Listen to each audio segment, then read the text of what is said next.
Hey, Stephanie. What you guys doing tonight? Let's just kick it, know what I'm saying?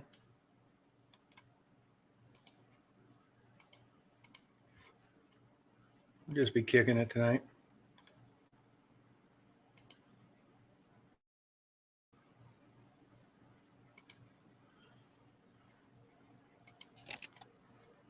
Time to party. Hey, Stephanie. Hey, Love. You reaching your potential today? That's good. Nice day here today. We did get some rain a couple times, though. Anybody wants to come up, you're welcome to come up. Came out a little early. Going to party tonight.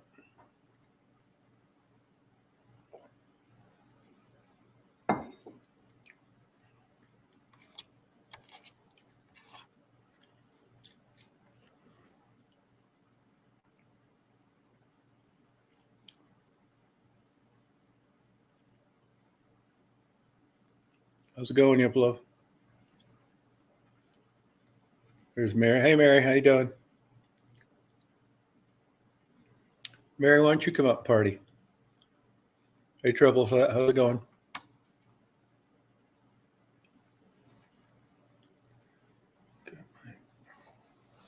Wash the dishes. Got something on my glasses. Reach your full potential.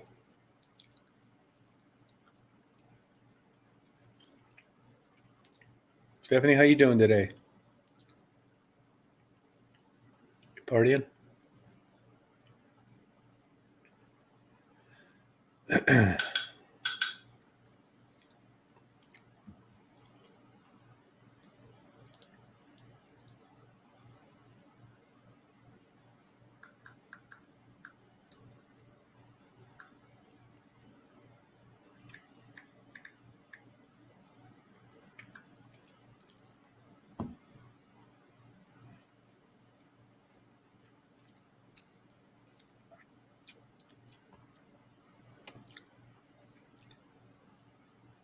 Oh, stuff sitting up here. Oh, they don't? Yeah, sorry about that. Hey, Little Lou, how you feeling? How's it going? Why don't you come out and join us? We haven't seen you in a while. People can ask you some questions, see how you're doing. Give us the details of your surgery. Hey, I was thinking today, if you guys ever want to have a topic to discuss, fine with me. You may even want to interview somebody. I can set it all up and you can do it. Or if there's something that, you're curious about that you'd like the night's topic to be, we can do that. Fine with me. I'm totally open to any of it. Run your own interview on here if you feel like it, or it's fine with me. Get a different perspective and that kind of thing. Little Lou had a serious operation, got it done finally.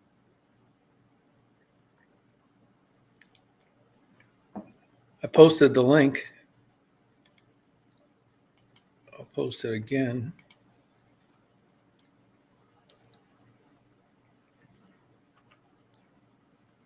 Nice day here today. Bow hunting is going on around here now, deer hunting. I go out and check, make sure they're not trespassing. The deer have been really eating a lot of the feed that I've left out there for them. There she is. Seattle, Washington. How you doing, Stephanie?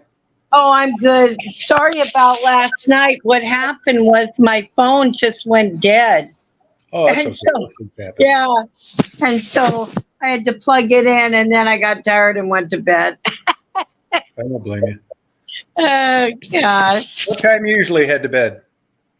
Well, usually not early like that. I'm usually up till midnight. Okay. But see, it's only 6 o'clock here. Oh, so okay. It's early for me here now, but right.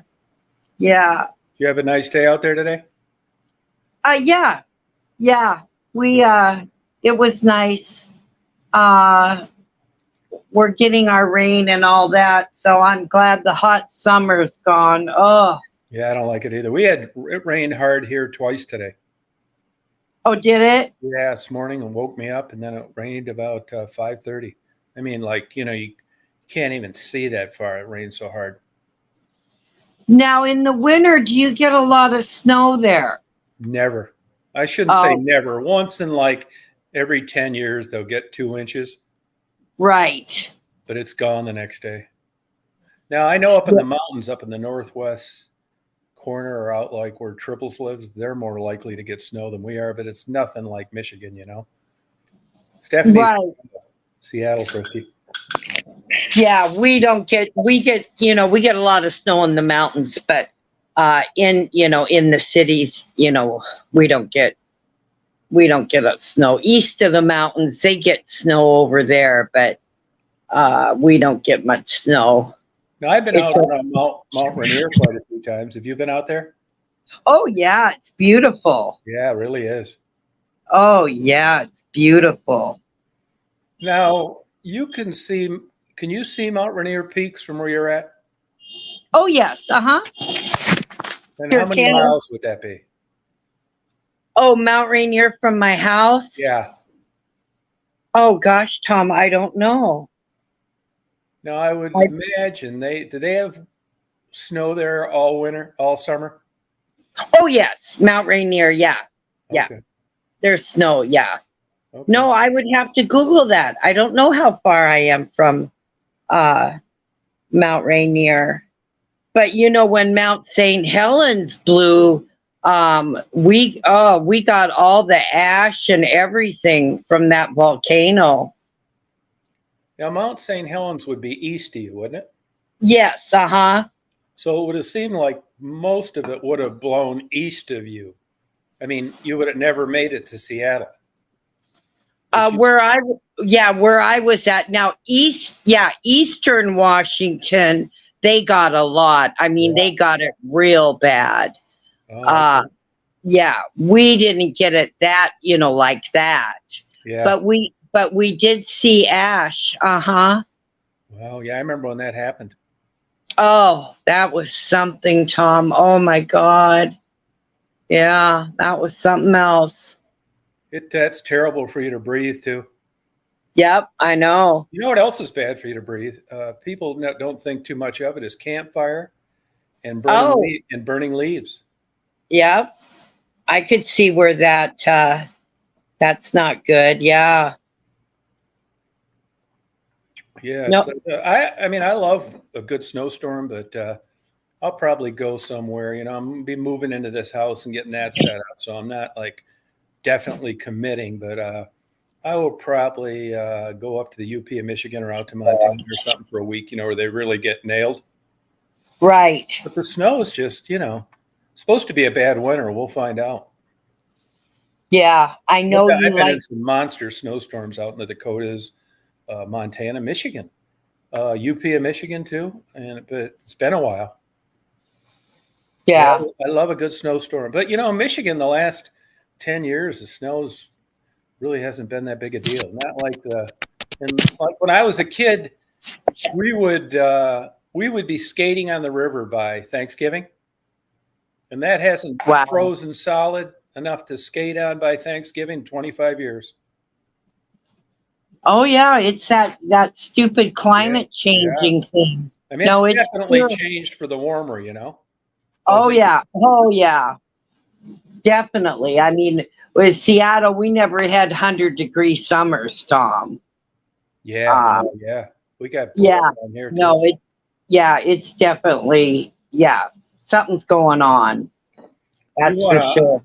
I mean, I was out west the end of August, early September, and it's hot in New Mexico, but I'll tell you couldn't give me a place in Arizona.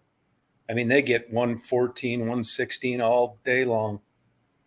Oh, I know. And you know what, Tom, so many old people from Washington retire in Arizona. And another concern for older people is valley fever. That kills a lot of old people. I don't know what that is. Yeah, it's comes from the desert. It's a spore. It gets in your lungs. It's lights out. You can look it up. Valley fever kills a lot of old people.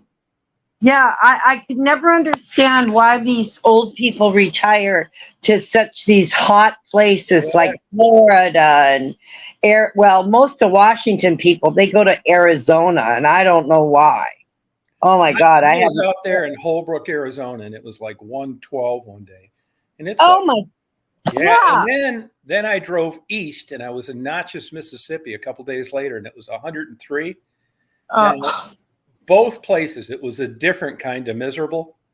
right. But at least when you're in that dry heat, you can, you're not sweating. In that Mississippi high humidity, 102, you'll get soaked going to the mailbox.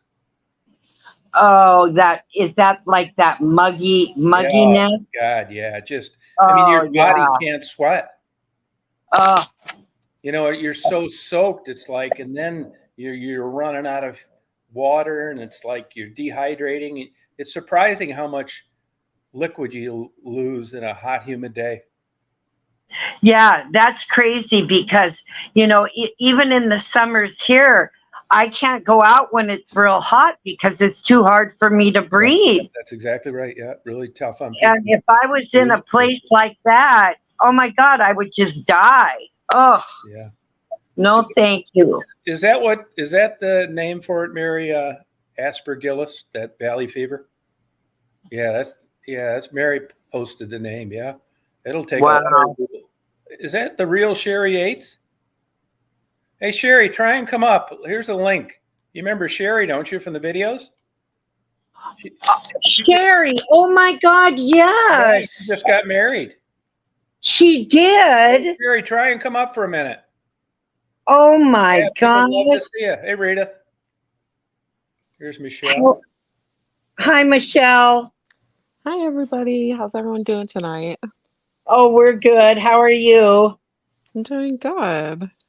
Hey Sherry, Good. try and click on that link right there that's in the description. I just put it there. Click on that link. We'd love to see you. Oh, Congratulations on getting yeah. married. How are you, honey? Gosh. She came from rock bottom. A third of those girls are dead in that same area. Right. Yeah, good for her. Turned her So life around. Did it all on her own. Oh, that's so wonderful. No, Yeah, see, if you really want to, Tom, you can do it. no Yeah. one does, and no one does anything fully on their own. I hope you know that. No, but she did it on her own. No, but you've I'm got sure Didn't get people anybody came in to. and helped Hey, her out, Jabo, she though. didn't get out of there. Nobody took her out of there. She did it on her own. you have to have a We're not mindset. talking about the help with rehab. We're talking about the Oh, wherewithal okay. to Right. live in Oh, the area. Hey, Hank. oh, gotcha. She came from rock bottom, strung out, heroin and crack addict, to married, happy, and not on drugs. That's so Got wonderful. Yeah, her it is. driver's license back. Good for her. I think my opinion, I think it's harder than having a normal life and not fucking up. I think it's harder than that. Yeah. Yeah. There she is. Hello. How are you? Hey, congratulations. Thank you. Unbelievable. Pimp. Oh, We're having our time. oh, you have, honey. I remember you from all your videos. So tell us about what you've been doing. Well, I went to a life skills program, Grace Centers of Hope. I stayed in their 1-year program for a year. And then I went into their aftercare program and worked for one of their thrift stores for almost a year and about a year and a month. And now I have my own home. Wow. Awesome. Hey, send me your email so I That- can send you a wedding present. Okay. Now you got married. Now are you working or? I'm getting married Sunday. Oh, Sunday. Oh, Sunday. Oh my God. Yeah. I'm not working right now. I quit my job at the thrift store because I didn't complete their aftercare program. I couldn't keep my job.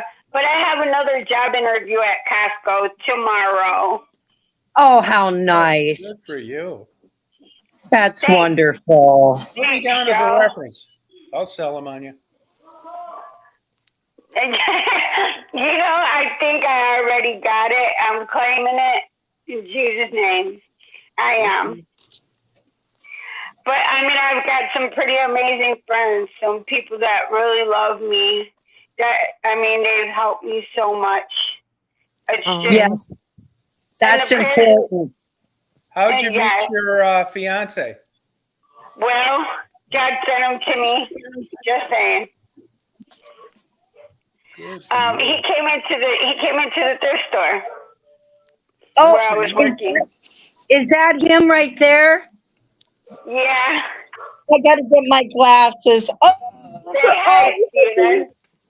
oh, isn't he cute? Good for you, Sherry. Hello. Going on, Tom? How are you doing today? Where are you living at? Me? Yeah. I live in Auburn Hills now. Oh, okay. Good for you. Good for you. Have you kept in touch with anybody from your old life? No,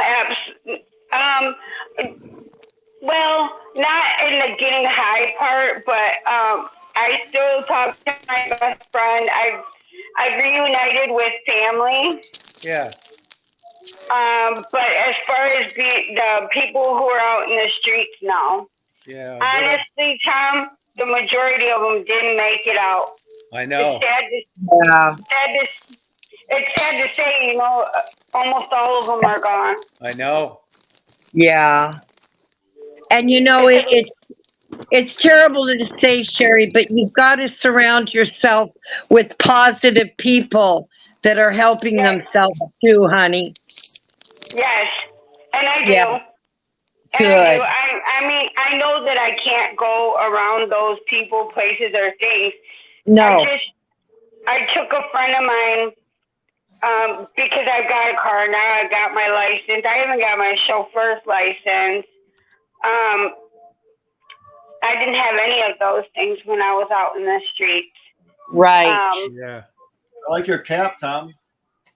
Good. Is that your fishing cap? Thank you. Thank you. Yeah. So, yeah, I just drove through. I was driving a friend down in that neighborhood, and my stomach just was going absolutely insane.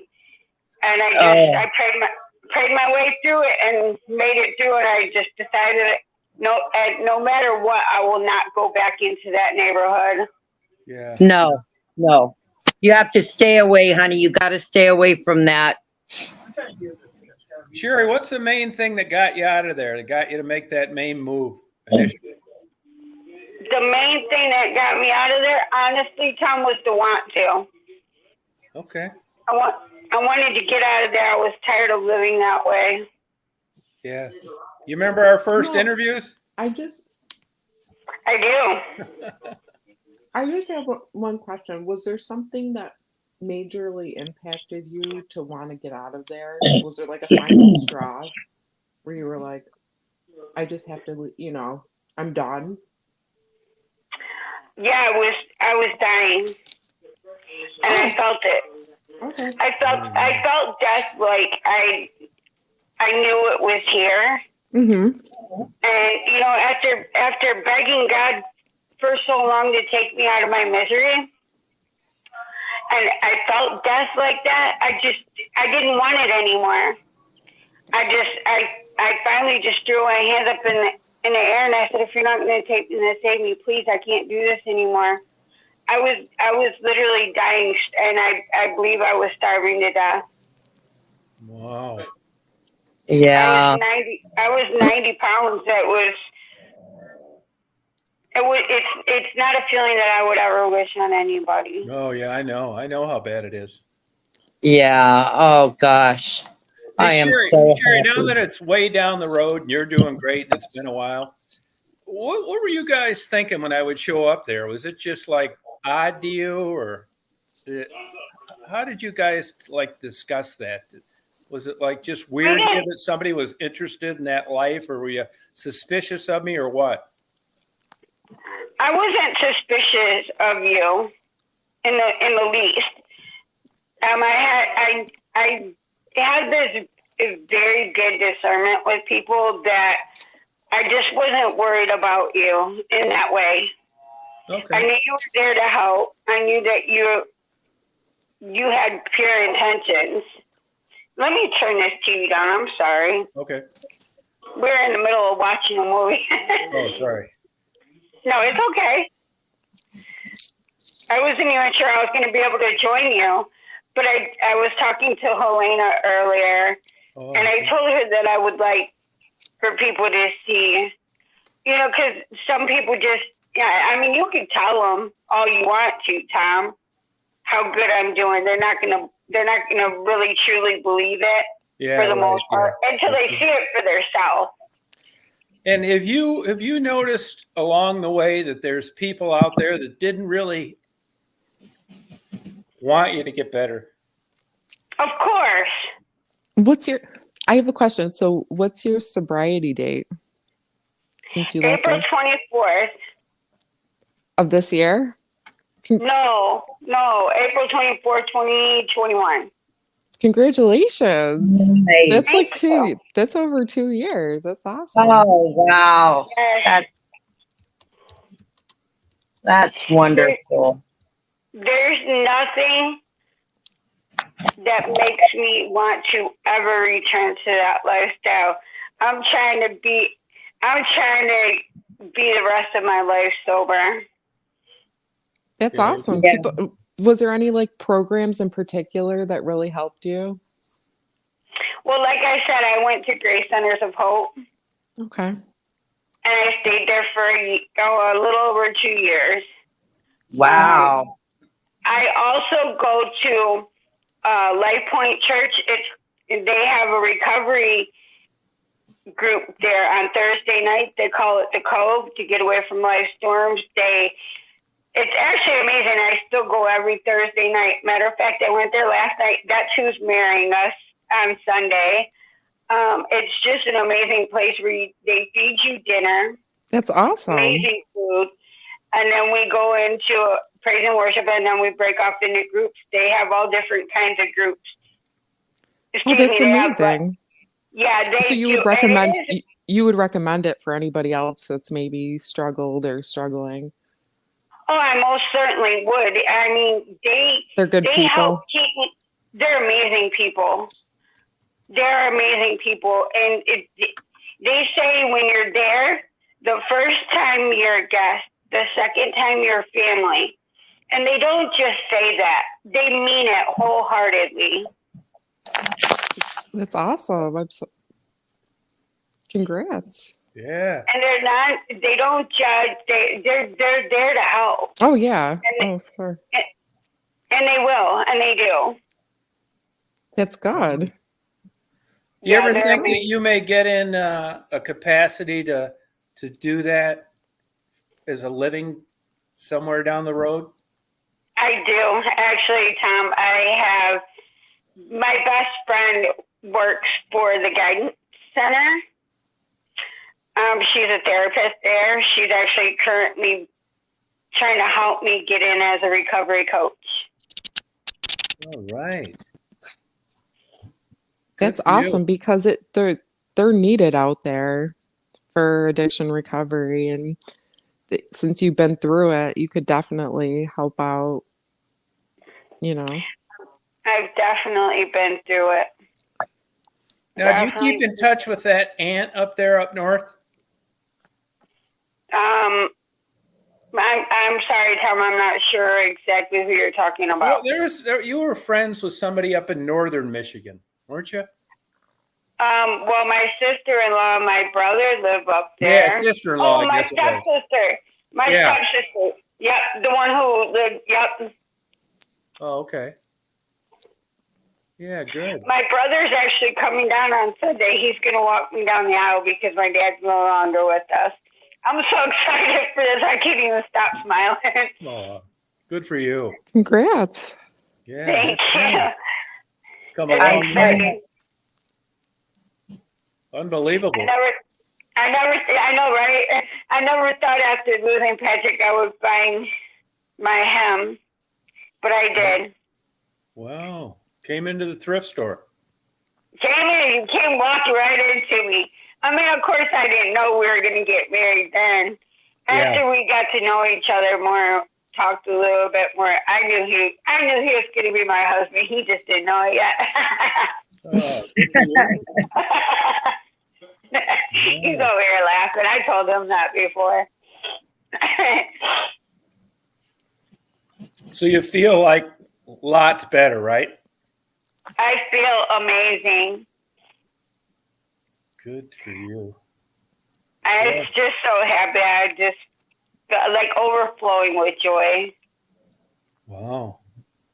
Yeah, I wish it happened more often. You know, Tom, I do. I pray for that for other people because, I mean, being out there in those streets like that, I mean, the misery of it. And those people, they can tell you they love you all they want to. It's lies. They don't love you. If they love you, they'd be trying to help you get better. Right. Not feed you dope. Yeah. Yeah. That's for sure. You're right. I mean, You did the right thing. Yeah, I know. It was horrible out there. I couldn't handle it anymore. I was tired of being raped. Yeah. Oh, Sherry. I was tired of being starving. I was just tired. Literally just tired from walking, having no place to really lay my head. It's a miserable life. And I try to always remember that misery, you know? Yeah. Right. Yeah. Nobody really gets it until you've been there. No, you really don't. And then, you know, when people say, well, why don't you just stop? It's not that easy. It's really not, because you don't see a way out. You can't. You're like can't stuck know in that there's a better way lifestyle. of life. It's like almost comfort to you, right? Yeah, yep. Right, and you can't see a means to an end. Right. And sometimes you just really don't want to. I mean, when you're stuck in the darkness like that, like you just said, it's comfortable because that's what you know. Mm-hmm. Right. Yeah. And you feel like there's no way out. I mean, yeah, I can imagine. Yeah, what a horrible thing to go through. Sure, But look, wouldn't you be You're a up survivor. You'd be up for like 2-3 days straight, wouldn't you? Longer than that, Tom. You don't remember that? The one interview I said I'd been up for about 5 days. I think it was actually longer than that. And you said, how do you stay in such a good mood? Yeah, I do remember that, but I thought maybe you didn't know whether it was really 5 days. You really did stay up 5 days? Oh, yeah. I mean, I had no choice, Tom, but I had no choice because I literally had nowhere to go. And I was afraid to just sit down somewhere because, you know, you're out there in the open. You're just you're prey. Oh, yeah. And I was so afraid to because, you know, right there where you did that interview, that mattress that was behind us, I was telling my fiance that I had been up for so many days. I just sat down on that mattress. Yeah. And I fell asleep sitting up, all out in the open on that dirty, filthy, God only knows what people did on it. Yeah. Just passed out from pure exhaustion. Does it feel... And you remember Messa? Yeah. She used to come, she stole from me every chance she could get. She got hit by a car. Yeah, I know. She's doing well now, though. Yeah, she is. She is. You know what? I thank God for that. I do. I thank God that she made it out of there. You know, Chelsea just died. She did? Yeah, in June.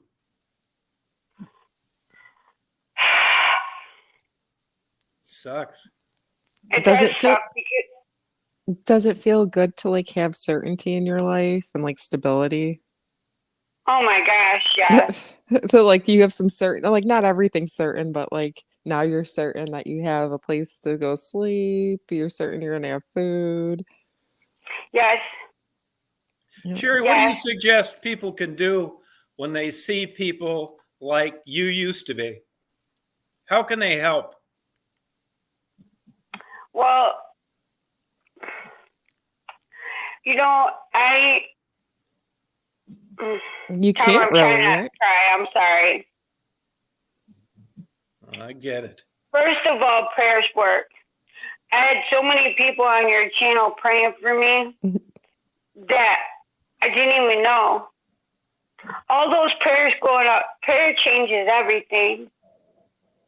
It really does. But ask them how you can help them. You know, they might be a little shy because, you know, who wants, not a lot of, I don't know, I can only speak for myself. I never liked asking anybody for help. Ask them if they're hungry. How can you feed them? Yeah. Do you think giving them $10 for an interview is enabling? I don't know how to answer that. You know, I'm just going to say yes. Okay. No offense, Tom. No, yeah, I get it. No, I appreciate it. But I mean, the way I always looked at it, if you look at the whole scheme of the life of a heroin addicted working girl, and you plug in $10 into the whole dollar amount through the course of their life, I thought it was insignificant. And that isn't why I gave them the $10. I gave them $10 for their time. I didn't want to go around saying, you know, I'd like to interview you and find out about your story. Here's a tuna fish sandwich. Right. And you know what? That probably is what got me to talk to you and interview with you. And, you know, honestly, it did help to, I don't know if I should say this on there, but it made it one last, I'll say it in a more proper way. I One know last guy, you know what I mean? Yeah, I do. We know, Sherry. Yeah. Yeah, we know. No. Yeah, we don't have to say it. Yeah, we know. We know. No, I mean, living on the, you know, a person living on the street, no home. I mean, you know, you need money. I mean, I think any of us would do anything so we could eat, you know, much less, you know, if you have a drug habit too. I mean, you know. Sherry, as long as we're talking about this, so say in a scenario of like, I don't want to say that I've never done it, but I know other people that were drug addicts that do it. If you knew a working girl that, let's say, was addicted to heroin, and you knew what she had to do for $100, and you lived that life yourself before, so to give her a break for a night of those activities, you just gave her the 100. Is that wrong? You know what, Tom, honestly, being in that situation myself, I would say no, but because, you know, it is a release. But there's a but. They're still going to go out and do it again the next day. Yeah. I mean, yes, it helps. Yeah. Yeah. For a night, but in all actuality, once that money's gone, they're just going to go back out and do the same thing to keep feeding their addiction. So basically, would you say that this is correct, that like living that lifestyle, basically it was just like a cycle of getting money and getting drugs? That's all you thought about, was getting the drugs and how you were going to get the drugs. That's all at the time. That's all you really cared about, correct? Like, I mean, for the most part, yes. Yeah. For the most part, yes, because heroin, if you don't have it, sick. I can only speak for myself, but I know other addicts too. You can't move. You can't function. Mm-hmm. You can't get up and do normal things.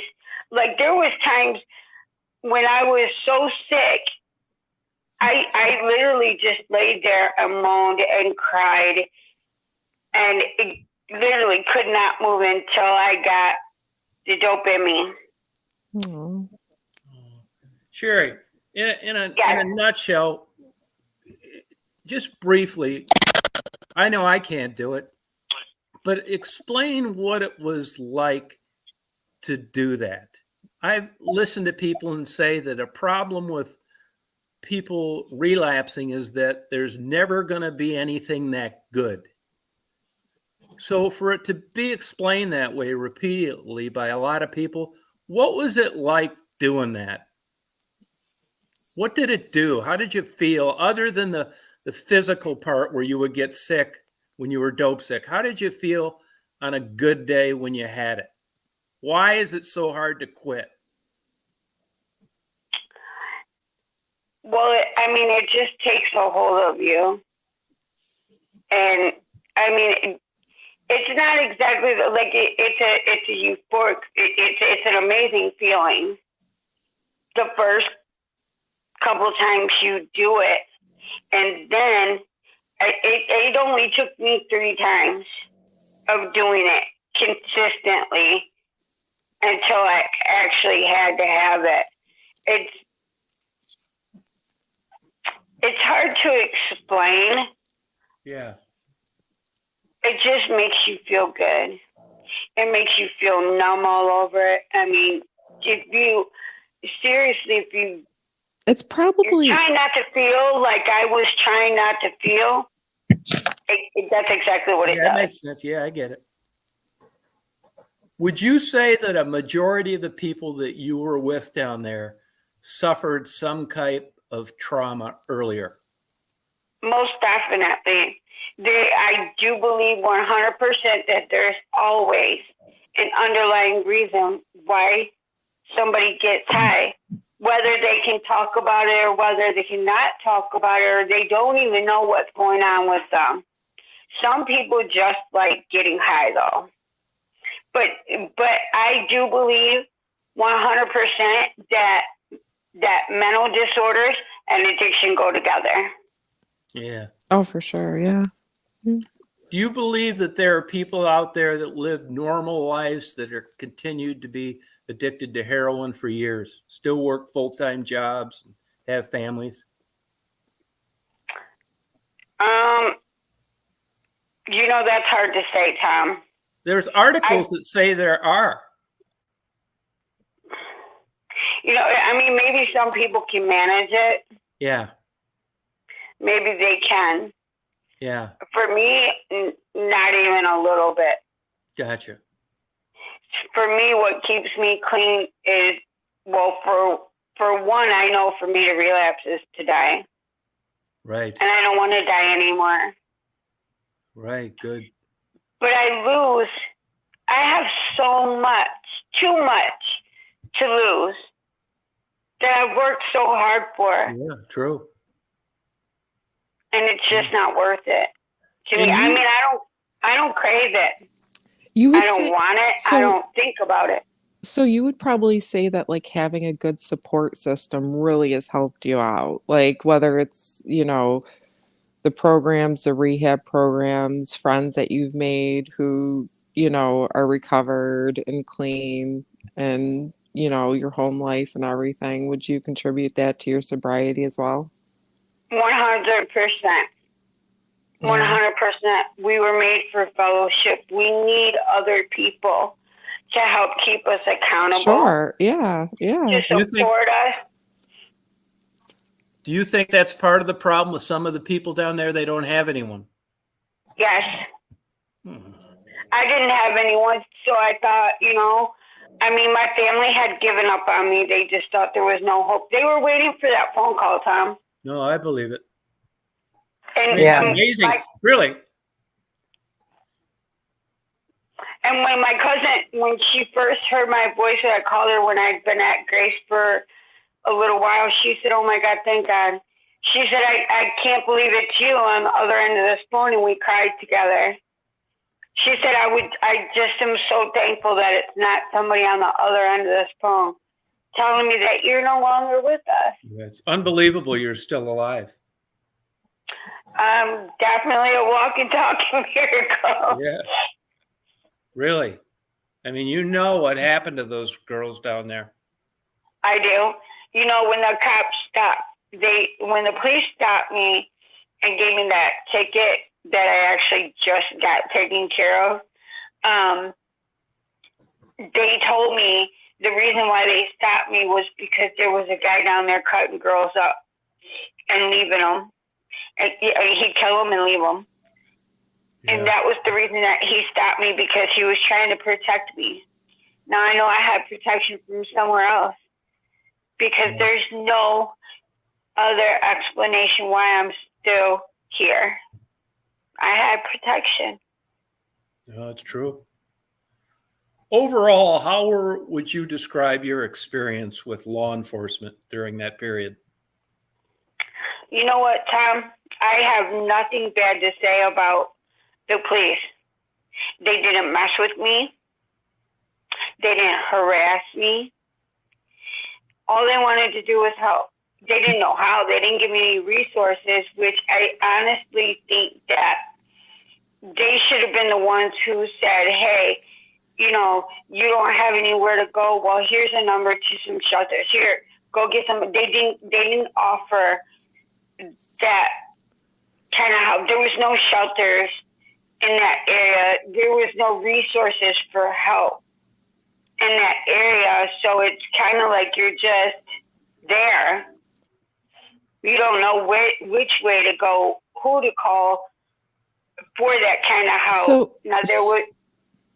So I'm wondering, I know where I live, probably not where you were, but where I live, they have kind of like, they have a group of people like that go out in the streets and pass out information if anyone wants it. Do you think that maybe they just needed to fund a certain program for, people who are on the streets to like kind of just, even if it's just a pamphlet to give to them to kind of like, here's some resources, if you need a place to stay, and just keep on, going down there and asking?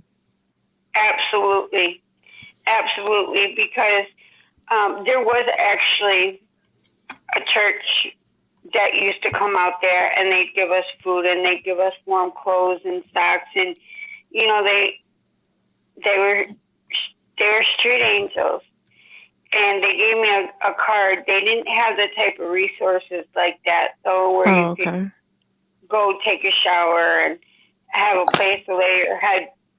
But they did feed me, and I did reach out and thank them and let them know, that I made it out of there and that I'm doing well. They were so thankful for that phone call, and really, I was just trying to show my gratitude and let them know that they were, that they were appreciated. Now, did you have to do like, was there like a program that you had to follow, or did you make a lot of apologies to people while you were in active addiction? When you got out of addiction, did you feel like, were there any, like, did you like apologize to your family or any, you know what I mean? Like, did you go through all of that through recovery? Most definitely. I mean, the case managers there that really I had a lot of forgiving that I had to do, as well as, making amends with people that I hurt. Yeah. Yeah, that's important. It helps you though. It helps, your healing process. Yes. And you do, yeah. And that was the hardest part for me. The healing, the class because they do classes there at Grace. Okay. 2 classes in the morning, and the class that stands out the most for me is healing past hurts. It's because there was a lot of past hurts that I didn't realize that I still needed to heal from, and it was mostly the abandonment from my parents, and they're no longer with us. So my case manager there, she had me to write a letter to the both of them. And I sat out in their front yard and I wrote these letters with big old crocodile tears coming out and falling on the paper, but I poured my heart and soul into that paper. And it was healing. Well, that's awesome. I'm glad that do you have a sponsor? Like, did they ever set you up with a sponsor to help you out through your recovery phase? They did not. I do not Okay. have a sponsor. Okay. I do have people that I can reach out to Oh, okay. whenever Yeah. I need to. Mm-hmm.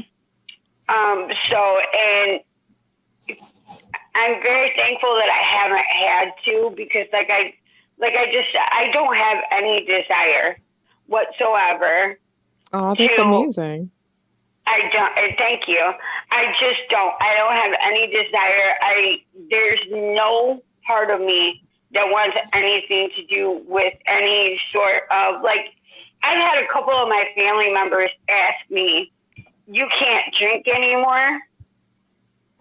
And I'm like, no. Well, yeah, I can, but I don't want to battle those demons. I don't want to have to fight my brain, because I have an addictive brain that says, oh, you got to have more until you're falling down drunk, and it's like an excuse to go get high. And the biggest lie. Good for Yeah. you. Good for you turning that down. That shows how strong you are to turn, you're getting peer pressured from family. Now, did you feel like you had to educate, your family about that too? Do you feel like their support, like maybe they shouldn't do certain stuff around you, or, any of that? It's different for everybody. Mm-hmm. My family does drink, and some of them do smoke weed. Okay. And they're very respectful with it. They've asked me, and I told them, don't stop living your life because I'm an addict. That's not fair to them. And honestly, it does not faze me in the slightest. Really? Good for you. You Not at really all. you really made it. Like that's how you know you made it, when you can just be, and be around that and just be like, nope, I'm done. Now, I have a question. Did Okay. like did the doctors like give you medication to help you deal with, your whole recovery and everything? Like, were the doctors really good with you, like with, giving you the right meds? Would you say that helped you out as well on your recovery journey? Not at all. I Okay. refused any type of medication, because for me, Suboxone is what they offered me when I was first getting clean. Okay. And really, it just, to me, I'm 100% clean. Awesome. Anything. And to me, Suboxone is just a crutch. Okay. And I believe, because you still get sick when you don't have Suboxone. Honestly, because I've kicked heroin and I've kicked Suboxone, and I can tell you from experience that Suboxone was 10 times worse than kicking Really? heroin. It hurt worse, yes, and it took longer for the sickness to go away. 100%. Okay. One thing about Suboxone that it does do, though, it takes out the middleman. That's for certain. But I believe that Suboxone works, because I've had them give it to me in different rehabs. When I went to another rehab before for 30 days, if it's given in the proper way that it was intended, which they give you a full one to help with the withdrawal symptoms, and then the next day they start tapering you off, and they only give it to you for 3 days. And I didn't feel any kind of side effects whatsoever. now I felt like that was the proper way, but continued use of Suboxone, I feel like you might as well just still be getting high, and that's just my opinion. No, you're So- right. So it's good that you found the help and everything. And you said like you had mental health struggles as well, right? With the addiction and stuff, and they helped you with that as well when you went to rehab and recovery. I did. It was depression mainly, Mm-hmm. and like I didn't know my worth. I thought that I didn't deserve any better Oh, than what I was doing and what I was allowing to be done to me. Wow. And they taught me that I am worthy Definitely. and that I am loved. And Sherry. that I can walk in, yeah. No, go ahead. I'm sorry to interrupt. Go ahead. Finish. And that I can walk in confidence because I am strong. oh, that's so amazing. I'm so happy for you. Thank you. I really am. Sherry, through this whole thing, how instrumental was Helena to you? How instrumental. Yeah, in your helping you and being a good friend. Tom, you're bound and determined to make me cry, aren't you? I do too. You're bound and determined to make. She doesn't take any credit for what she's done for you. Do you know that when I talk about, and you are going to make me cry, damn it. That's okay.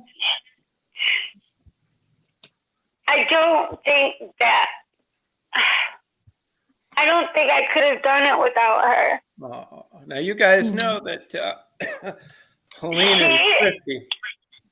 Helena is frisky. She was amazing and is amazing to me, Tom.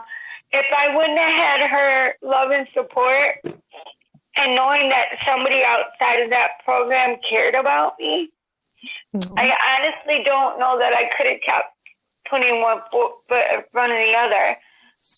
But she stuck with me through it all. She let me cry to her. She let me complain to her, like when it was hard. She pushed me to not give up. Oh. And I'm boohooing.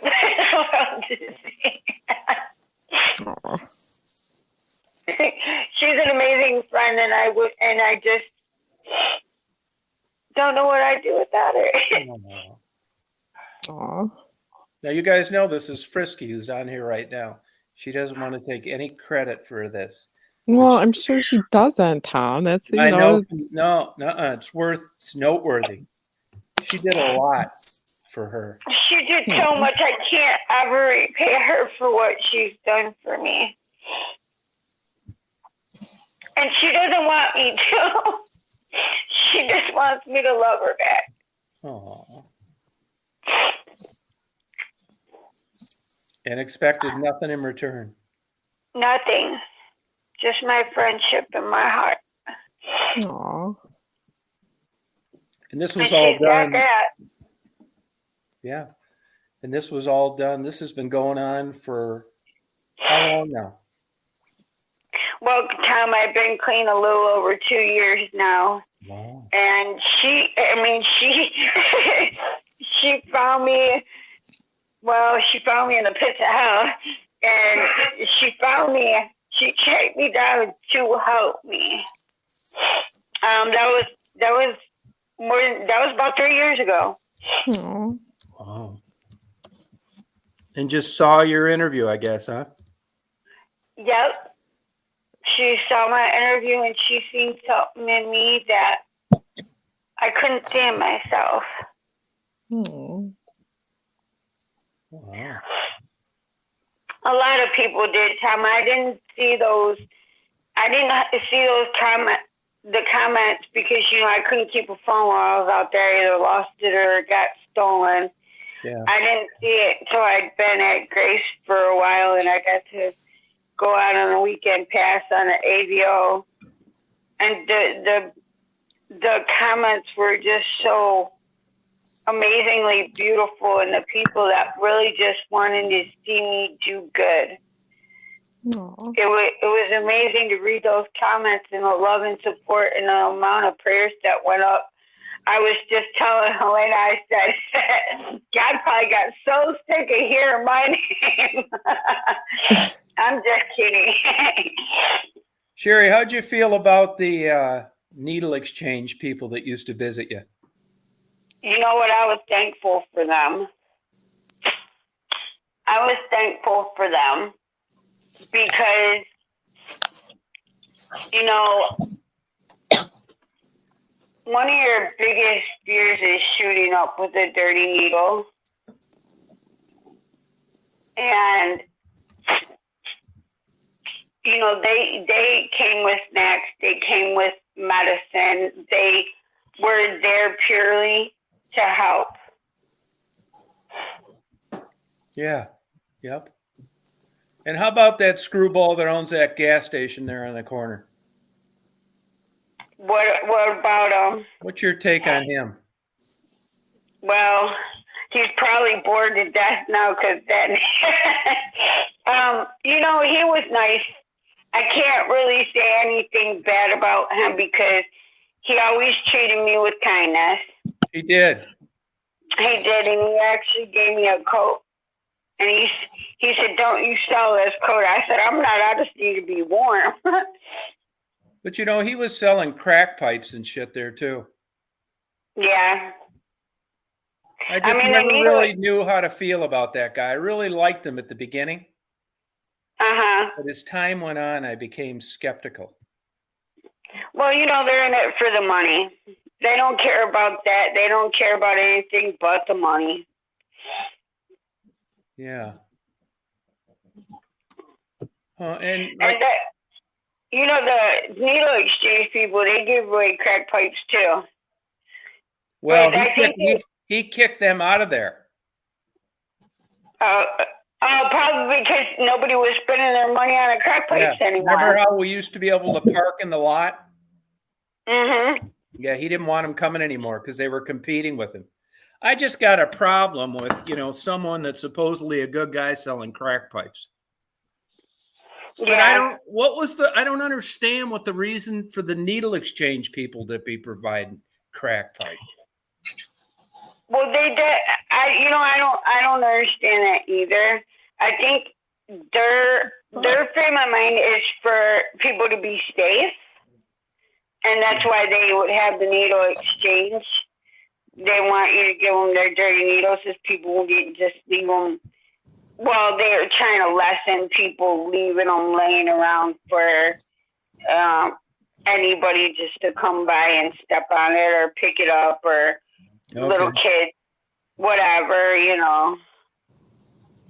Yeah, now you explained heroin, and I believe when I interviewed you, you said you did heroin and crack. I did. So what was the crack like? Well, honestly, Tom, that was my favorite. I liked that more than I did the heroin. Why? I just liked the way it made me feel. For how long? Not long. Couple seconds. And you do or you don't think it's addicting? It's very addictive. A couple Mentally or seconds. physically? Yep. Excuse me, Tom. It only lasts a couple seconds, Sherry? Yep. It doesn't last long at all. That's why they keep doing it. They're chasing that. That's why they call it chasing that high. Oh my God. Wow. Yep. And Sherry, in a typical day, in general, what would you think someone on heroin and crack in that area overall would spend a day on that? Heroin and crack. I mean, honestly, Tom, it depends. It really depends on how much they spend. They spend $500 to $1,000 a day if they had it. It more if they had it. Oh, so the more money you had, then the more you would buy. Oh yeah. Okay. I know, I understand that feeling. And I'm wondering too, what was your relationship like with the drug dealers? Were they assholes, good guys that happened to be in the drug business? What? How would you describe them? Well, Tom, you're gonna get the truth on that one. I'm gonna say that they're all assholes Okay. Yeah. because there's so many reasons why I say that. You can, I mean, I met a couple of them that were decent human beings, but you can't exactly say that they're good people if they're helping somebody to kill themselves, to keep them away from their families that actually love them, or get mad because they go and spend their money with somebody else and beat the living crap out of them, rape them. I mean, Yeah. I've seen all kinds of things, but they're keeping people away from their kids. I mean, I literally was begging them for food. I was starving, and they'd rather give me a crack rock than a burger. They'd sit there and eat it in my face and say, "Oh well, here, I'll give you a crack rock." I don't want that. I want the burger. Well, too bad. Yeah. So If you could explain to people what's going on out there with fentanyl related to heroin, your experience. People know, they hear these stories. What's the truth out there about the fentanyl heroin relationship? What's going on? it's no longer heroin. It's all fentanyl. Yeah. I heard that too. I'll tell you, there were instances, not where you were, but Southwest Detroit, where I would interview other girls. I can give you 2 examples of where the roommate died from a fentanyl overdose, and the one that was still alive was trying to track the guy down, chasing a good high. Yep. That's how it is too. Because they think they're gonna get higher, and that's definitely true. So I have a question. So like, do you have to what is your normal routine now? Did you have to get into obviously a different routine, but is that important with your sobriety, is staying on a routine in general? Most definitely. I wake up earlier in the morning. I stay in my devotionals. I get in my Bible. I stay busy. You have to stay busy. You have to take time for self-care. You have to do things that make you feel good about yourself and what you're doing in life. And were you ever brought back with Narcan? Several times. And how did that happen? Who was around that had that, just happened to be there? Well, in which instance, Tom? There were several. Any of them that you remember the best? Well, the one that I remember the best I got, I was in that hotel where you met me at, right next door there. Yeah. And it was actually in a dope man's room. I fell out, and they Narcan me 3 different times. And when I came back to, they told me, he said he was going to the gas station. If I was there when he came back, he was going to kill me. Wow. Now, this was in the dope guy's room. Yep. What are they doing with Narcan? They don't want to lose a customer? Probably not, but they don't want the cops there asking them a bunch of questions either. And when you fell out, could you feel it coming on? Not at all.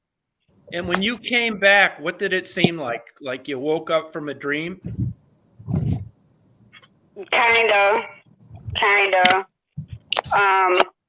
I was very discombobulated. I didn't know what was going on until the people around me told me that I died.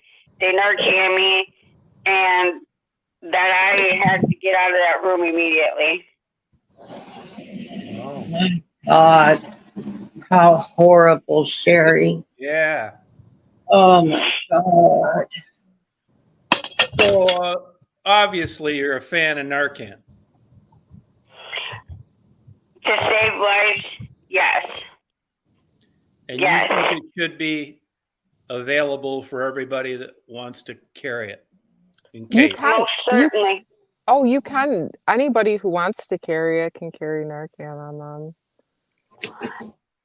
I think that if you're worried in any way about somebody that you care about, I wish the night that Patrick died, I would have had Narcan on me because I might have been able to save him.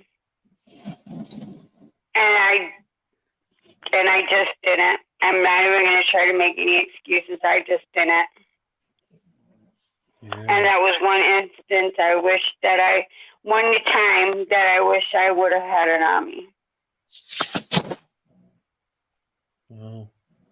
Do you think the average person has any idea what goes on with a person like you used to be? Not at all. You remember when Not at all. what's her name had her baby and threw it in the trash can? I most certainly do. That makes sense for an active addict, doesn't it? Honestly, I can't say that it does because I couldn't understand it. But you I mean- know how it is. You know that crazy ass life. I do. You're appealing to people in the news that just are thinking that they were in a middle class neighborhood, had a baby, didn't want it, and went and threw it in the trash. When you're in that lifestyle, I mean, it's simple and trite to say I don't judge, but I knew her a little bit, I did too.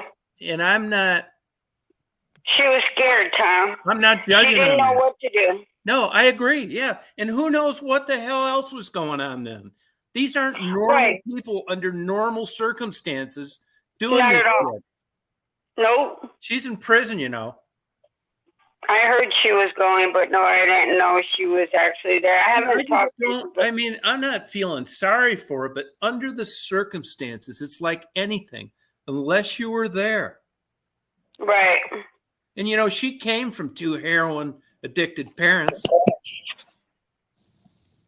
that both OD'd young. I'm not making excuses for her. I know. Well, you never just know. You never know what's going on with somebody.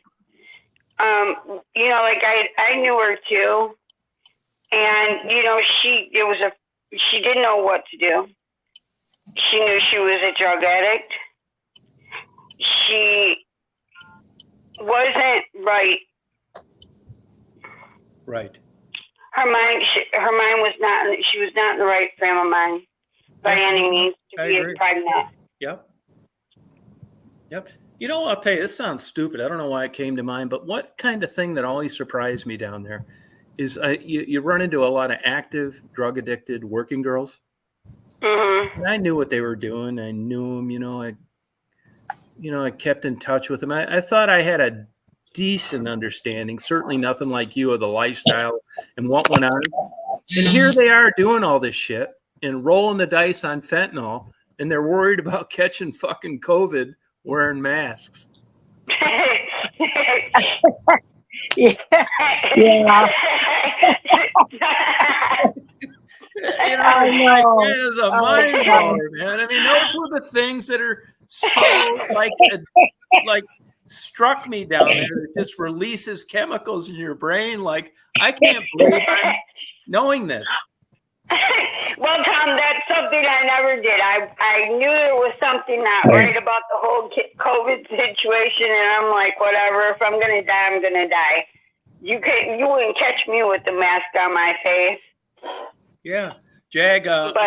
We're talking about a lot of the girls, probably 40% of them that are no longer with us, which is where I met Sherry, a place on the west side of Detroit where they pretty much overdosed about 40% of them.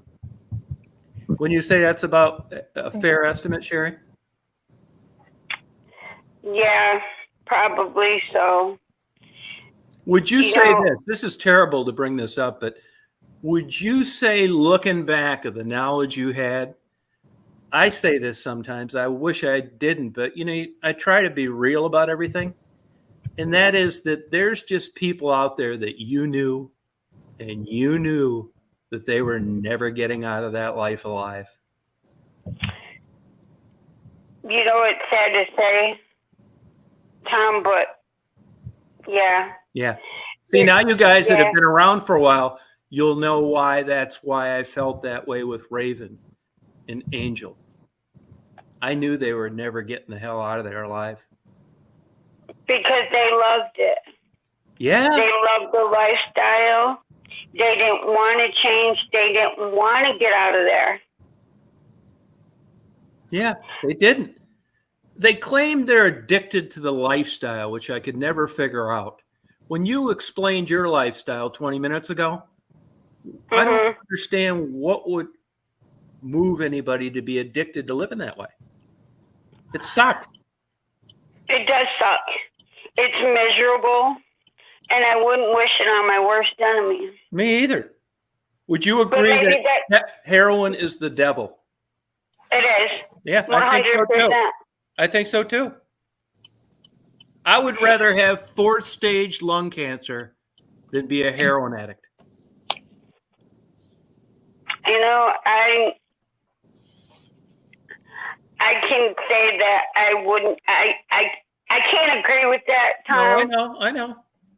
Because my dad died of stage 4 lung cancer, Mm-hmm. and I watched him die. But I think I'd rather die that way because it's You have a natural. date. You have a date. Right.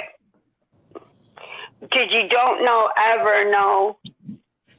When you do heroin, and Patrick died from snorting it, $20 worth of heroin. You never know when it's going to be your last time. You just don't. In the whole scheme of things, over all those months of experience, that lifestyle, there had to have been here and there a good person that popped into your life, wasn't there? Oh, most definitely. Most definitely. But I'm talking about that was in that lifestyle that you crossed paths with because that's what you did, but were good people in a bad Yes. situation. Yes. I still talk to one of them. His name's Jerry. We're friends on Facebook. And when he seen me, he said, "Sherry, I always knew you'd get out of there. You always talked about wanting to get out of there." And he's clean and sober, married now. And I want to ask you this. It's good to know that somebody else made it out.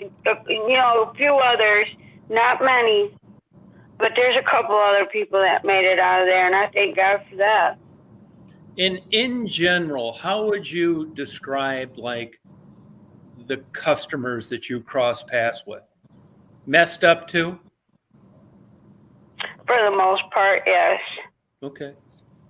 For the most part, yes. I met a guy.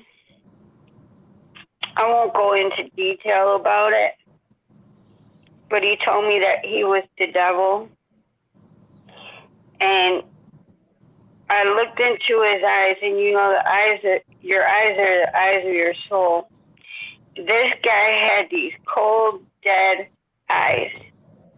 And when he said he was the devil and what he did to me, I believe it 100% that I met the devil face to face. You know, I don't I know why believe that that. jogged my. I don't know why that jogged my memory, but you remember Bree? Great, yes. There, she was shot, and I wonder if she's still amongst the living. I don't know. And Bree, I hate to say it, Bree was not a good person. Really? Not at all. Not at all. She would cut you She would slit your throat and spit down your neck. She was that type of person. How about Sweet Pea? Sweet Pea was the exact same way. No shit. How about the one Yeah. that looked like kind of a bull dyke that was claiming she was protecting the girls? She just OD'd in a hotel down there a few months ago. Did she die? Yeah. Oh, wow. I didn't know that. Yeah. Yep. She wasn't protecting anything. No, she Tom, was a bullshitter. Yeah, she most definitely was, and she stayed drunk. Right. She was drunk when you did that interview Yeah. with us. Yeah. Yep. Yep. What surprised me is that more people, of course, it happened in Missa, that more people didn't get run over. That's like the busiest intersection in the world. Right. Well, Missa was pretty reckless. So it actually surprised me that it took that long for her to get. I mean, I'm not saying I wish, please don't take that the wrong way. Yeah. I'm just surprised that it didn't happen sooner with as reckless as she was. I mean, she was forever robbing the dope men, robbing people. I watched her do that to somebody that was laying in a parking lot, and I don't know what happened to her, but her car was parked in a gas station right next to the pump. She was laying out in front of her car, and I thought she was dead. I called somebody over because I didn't want to see or deal with a dead body. I mean, I was right there. I had called somebody that was walking by that I knew and said, please come over here with me. I need your help. Please check and see if she's alive because I can't, I just couldn't do it. And she was. And I went to go try to get help, and I come back around the corner, and Missa was robbing her pockets. I'm like, you've got to be kidding me. Wow. I just said, wow. I said, get away from her right now. And I don't know what she did, how she got her, but I took her and her car out of there and took her to a safe place. I left her a note, and I locked her in her car, and I called the police and told them where she was. Well, how about the good-looking guy that looked like Jesus? Oh, Abel. Yeah. He's friends with my cousin. He said he's up in Saginaw. Oh, he is? Yeah. That he was doing good for a while, but he's still getting high up there. I just talked to my cousin the other day about Abel. Oh, okay. Yeah, he worked part-time at the gas station. Yeah, he was living in that gas station. Oh, okay. Interesting. And how are those the same owners of the hotel, do you know? No, they're not. And remember when the FBI raided it? Yep. Were you there? How could I wasn't at the hotel, but I was right there. I was next door actually at that where you did that interview. And was that just like people jumping out of windows and crazy? They were trying to swallow all the drugs that they had, and one guy almost killed himself. He was in a coma in jail for months. Wow. But the majority of them went to prison, and they're still in prison, probably will be for the rest of their lives. It's a stupid question, I know, but how could a known big operation, prostitution, drug place be that out in the open so long? They had to have the police in their pocket. That's the only thing I could think of. And another thing, when you're just a regular person and you're going by like where you were, they'll say, oh, I'm not going in there. That's crazy. Lay people from middle income areas. Was it that bad? I mean, I'm still here living to tell about it, so apparently. But I mean, if somebody pulled in there accidentally at 3 a.m. on a Saturday night, it's not instant death, is it? Nah. Nope. I mean, you might want to have your car doors locked, but no, it's definitely not instant death. Yeah. That's what I always kind of thought. I mean, the people in the business, they don't give a shit about someone that pulled in there accidentally. No. They're 9 times out of 10, they're not even paying attention to you like you think they are. And how much was it a night to spend in that place, to stay there? Disgustingly expensive. It was probably it was $90 a night, I believe.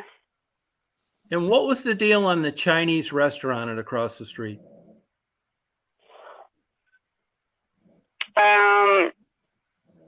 What do you mean? What was the deal? It just looked like you go in there and nobody'd ever see you again. God, I'm serious. I was just gonna say I love Chinese food. Yeah, no, you wouldn't have went in there. I promise you. Are you talking know- about money laundering? No, it just looked like a place like where they'd they'd be closed Sunday and Monday out looking for dogs and cats. Oh God. You know, it wouldn't surprise me if you walked in there and disappeared. No, it was like that, wasn't it? Yeah. I mean, it was a scary place to even go in their parking lot. Yeah, it was. Yeah, it's true. Their food was absolutely horrible. I wouldn't pay money to eat there. No, it's just a really odd, strange looking place. Well, I guess Yeah. if the food was bad, then it probably was dogs and cats. But they stayed open some kind of way. They Like did some money kind of way. laundering. That's what I was Yeah, going to you say. might be right. Money laundering. That's what the t-shirt shops do in Florida. Yeah, money laundering. That's exactly right. And that jazz club, like where I interviewed you, Sherry,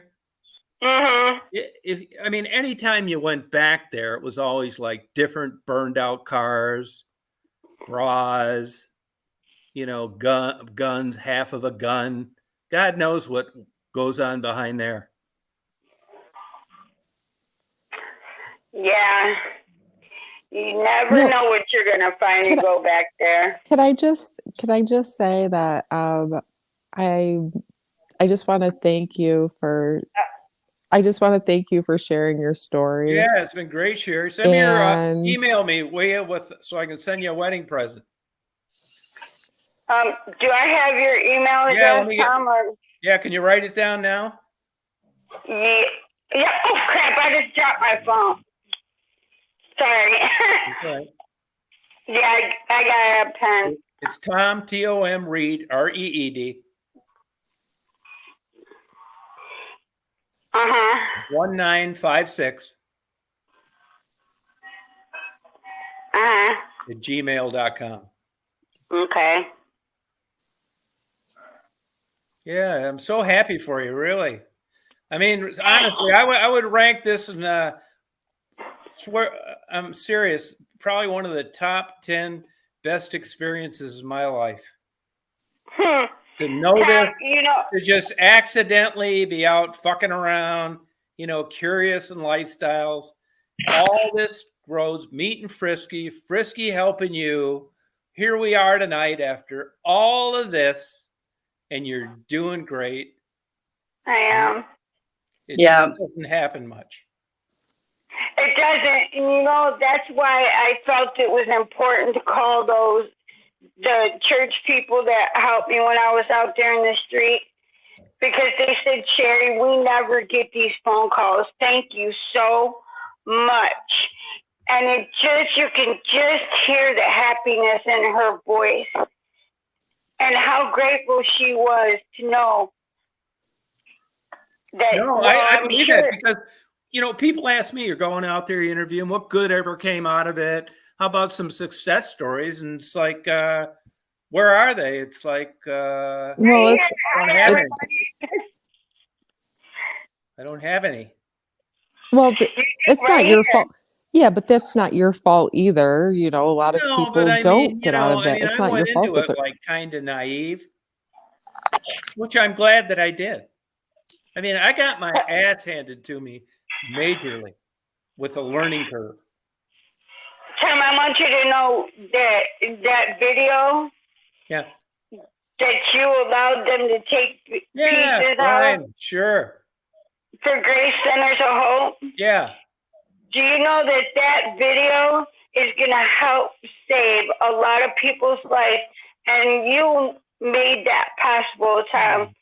So you can go to bed tonight and say, I did some amazing work that I don't even know that I did by helping to save, I don't know how many people. Only Well, God knows. let But me you tell you. help other people through me. And that's something. Give yourself a pat on the back for that. Yeah, Tom. well, not really, because I mean, I don't know if you know it or not, but this whole thing started by, me like doing photography, and I would go down to the Southwest side, and I would run into prostitutes a lot. At the time, you could buy the Free Press News. I'd get both papers, coffee, and I'd go down by the river and watch for the freighters to go by where I read the papers.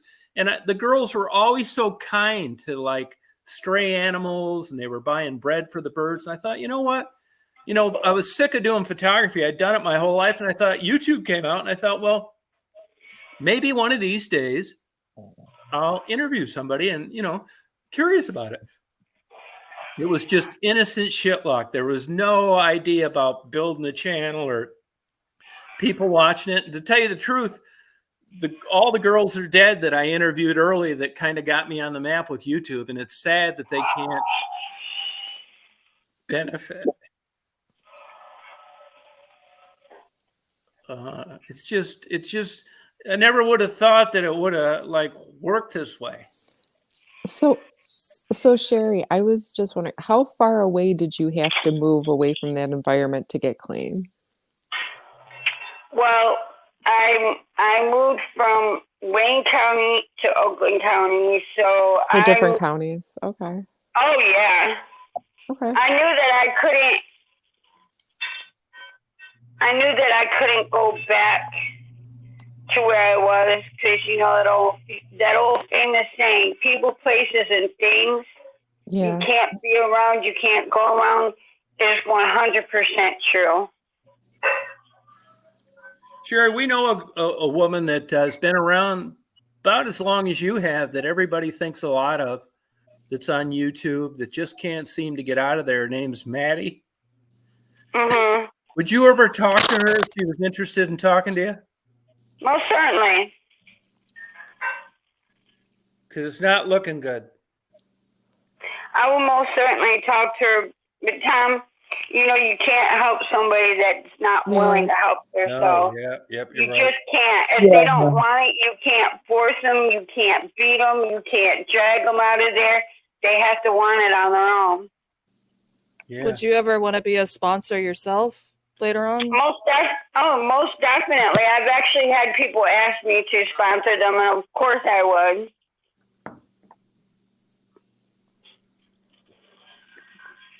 Yes, she is. She is still with her boyfriend. Does she still have that YouTube channel? Was it Yeah, that one? yeah, she's still Okay. out there. I mean, I'm glad to say she's looking better. Did she? Another stupid question, Sherry, because I never messed with it, but it's just staggering to me the amount of heroin a body can take.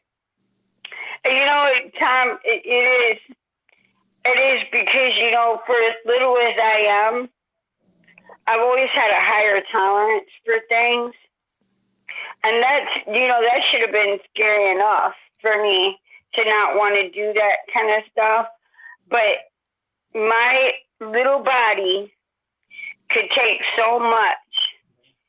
And, I just thank God I'm still here. So It's a miracle you're still alive. I So- mean, I know that. so what 100%. habits do you do now? Like, since you don't do, the bad habits anymore, like what habits have you picked up in recovery? And Well, I stopped smoking cigarettes Mm-hmm. and I picked up vaping. Okay. But other than that, I can't really say that I've picked up any other bad habit. Well, I mean, any good habits? Like, what good habits have you formed since, like, that help you? I think what you're saying is, what have you replaced the heroin with? They always Yeah. tell you to replace the bad habits with a good habit, so, or like with a hobby or something. Well, I kept myself busy. I keep myself busy, Mhm. and that to me it's huge in recovery. Is because you have to keep your mind occupied. I don't think any hobby is replacing heroin. Well, no, I mean, No. I'm not saying replacing, but I'm saying, like, what habits do you do now as far Yeah, as, like, it's not healthy gonna habits? technically replace it, but you always have to, like she says, you have to keep your mind busy. So hobbies help with that. I mean, I don't really have hobbies. I do think that being in a community with other like-minded people is key to maintaining your sobriety. Being around people that are trying to help you better yourself, that you want to see you do good, that encourage you to do good, and to me, helping others is what brings me the most joy. That's And great. so I try to do whatever it is that I can do. If I can't help with money, which a lot of times I can't, but I've gotten a lot better with that. I help in volunteering my time or going out. I go out of my way to help people, and I love doing that. So it doesn't even bother me. Yeah. Do you think it's possible for someone to do as well as you've done, minus the religion? Well, it's not religion, Tom. It's a relationship. And I mean, I've seen it, people being done.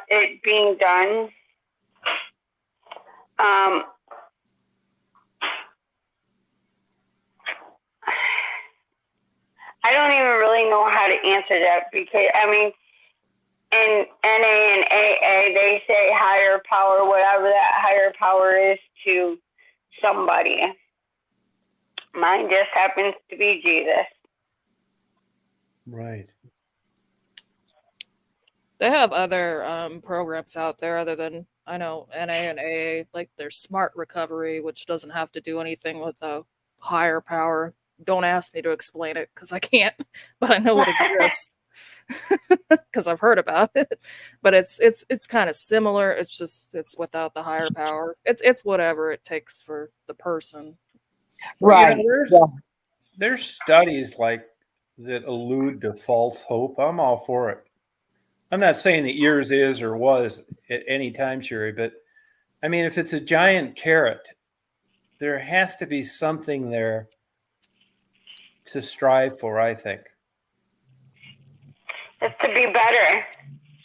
It's to be better. It's like, to do better. It's to,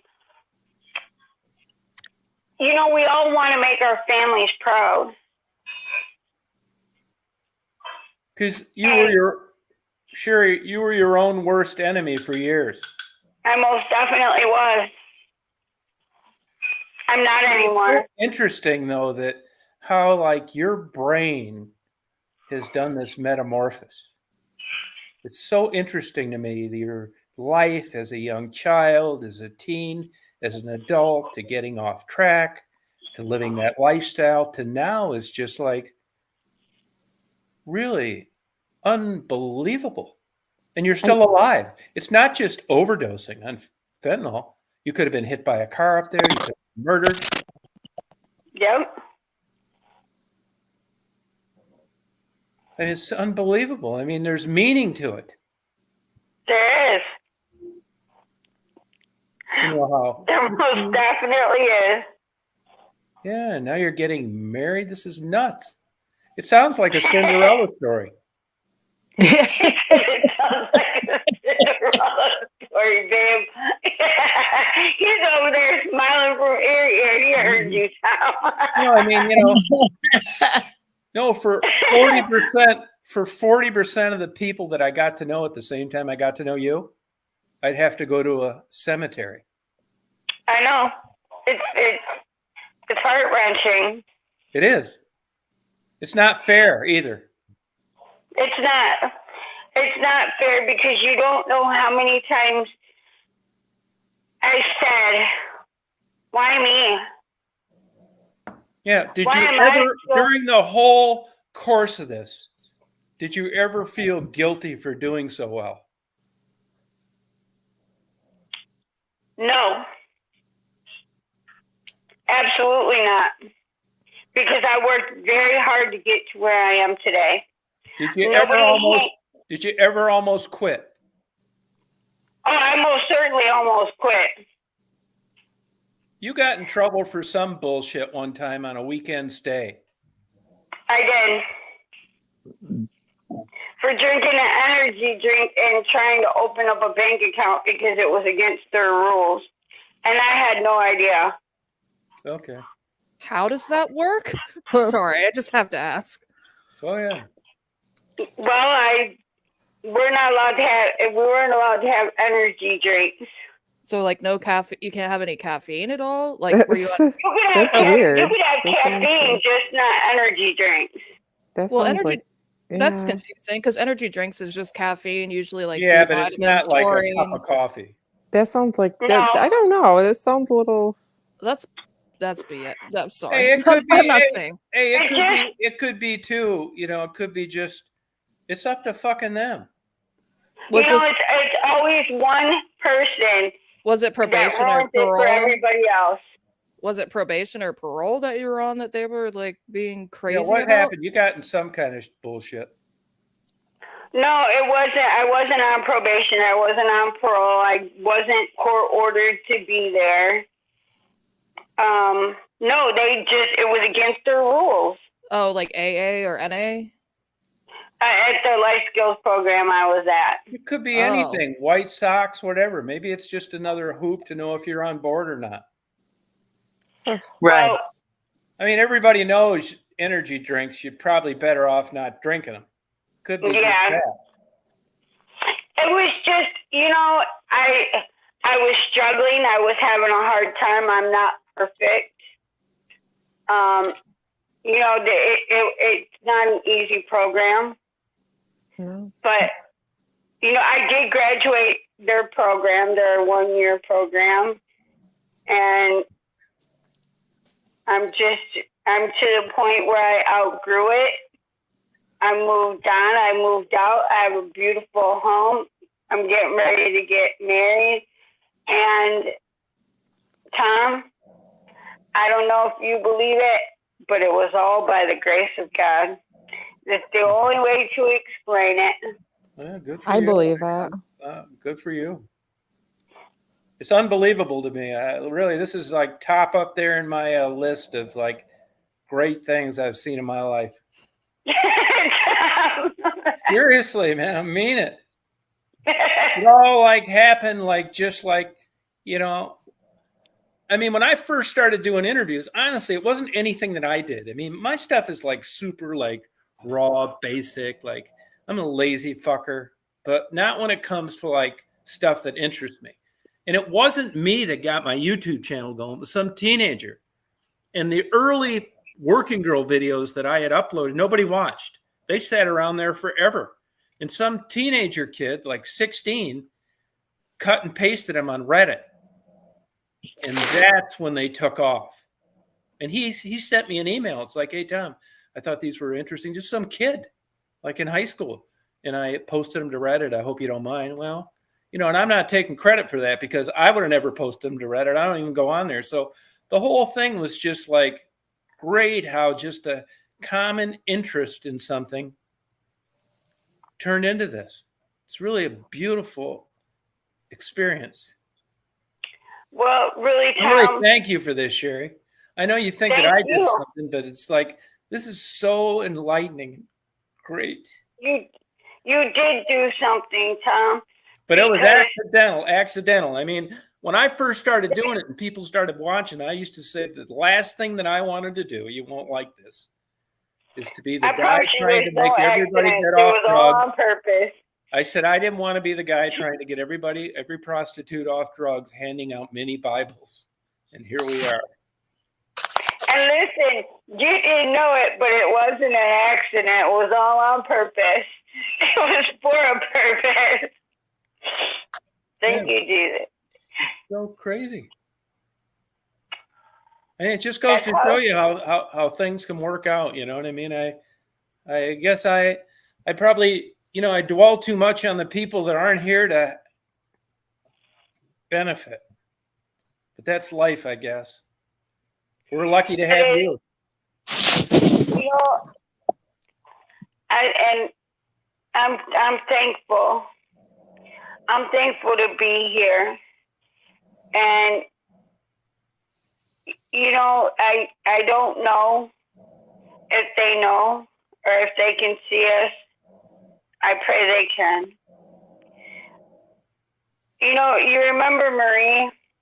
Yep. She was my friend. I was absolutely crushed and heartbroken when I found out, that she was in a coma. And I tried really hard to go and see her. And this was before I got my car. But I tried really hard to go and see her. When I first met her, she didn't know me. I didn't know her. We didn't know anything about each other's families.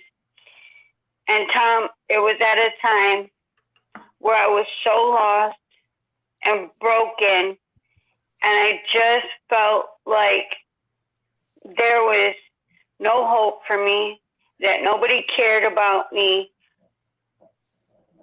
And I was sitting in a parking lot in Marie's car with her. We were sitting there getting high. And she's very adamant. She said, please don't think that I'm crazy. Please don't think that I'm crazy, but you are surrounded by angels. And in that moment, I just cried because I needed to know that I was surrounded by something of love, because I wasn't feeling much love for myself or for anything around me or from anyone around me. Wow. You remember Renee? Do not sure. The name, yes. Yes. Yeah. She died. Yeah. I heard a lot of people, and I can't say that it makes me feel good at all.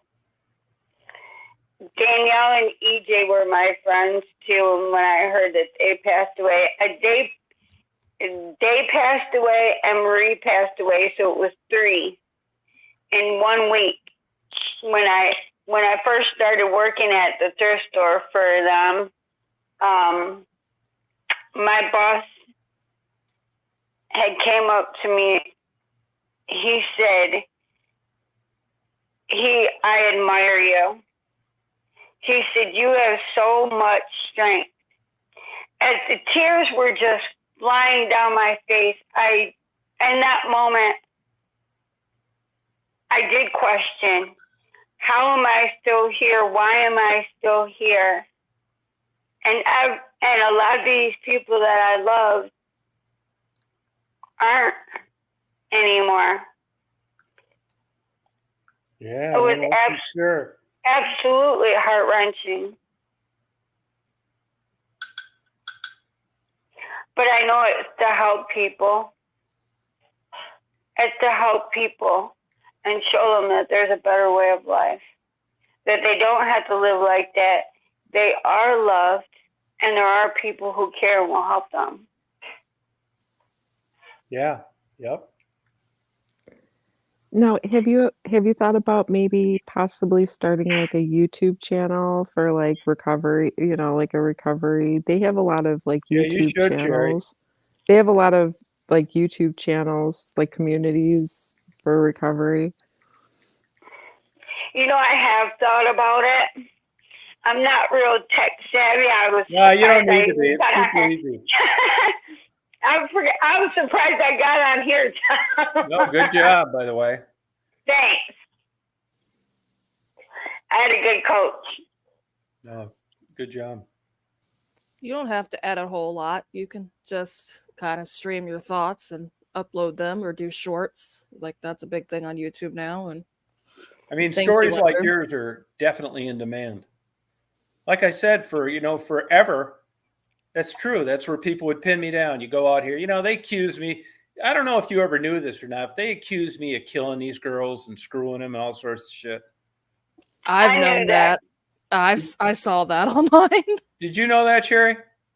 I did. Remember, I told you about that, and you said we talked about that. And yes, I do remember that because somebody had asked me.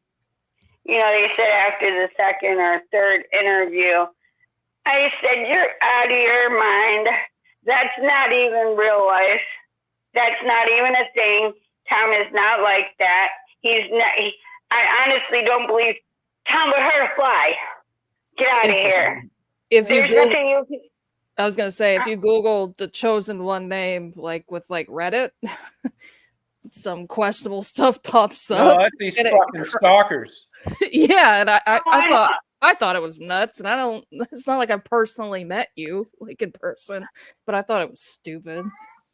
I know. Yeah. I've seen them making videos, making fun of me and stuff, and I'm like, that just shows your ignorance. That just Because- shows, yeah, that's just them having insecurities to feel good about picking on somebody in a very vulnerable and horrible place. Like that's not even about you. It's about them when you see stuff Right, like that. Right, because when they asked me to do the video for Grace Centers of Hope, and they asked they asked Tom if they could use part of the YouTube video that I did with him with the scabs all over my face. That's vulnerability at its finest. I mean, they're showing it in front of the church. They're showing it in front of my peers. I mean, these are people that, I wasn't even positive I wanted to see me in that state.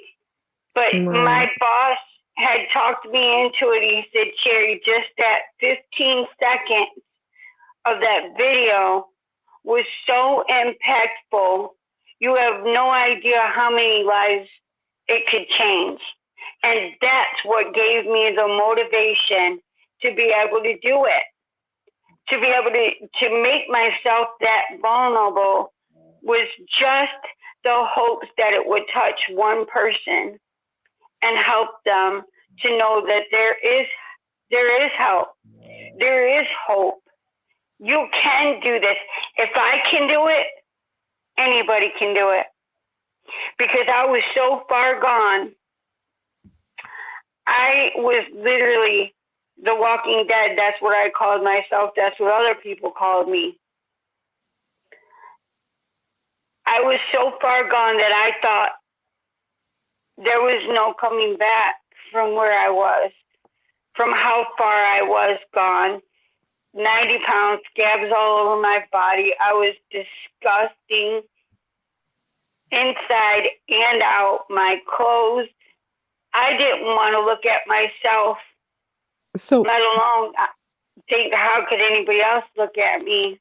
So would you say that you are definitely not the same person that you were than when you were using? Oh, I'm definitely not the same person. Yeah. Definitely not. Nope. Not even a little bit. What were those? You know, I defended you the whole damn time because I asked you, and then here you are. You're telling me you're on crack and heroin, then lying about the marks on your face. Didn't make sense. If you ever read the No. comments, I was constantly defending you. Yep. For all the stalkers that'll watch this later, what was that exactly? Well, you know, Tom, those things still affect me sometimes, and I found out that they're dust mites. I'm highly allergic to them. Yeah, that's what you said they were back then. No, I thought they were bed bugs. And Bed that's bugs, the yeah, needle- bed bugs, but some kind of and bug. then, and then needle exchange people told me the same thing, that they thought they could be bed bug bites, and then they told me that they weren't. I've seen a dermatologist, and they're still even iffy of what it is. But I mean, I don't obviously I don't have them like I did before. I got scars all over my body to prove it. But I mean, and I've talked to people about this as well, and told them, you know, people thought I was lying, that I was doing meth because my teeth are messed up and I had scabs all over me. And I thought to myself, how ludicrous is that? I'm sitting here telling you that I'm a crackhead and a heroin addict. What on Yeah, God's right. green That's what makes I you said. think that I would lie about doing meth? I mean, that's just absurd. No, that's what I said. Same exact words. I mean, if I was doing meth, what makes you think that I'm gonna lie about it when I just said I'm smoking crack and I'm doing No, heroin? yeah, right. That's just silly. Yeah, no, that's exactly it. No, it just didn't make sense. You're going to say you're on Right. crack and heroin and lie about what's on your face. Right. I mean, that makes absolutely zero sense whatsoever to me. Well, I forget about that video. Like, I have places contact me from time to time. Can we like do this? Yeah, hell yeah, go ahead, man, no problem. And I remember somebody, I don't know whether you contacted me or they contacted me. It's like, yeah, They contacted you. yeah. I said, go ahead. I'm not even sure what they used, tell you the truth. You've never watched it, Tom? No, You can type it in. It's on YouTube. Go to Grace Centers of Hope, Oh, okay. and it says Sherry's story. Watch it. okay. It's beautifully amazing what they good. did. Was that like an earlier one or? No, this was after I was almost 2 years clean when they did that video. I'm almost 2.5 years clean now. So that was about 6 months ago they did that video. And they're still playing it over and over at their mission right now. Was that the one that I did when you were there or when you were on Telegraph? That was the one that we did behind the jazz club. Oh, really? Yeah. Yep. Oh, okay. Actually, they took bits and pieces from a couple of them and used those. Hey, by the way, You know, I have, you know, I could always put your videos in your, remember I took photos of you? I can always, if you ever want them, I can put your videos and your photos on an SD card, mail it to you. Yeah, that would be cool because, you know, it has a better effect when people see the old Sherry and the new Sherry. Yeah, I believe that. You know, the gravity of it hits them like, wow. I'm gonna add something. If you're gonna bring it with an SD card, Yeah. bring one of those little connectors that you can put like with USB. They're like $10. Yeah. That way you can Card add reader? it to, yeah, the card reader. So you can, because a lot of laptops these days don't even come with the way to read them. Yeah, I'll do that. I'll do that. So Tom, when I email you, what do you want me to give you my address in there? Yeah. Okay, You have a I can do PayPal? that. I do. Yeah, send me that too. Okay. Now, how's this marriage going down? Just how you doing that? We are going to, you know, I told you I go on Thursday nights to the Cove. Yeah. It's the recovery group that I go to. Yeah. They have a church. It's held in a church, and the pastor there is marrying us on Sunday. Nice. We went and got our Congratulations, marriage. by the way. Thank you. Sherry, We how old went are and you? got. How old are you? You gonna make me do that? Yeah. I'll be 46 in December. Yeah, you're still young. I figured you were right around there. Yep.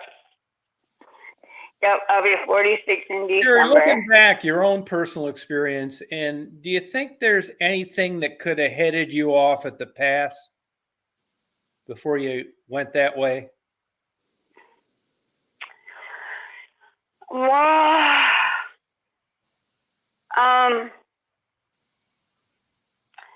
I don't know, Tom. That's a hard question to answer.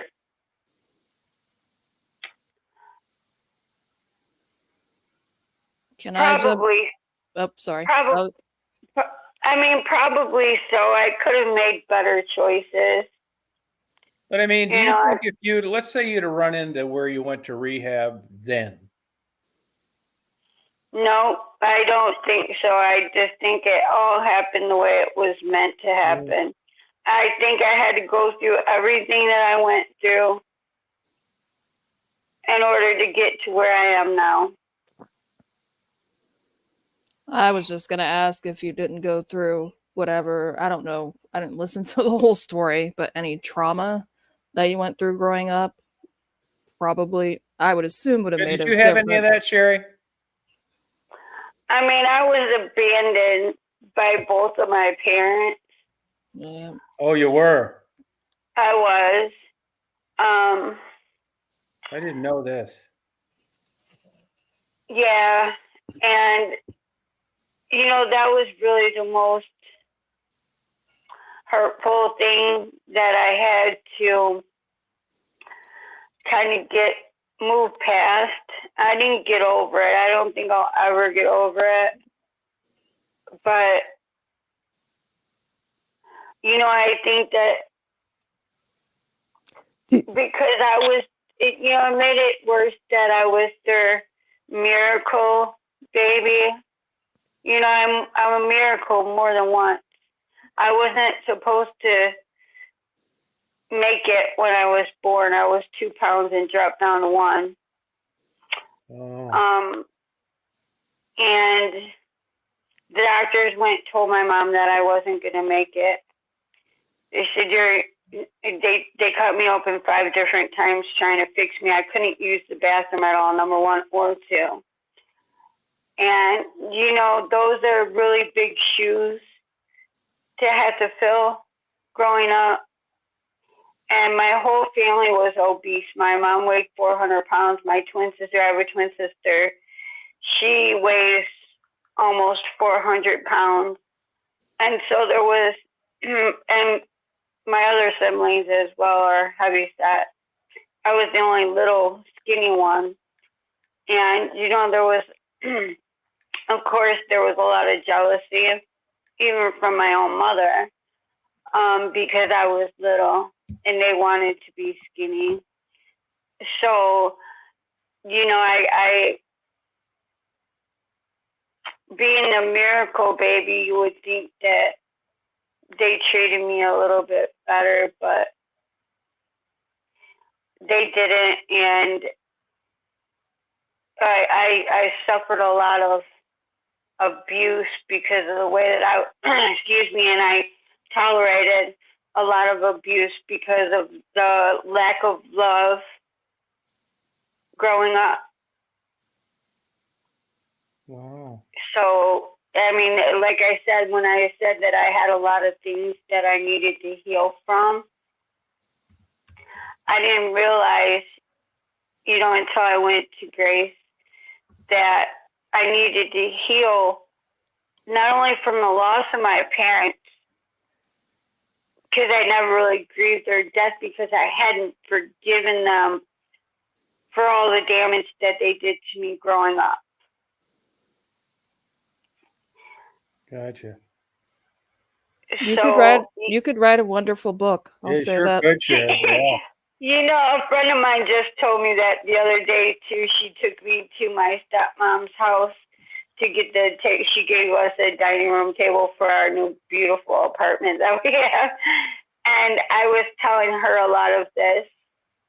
I've actually started writing just little memoirs here and there about these things growing up, and I think that it's something that I should think more about and pray more about, because I think that a lot of people have gone through the same thing and they don't know what to do with the feelings Right.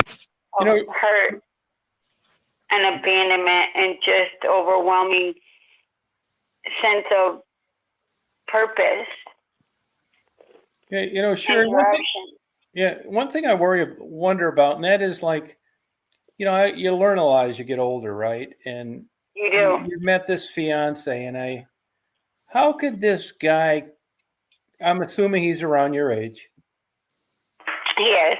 how could this guy like be this way at that age where your history is all behind you and he's fine with it? I'm not so sure I would have been there at 45. I inspired him as well. He says that for me to have made it through all the things that I've been through, and I've told him a lot. I've told him things that I went through that I just don't talk about with other people. It's not necessary. And, people use those things to hurt you with later. And I learned that, they throw it up in your face and use it to hurt you. So I've learned to guard my heart as far as that goes. But he's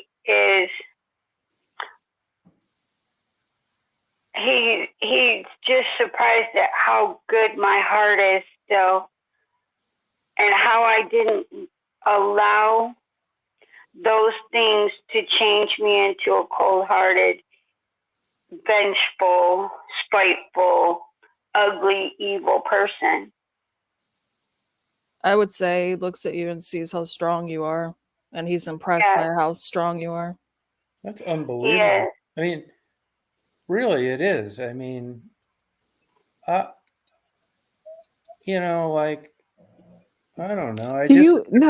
Because I'm happy this worked out this way for you, because, I mean, that sounds good in theory, but I don't know at 45, like I could have been. You would have the maturity and everything. No, I didn't to have the support maturity. someone. No, I'd have been bringing this shit up in arguments. Well, he's been through a lot in his life too, Tom.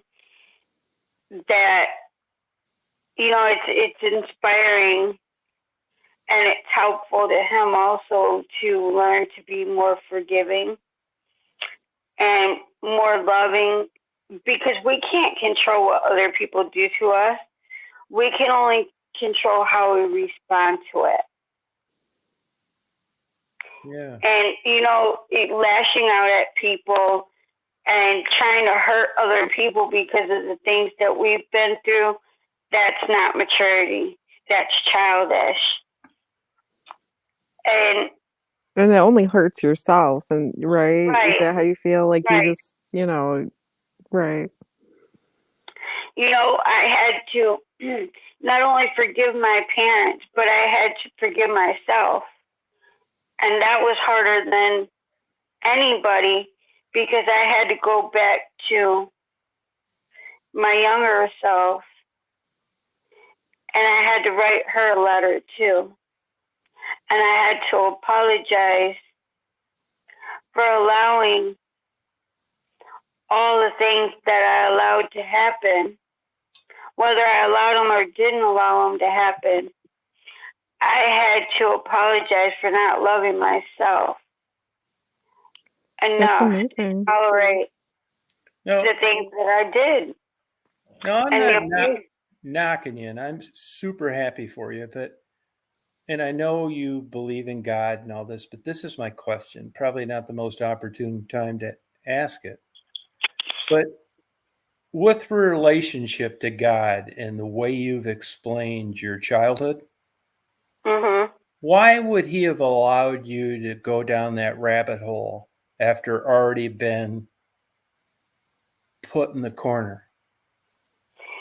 Well, Tom, that's a discussion that I'll get to have with him when I meet him face to face. I mean, if anybody deserved a break, it was you right out of the chute from your early life experiences.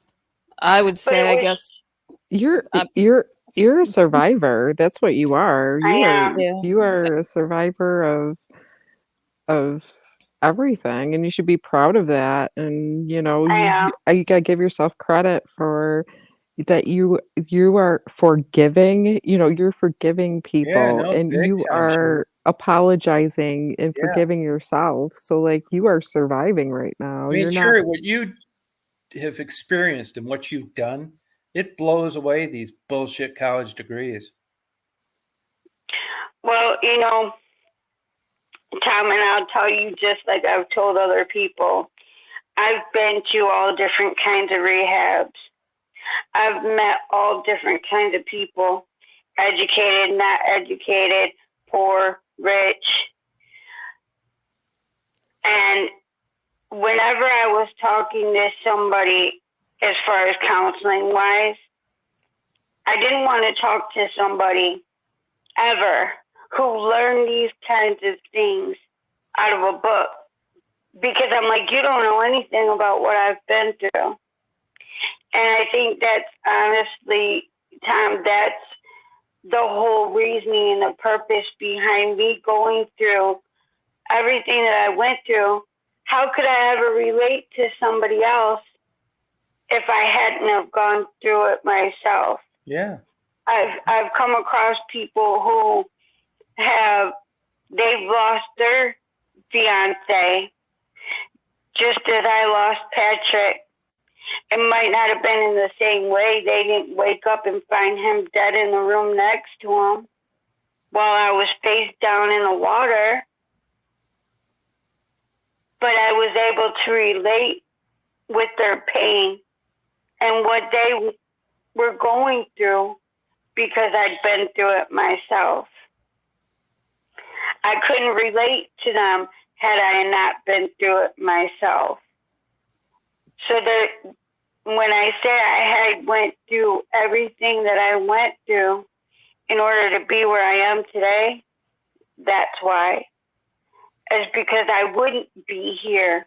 I wouldn't be able to forgive. I wouldn't be in the frame of mind that I'm in. I used to wonder how I haven't lost my mind by now. Right. I mean, I haven't even touched on everything that I went through that led up to what got me to that point where I just didn't care anymore.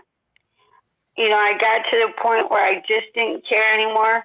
And it was when Patrick died, that was kind of like the final straw that broke the camel's back. I said, screw this. I don't, F this life and everything in it. Something inside me snapped and I just didn't care anymore. Can I ask a question? What do you want to Sure. do in your future? Like after you get married, since you're getting married soon, but what would you like your future to be?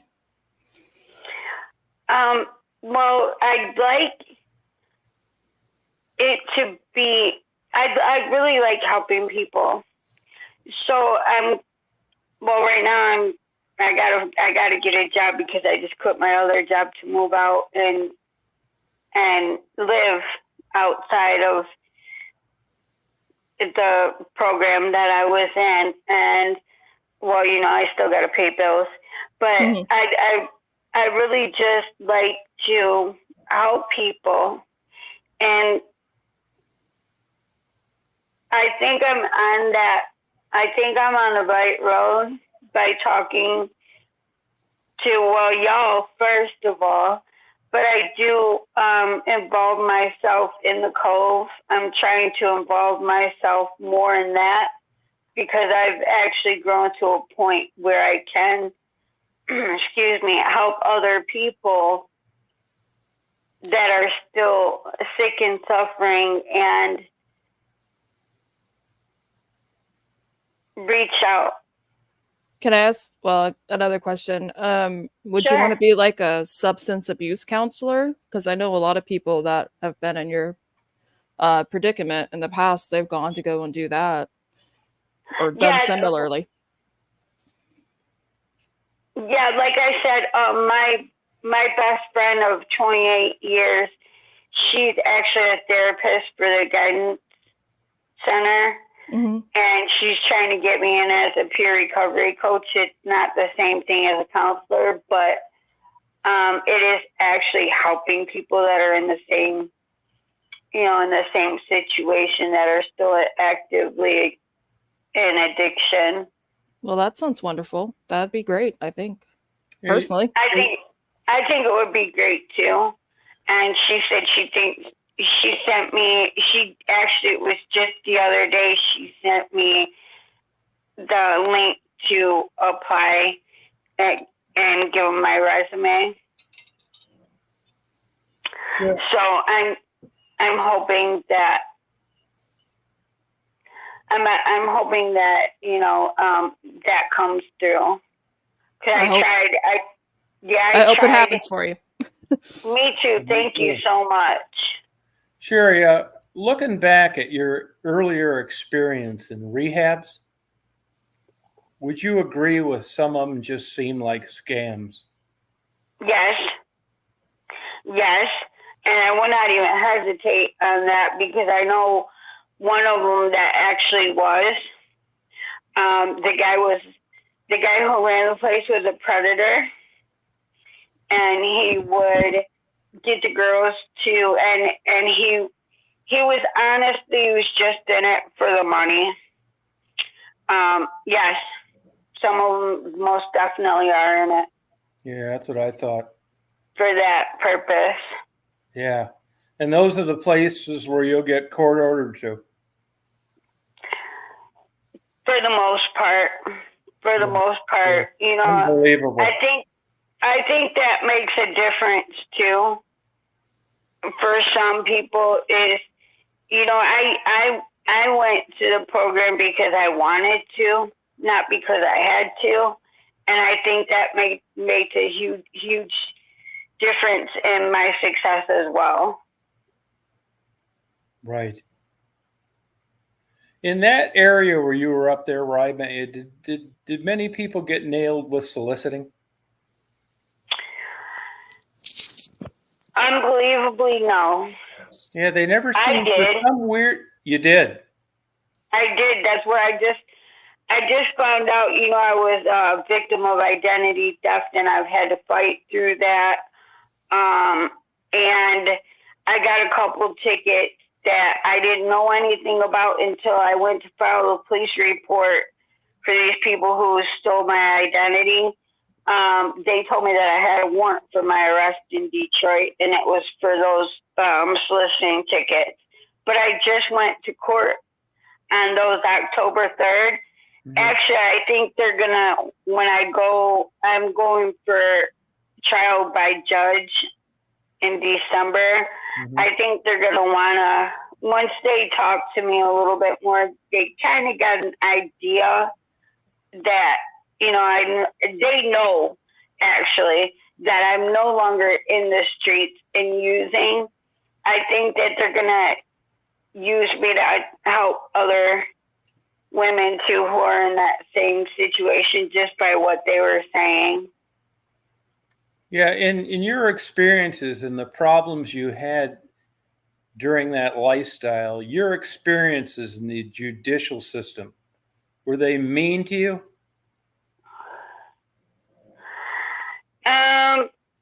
Yes and no. Yes and no. When I went to the Oakland County Jail, you've seen what kind of shape I was in. I was 90 pounds soaking wet, scabs all over my body. I had one of the officers tell me that she's seen heroin addicts before, but never as bad as I was. I mean, it was hurtful, it was rude, and it was uncalled for. I knew what I looked like. I knew what I was. I didn't need to be told. I don't know, maybe it helped give me some kind of incentive to be better. But, I mean, really, when you're in that situation, you don't want to hear that crap. Right. Yep. That's what I thought.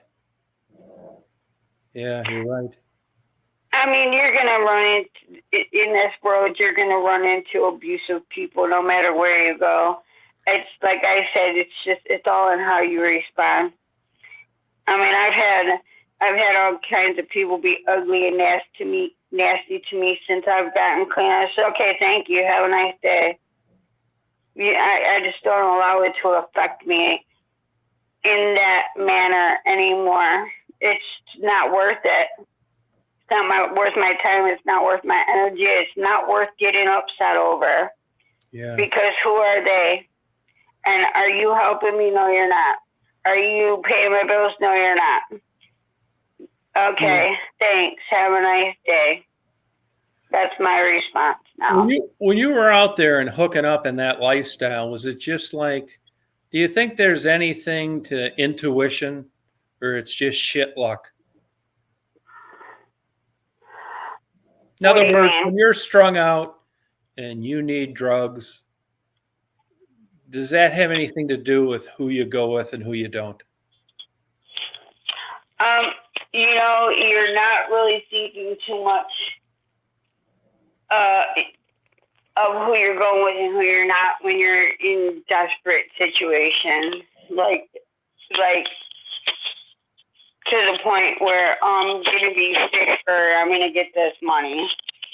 I mean, I was left stranded on several different occasions by several different people. No matter how many times I told them, do not take me out of this neighborhood, they would take me miles away and I'd end up having to walk miles back. Really? Huh. I think Crazy. I just, What's that, Skybo? I didn't say anything. Did you say something, Sherry? yeah, I thought I lost you because my headset died, but I didn't. Yeah. That area where I met you, you think that was like a set up good area for a bad lifestyle? Most definitely. Just because of the volume of traffic? Yes. And the amount of drug dealers that were in that area, I mean, it wasn't hard to get drugs there. Did you ever have a problem getting drugs? Very seldom. Could you run a tab? No. Sometimes. Not very often. I got a question because sort of answered this, but how many cops do you think were probably selling drugs? Because I know, at least growing up, I partially grew up in Orlando, and my dad knew of people that worked for the police department that sold coke during the 80s and the 90s. You know, honestly, I think they had a lot to do with it because, like, going back to what Tom was talking about earlier about that hotel and how they got away with it for so long, the police had to have their hands in it. The councilmen, I believe that there was a lot more people, judge-wise and everything, involved in that for as long as it, and as many people that got away with it for as long as they did, they had to have known about it. They had to have allowed it. Sounds about right, at least from what I know about what happened in the 80s and 90s in Orlando. I mean, this is Detroit we're talking about. Well, I know, different area, but still, like, right. A lot isn't different cop-wise. Right. Are you familiar with Detroit at all? Yes, I am. I'm Yeah, not being no. a jerk, I promise. No, I am. But I was just saying, I'm unfortunately have family that's familiar with other big cities where it was very obvious that like I'll say for instance in Orlando, my dad went to high school with a couple of guys that ended up being police officers, and they had Uh-huh. ended up having these huge homes, just insanely immaculate, nice stuff. And Mhm. come to find out they were selling coke, but nothing ever happened to them. So just I- saying, it's common in all big metros. So Hey Sherry, one time I was down in Southwest Detroit and I knew some girls, and I said, "Hey, sometime I'd like to video you guys getting high." It's like, "Yeah, okay, no problem." Gave them some money, and I videoed about 45 minutes of the whole ritual with heroin. Uh-huh. You took YouTube about 3 seconds to take it down. Mhm. But in doing that, I didn't know anything about heroin. You get in that little tin foil thing and you heat it up and all that kind of stuff. Did you have like weird things just like anybody would have in any facet of life where you get your score and you were getting ready to do it and you drop it and shit? Oh yeah. I And cried. yeah, no, I believe you did. I remember saying to the one girl, "Aren't you worried about?" Because it looks so like fragile and like just one little false move and it's gone. And she said, "You know what she told me? I treat this like a newborn baby." Oh yeah, you have to. But you had stuff like that happen where you're getting ready to use it and you drop it and it's gone. Oh yeah, 'cause it's powder and it come in a they fold it up in a little corner of a lottery pack, and you get it wet, that it's just ruined. And I mean, it's just powder, and you don't really know anything about being a heroin addict. Your hands are shaky when you're sick. You're sweating. You just can't wait to get it in you. You have to, like, I just related so much with treating it like it was a newborn baby. Yeah, Yeah, you gotta be careful not to spill it, and I've done that before too. And it being the only $10 that you had to be able to get it, right. that's pure misery when you're a heroin addict. Oh, yeah, I believe it. It's surprising to me that when you consider where, of course, now it's fentanyl, but that Mhm. it's so cheap. Well, they gotta keep them coming back somehow. And Yeah, I mean, it seems cheap, but that $10 will end up costing you, if you let it, the rest of your life. no, I yeah, mean, isn't that the truth? Yeah. it's costing me the rest of my life, even though I'm clean and been clean for almost 2.5 years. I still have to work at recovery for the rest of my life. I can never say I've got this because I don't got it. I've never got it. That's danger zone. When you think you've got it and you say, "Oh, I've got this," that's when you're in danger. I don't got it. Yeah, what do you think? Is that more physical than mental or just the combination of both? Heroin is definitely physical. I mean, it's mental too, but it's more physical. Like, you definitely have to have it or you're sick. But I mean, now that you're off it and what you just said, that's mental. Mhm. Oh yeah, it's definitely mental. Um, but like I said, I don't crave it. I don't want it. I don't think about it. I used to have dope dreams. I don't anymore. Do you have Not any at all. dreams anymore?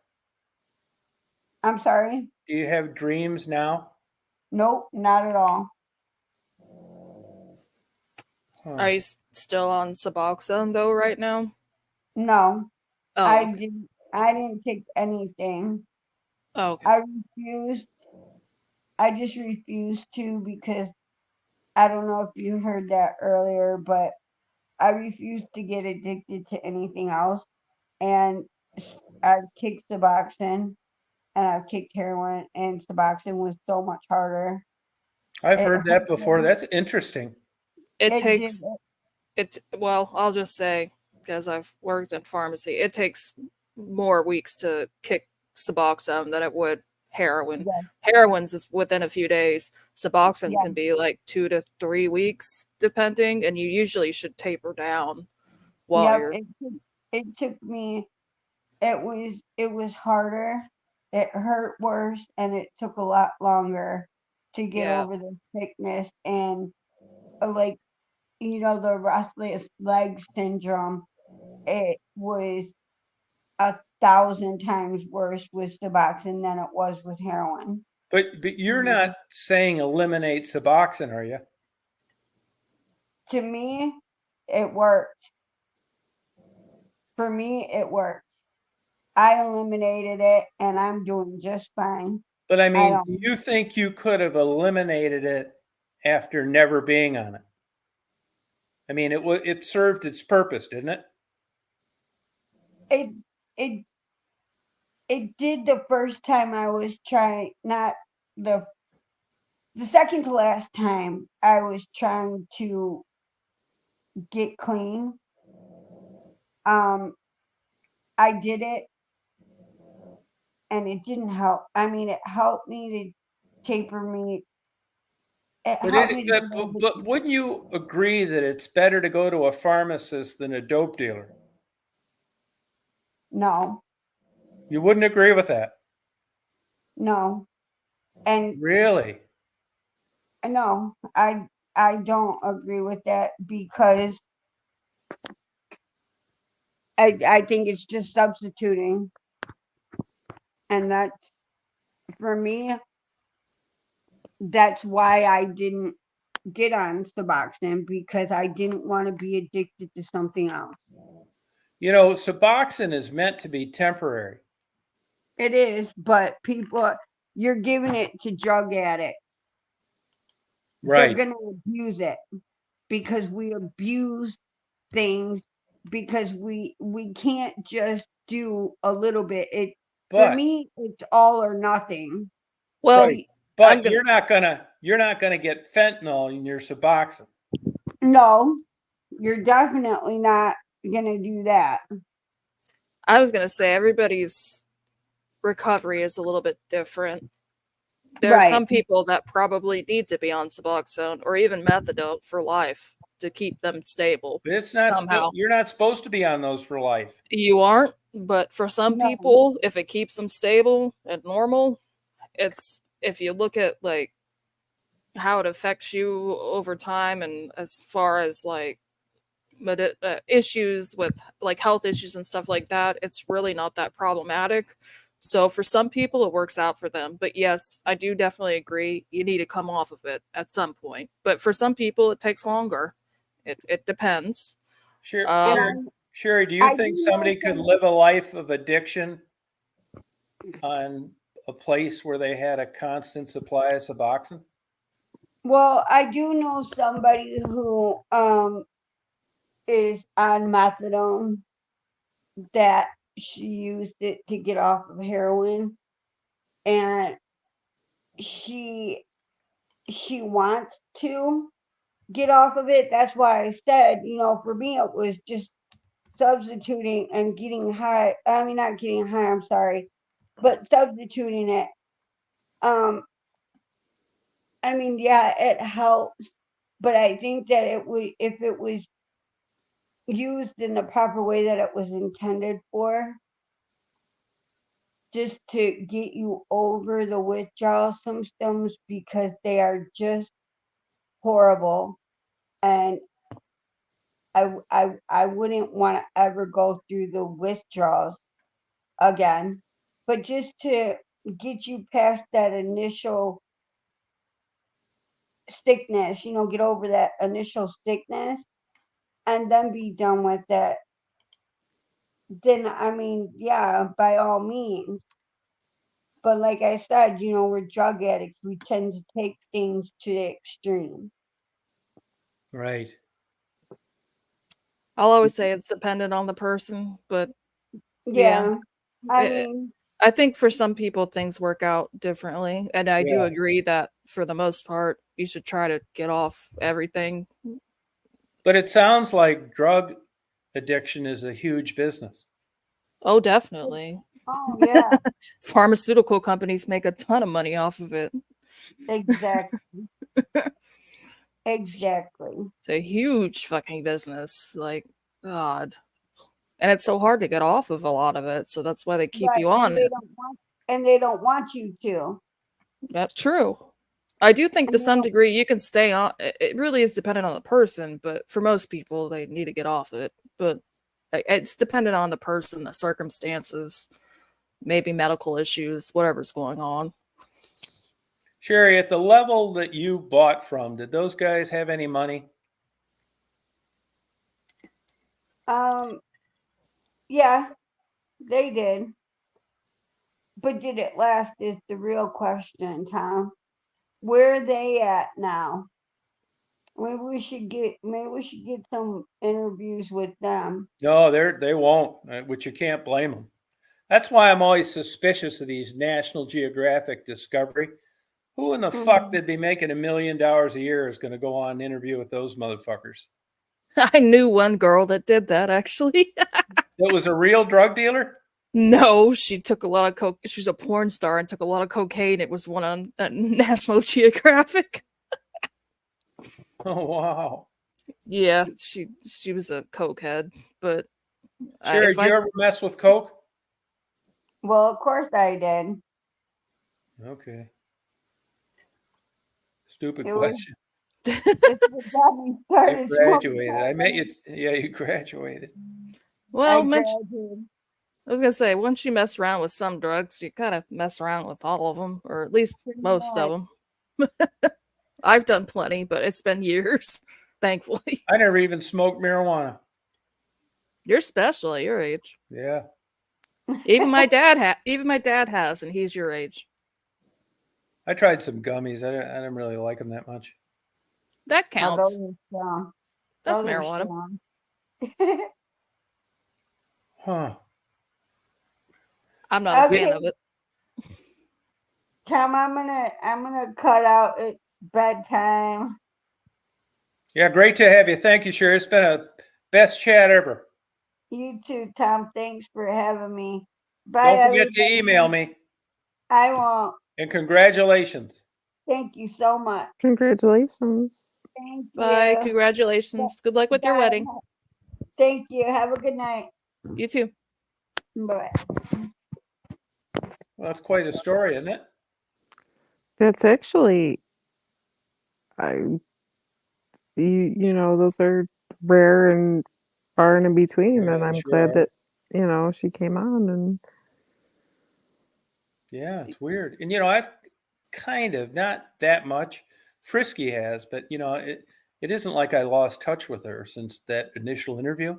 It's just weird that, I never really chase people down to like, once that I've interviewed you a couple times and I know what the deal is, I just never felt comfortable going back and, other than unless you were trying to get subscribers and views, it just didn't make much sense to me, to go back and ask them the same questions over again. So it's just odd that it took this long, and we didn't talk or anything. She just came up tonight and it was great to have her. I just don't want to I'm so glad that she was doing well. It's like, I didn't want to solicit her for bringing up old news.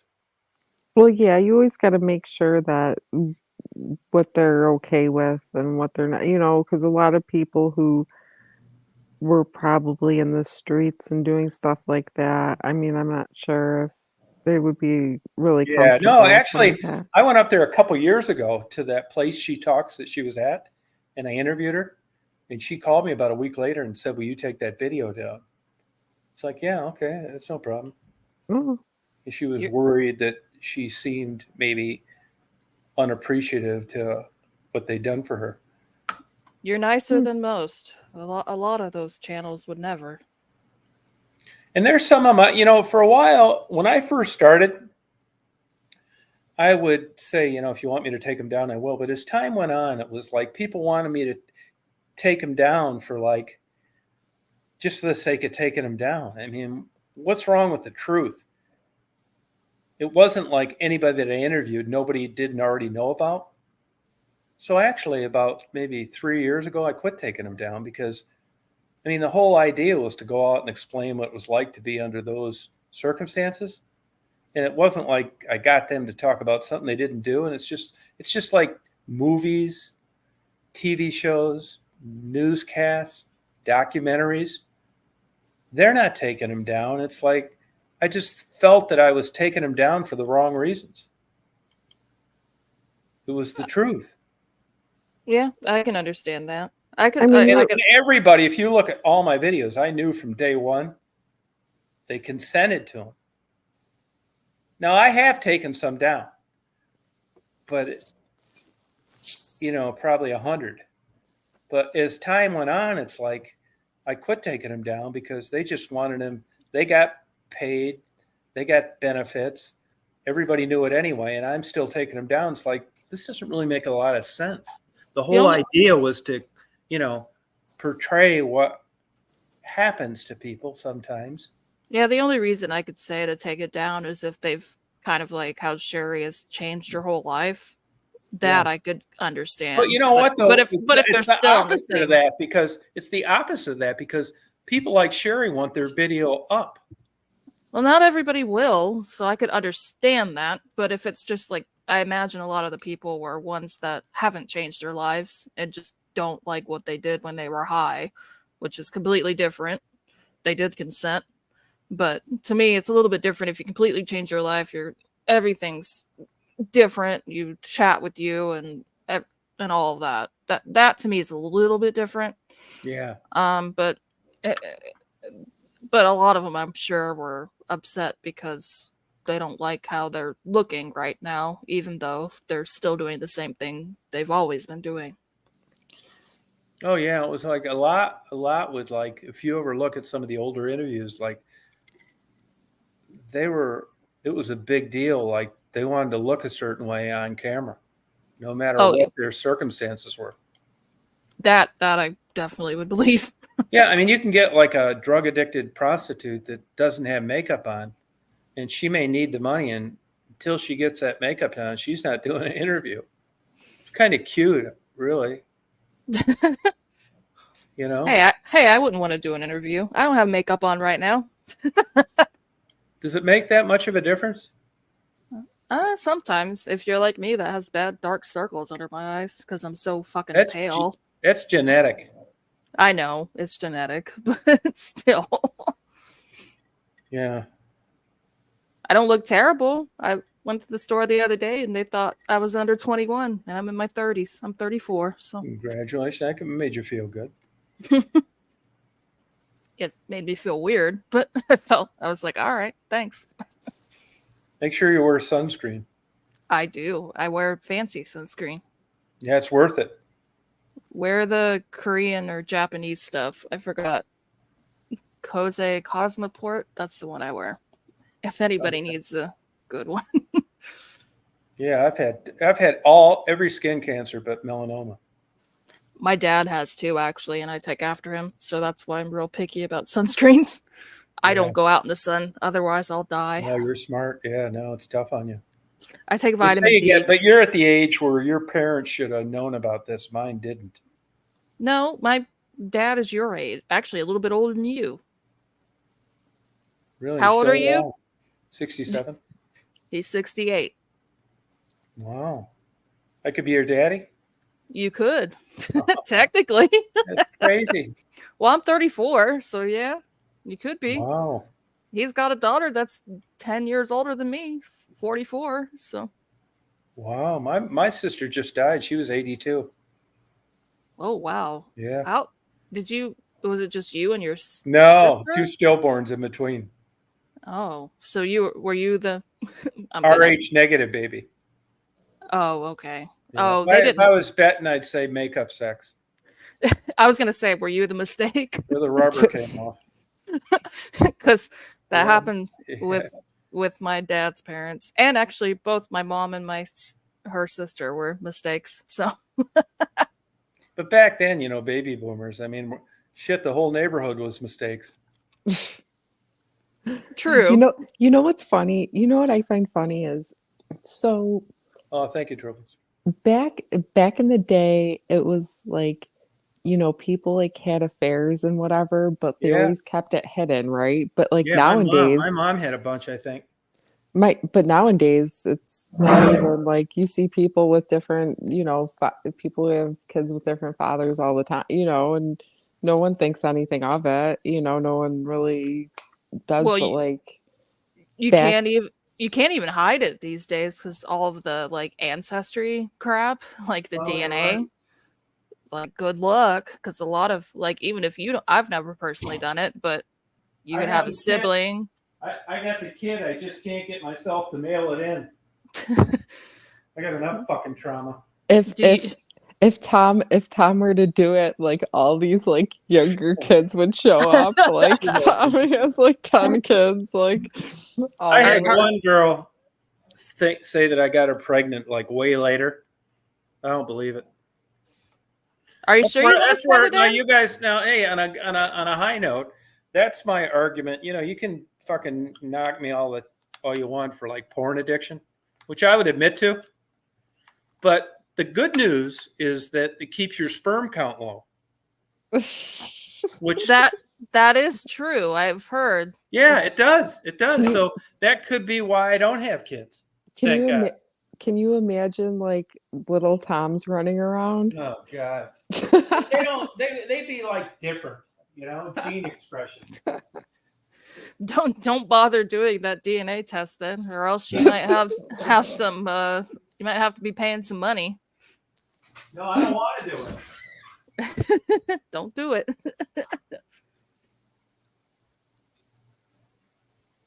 Yeah, a lot of stuff. I've known a lot of people that's where they took the DNA test stuff and a lot of stuff came about that they weren't aware of before taking it. So, I mean, I've seen it. Like I haven't done it personally, but like I've known people who've done it. And it's kind of interesting because it connects you with like Fuck that. all your whole gene pool, you know, so Yeah, like I you got the can kit have right it. here. Marty bought me one. I just can't get myself to mail it in. Do it, Tom. No, I Well- swear to God, man. I mean, I'm legitimately worried about it. Yeah, so be careful. Otherwise, you might be paying some child support. Yeah, exactly. I don't think that. Fuck, they're in their fucking 50s now. They can come after you still. No. Yes, they can. Well, I'm They not, ab- fucking- you know, but they're still not. But I'm not contacting them. Okay, but if they do another like DNA test, they could probably come after and be like, "Hey, Ma, something's screwed up here." No, but I they think could. But again, I mean, you'll laugh at this, but there's a definitely an argument on the porn that your sperm count's low. I mean, that's the first fucking thing they Yeah, tell you but to do when it you go to the just takes- fertility clinic is quit jacking off. But but what I'm saying is it only takes one sperm. No, I know, I agree. Like Hey, I I quit the mean- track team in the spring once. I was 15 when I learned to jack off. I thought, fuck, I want to get home. I'm not hanging around here for another fucking 2 hours running It around the track. It took you till 15? Yeah, it did. Yeah, I was a late bloomer on that. Sorry. But it does keep your sperm count low. I never wanted kids, man. You'd have to know my family. I don't have any kids and I'm good. No, I never even like a bit, not even a little bit. And my thinking on it was that I didn't want to be wrapped in that tight. You know, I didn't want to be like, fuck, long term. It's like I had enough getting out of my damn childhood. I didn't want to. I was really worried about the gene pool in my family history and just, you know, having these psycho fucking kids that would have cost a bunch of money. And like, I didn't, you know, you're thinking like, you know, winning the Super Bowl and, you know, fucking flying, landing on the moon and shit. Mine You would have would've- probably been like, who knows what. You would have been like I said, my dad's just a year older than you. He got married at 18 because he was a dumbass and he's admitted that. And he had He more got than married one. at 18. Well, because he dropped out of high school and went to the military right at the end of the Vietnam War. For some reason, he really just wanted to die. Yeah, he caught the very tail end of that because I Yeah. had to register, but they had quit drafting people. Well, he joined. He didn't even get Oh. drafted. He joined. He joined in 73.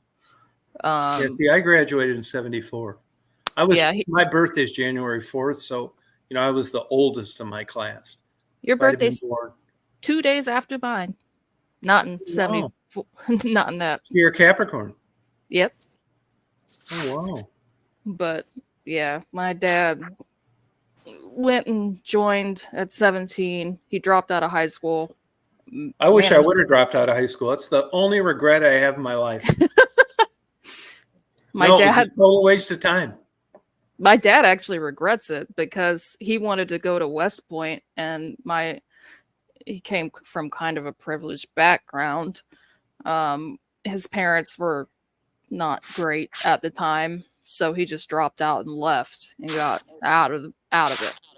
But he was Wow. supposed to get their next door neighbor was a general, and they were going to write a letter of recommendation for him to go to West Point. He wanted to go to West Point. Don't ask me why, because most people in my family never wanted to go to the military. So, but he Well, still went in. It opens a lot of doors. Yeah, it does. And he liked being in the military, and still says, because he got into some special areas, because I'm not going to say I'm intelligent, but my dad's fairly intelligent. And he managed to get up and go into the intelligence part of the military, and they were going to have him be a part of be like an East German informant at the time.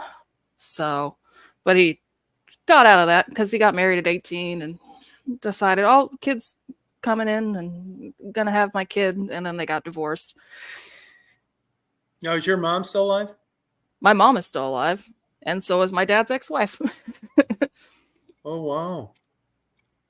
So you were the second. I'm the second. Yeah. Gotcha. My And dad, that's where the half sister comes in? yeah, my dad Okay. cheated on I'll just say this. My dad got out of the military, or was getting out of the military, and he met my mother, cheated on her with my dad's ex-wife. What, Daisy? I think Daisy wants a treat. Give her a treat. So, and that produced a child? Well, it produced two, my half sister and me. Me later. I was 10 years later. So are you tight with your dad at all? Yes. Now my half sister is not. Huh. Yeah, I think I don't think my dad was like that, but I think my mom was banging around quite a bit. Yeah, my dad. I know for a fact, like, my dad got injured years ago, and I talked to him one time, and I said, I know for a fact if you never got injured, you would have left my mom for this other woman, and he went silent. So I know for You think he was that was a deal breaker? probably, and I don't necessarily care. That's his. Now, do you think this has affected the way you look at things? Not really. I mean, I'd rather just be open and honest. I've told my mom repeatedly, like, don't stick around and stay around for somebody that's being an asshole or that'll be a jerk to you. But it's up to her. And that's her issue. That's, You're living with a guy, right? yes. And how long you been doing that? We've been together 6 years and over like 2.5 years living together. Oh, good for you. No problems there. Yeah, good. Congratulations. You trying to find someone to live with No, not really. other than a dog? Nah, dog's good for me. I was never really, it took me a long time to figure it out. I probably wouldn't. I wouldn't have got married. I kind of got an ultimatum at the time. It's like, yeah, I better do this. It's not going to get any better. And I don't regret being married. I mean, I just got divorced a couple months ago, but I hadn't lived with her in quite a while. Since like 1998. I'm still I amazed. just like not the kind of like. I just don't think it was in my personality to like. I just don't. I think I'm like a bad guy to have a relationship with. I get bored and I'm like moody and I'd rather jack off, be honest with you. Well, I'm still amazed that that divorce went that well, considering It how didn't go long well. I you're lost married. my fucking ass. I'm appealing it right now. I fucking had an agreement with her for all these years, and I sent money and had a ton of money wrapped into that. That fucking cunt judge treated me like I abandoned her, even though we filed joint income taxes the whole Was this time and kept in Flor- touch. Florida? Yeah, fucking Florida. Yep. I'm appealing it. Yeah, I'm appealing it right now. Sorry, I'm only laughing at that because my grandfather's been divorced in Florida multiple times, and it's just a terrible place to get divorced. Yeah, it fucking is. I mean, if I fucking lose, I lose, but I'm doing what I can. You know what I mean? But I Yeah. just don't. I mean, I'm like distant with people. You know what I mean? Honestly, I know it sounds fucked up. I admit to it. Like there's an intimacy part connected with like relationships. Mhm. And I would, in my life, I always made certain that I got involved with people that liked me a lot more than I liked them. And I got tired of that. So at this stage of the game, I'm home free, but I know what the deal is. Well, you always need to get a good prenup. For some reason, my grandfather never did and got fucked over. At this stage, I got all the downside now at 67. None of that good shit. I don't get lonely. You know what I mean? Yeah. So that's the one thing that, as the religious people would say, if I was like, lonely and needed somebody around, but I'm sure this is how it's going to go the rest, which, I'm fine with. I mean, I think sometimes maybe I could like do it, but I really doubt it, man. I've had one girlfriend for not very long, since 98. I couldn't fucking wait to get rid of her. I think it's really, I mean, you could argue it's mental illness, which I'd probably agree with, but I fuck around, I do this like, I'm pretty happy. I just don't think I'm a good candidate for a relationship. You don't get much out of me. Just if you want a good relationship, get a good prenup. That's the only thing I have Yeah, to but say. I wouldn't really care about that. I mean, I don't have any problem like with the financial thing or someone. I mean, honestly, it sounds fucked up, but I'll admit to it. I just like a dumb, ignorant, go nowhere, big-titted, blue-eyed blonde that loved to give head. I'd get married this weekend. Call me shallow. I'll accept it. Well, I'm done with the like. I joke all the time. I want J-Bo as my girlfriend and an 18-year-old to come over and blow me twice a week. Just say, as long as you have that girl, make sure you give her a little bit of money once you die. No, fuck yeah, no problem. I'm all for that. I mean, in this day and age, we're landing on the moon and I'm fucking taking snapshots of Jupiter, and I still can't buy any pussy. Yeah, I mean, some things have been involved that others had, which I don't really like that great, to tell you the truth. I'm a total blowjob guy. They'll say, well, that's being selfish. Well, is it?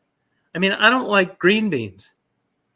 I love green beans. But it's an example of like everything isn't always a conspiracy to deprive somebody of something else.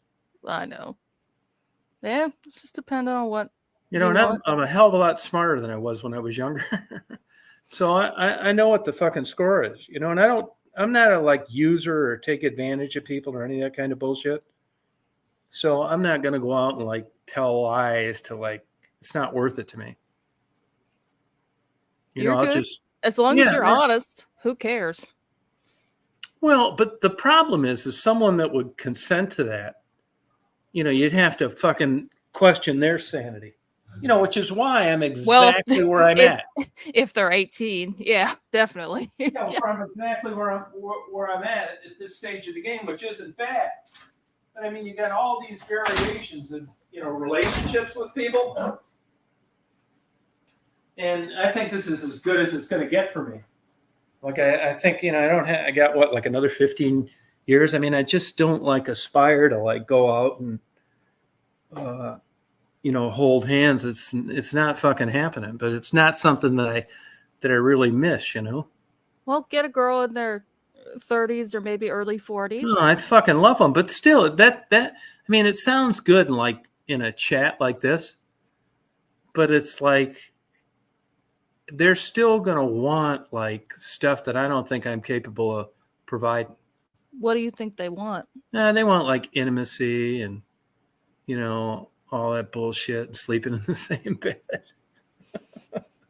I like sleeping in the same bed, but at the same time, sometimes it's nice when sometimes sleep better alone. Depends. I have a hard time, I have a lot of good female friends, but when it morphs into something else, I just seem to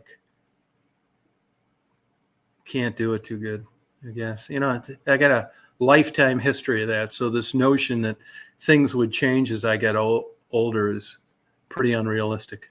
I mean, I'm smart enough to realize that, history is a pretty good indicator of the future.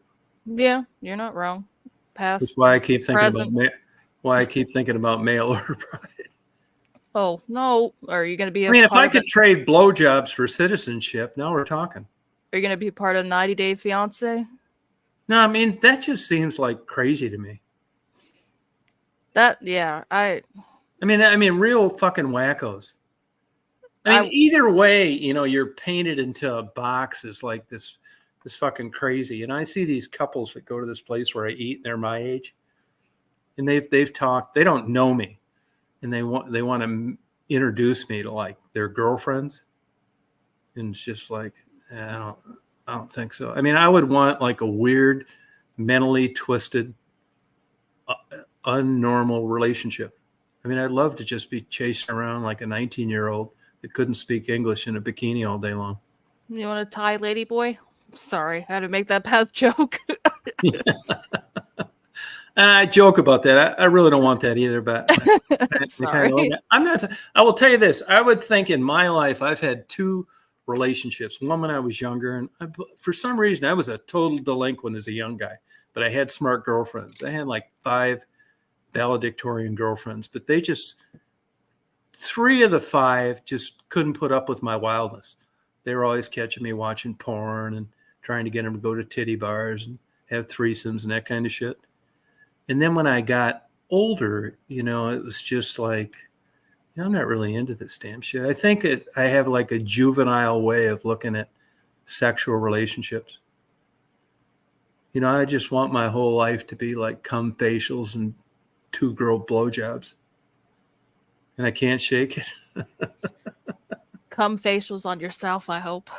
No, I know. Blowjobs. I mean, I know. I'm not kidding you. I've met women but what I was going to say to you is one time when I was 21, I was totally in love with my life. And when you're in that state of mind, it can get you to do other shit. And I met a woman when I was in West Branch that I was really super attracted to. And she was me too. The problem was she was married. And, I respect that. I don't do shit like that, to tell you the truth. I don't. I seem like a guy that I do, but I'm by the book on stuff like that. I tell people all the time, any married woman that I know through YouTube that wanted to come visit, this would be the safest place you could be in your life. I talk a lot of shit, but I don't do stuff like that. I don't do underhanded, bullshit, trying to talk people into stuff. Nothing. I don't.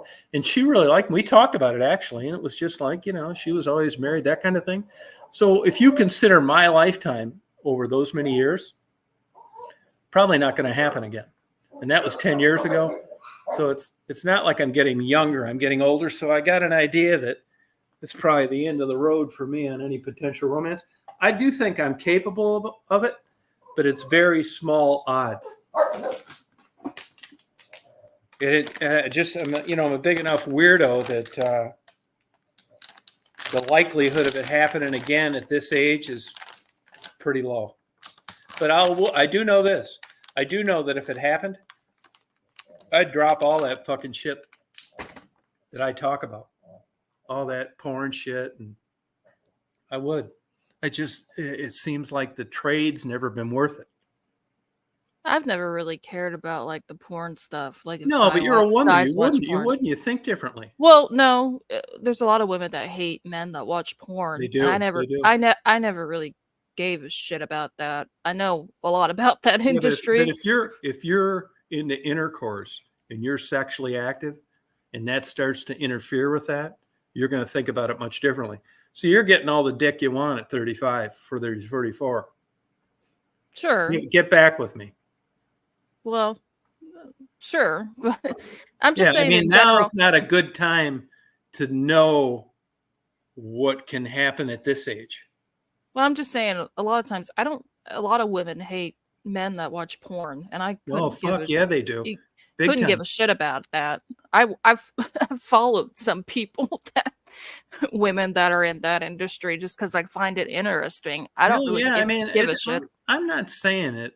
You know, the caveat to that is that, you know, I'm that way, but I've had a lot of people ask me about girls that I know. I have friends with a lot of women about topless dance, and I recommend highly against it all the time, even though I watch the shit out of it, because I can't give you very many examples of life that worked out for them down the road.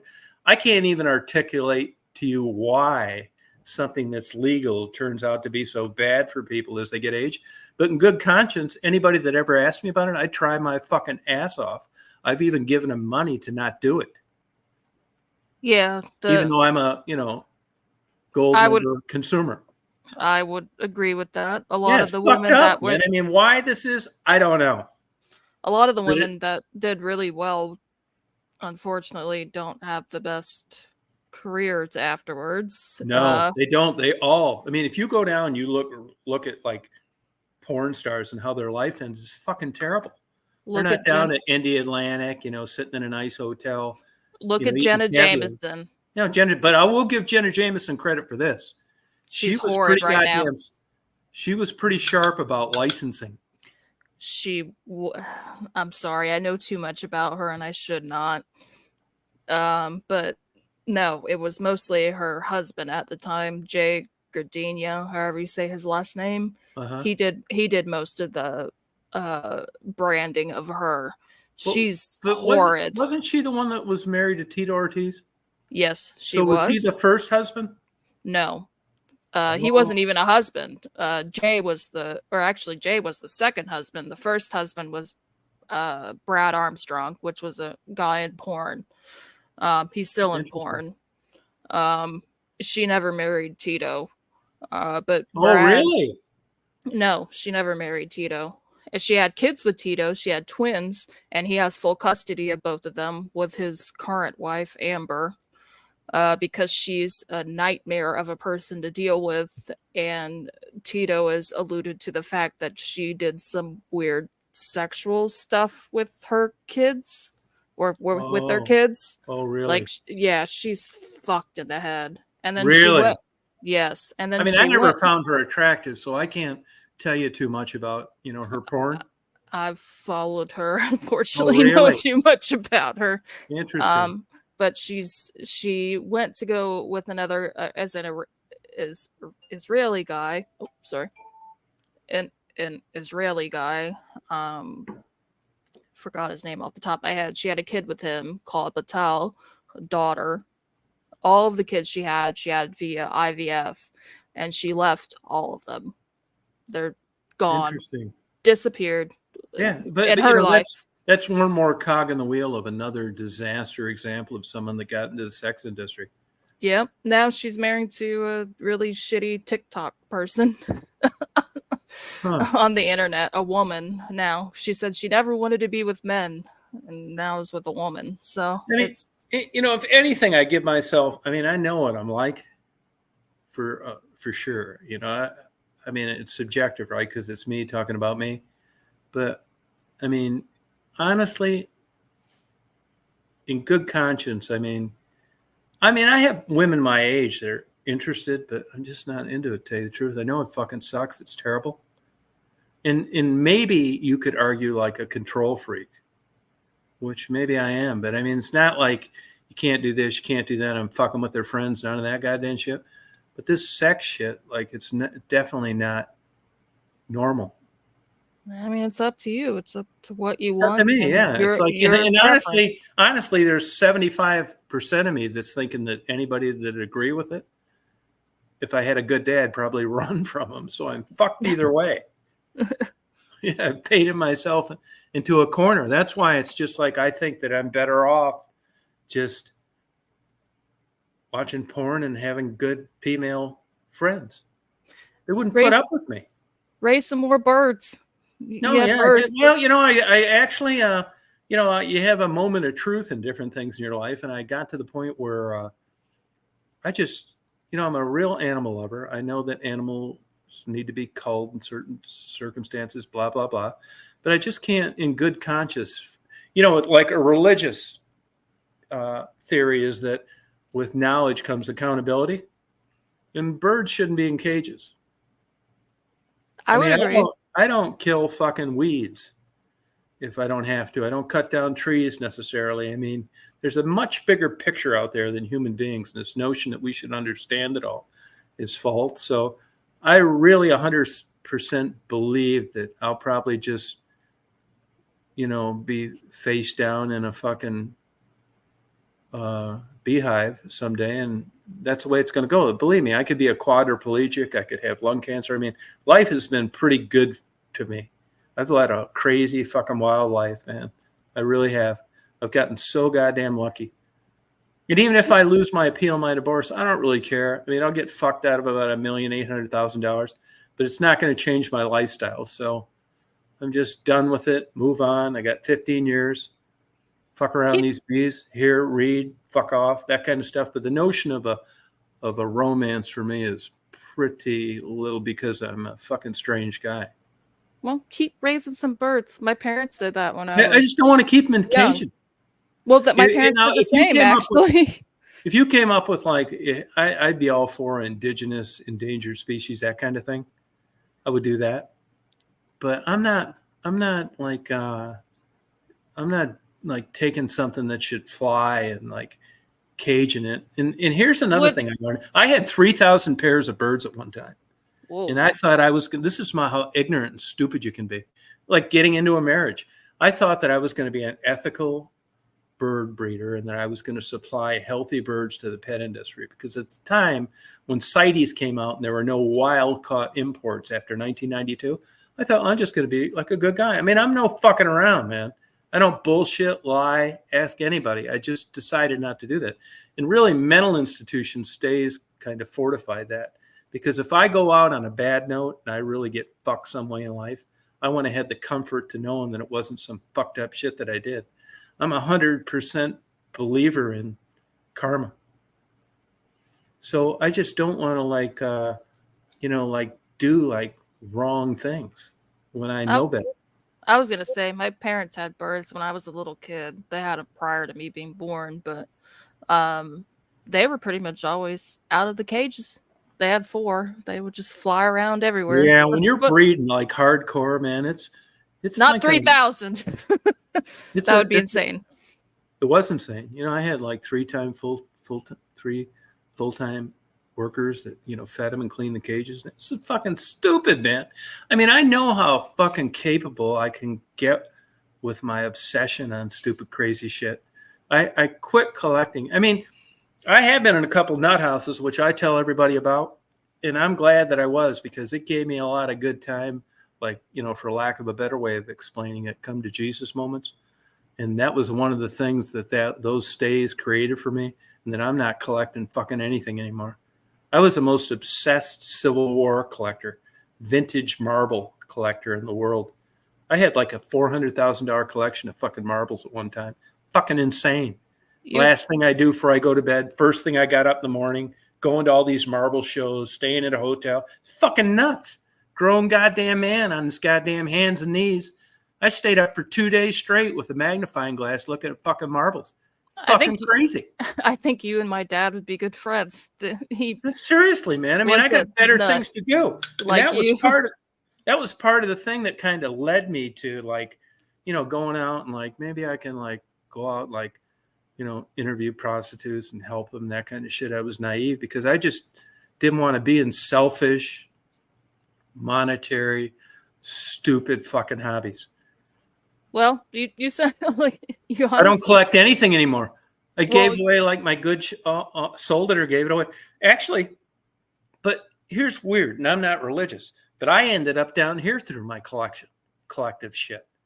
Guy on fucking eBay, I thought, well, I'm going to sell this fucking shit. And I sold a fucking photo to a guy, and I told him it's in the original glass frame. I think I should take it out. He said, no, I want it in the glass frame. It's like, okay. So I built a frame for it, shipped it. Motherfucker got there in 1 million pieces. So he sent me an email. It's like this came in 1 million pieces. So I right away refunded his money, right? And that's the motherfucker that talked me into coming down here. And I never had like a good friend like this my whole life. I had like a lot of acquaintances, like we're super tight. I've been down here 1.5 years, just built a new house. I met this motherfucker through my eBay bullshit. And I wasn't really into eBay. The only reason I got on there is because I bought like a lunatic. You can look up my eBay account, Detroit River, for like fucking years, like spent crazy goddamn money. And then met this guy, and then I sold him a few things. We got to be friends, sold him my fucking Civil War collection, sold him $100,000 worth of marbles, blah, blah, blah. And he said, hey, why don't you just come down to fucking Georgia? Well, I'd pretty much shot my wad up there, nothing to do.